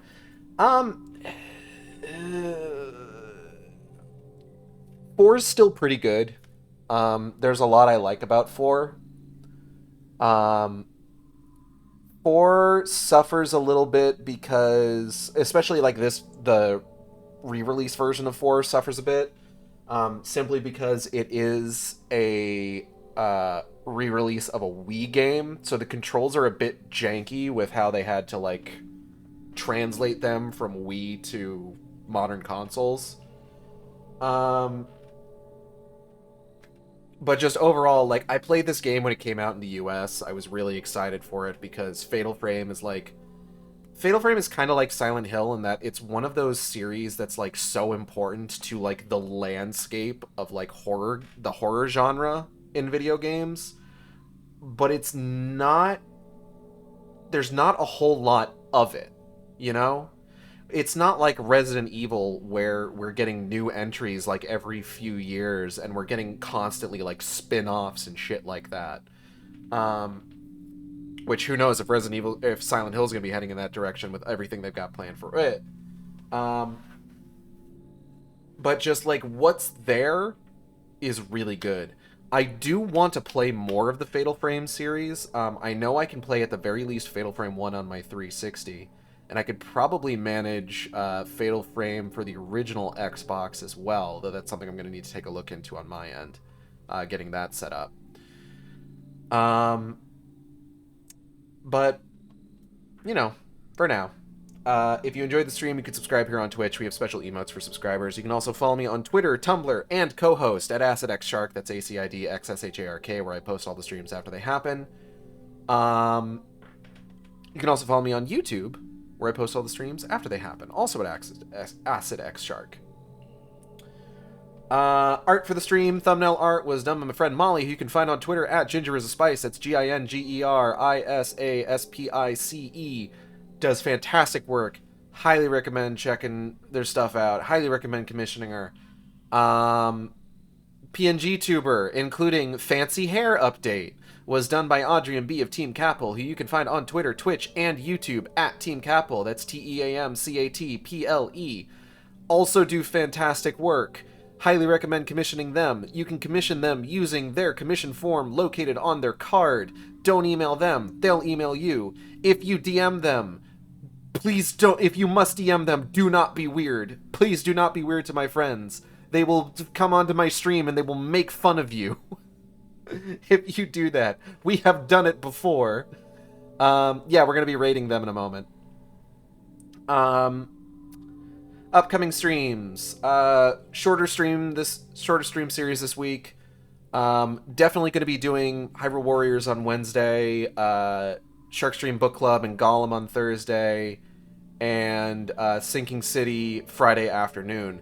May not have a Friday evening stream. Will not have a Saturday stream next week. I'm going to be taking a short break to prepare for my big donation drive, which I will be releasing more information soon. Keep an eye out for that. We're going to go ahead and raid Team Catpull now. I want to thank everybody for coming by, and I'll see you next time on the Shark Stream. Same Shark time, same Shark channel. Take care, everybody.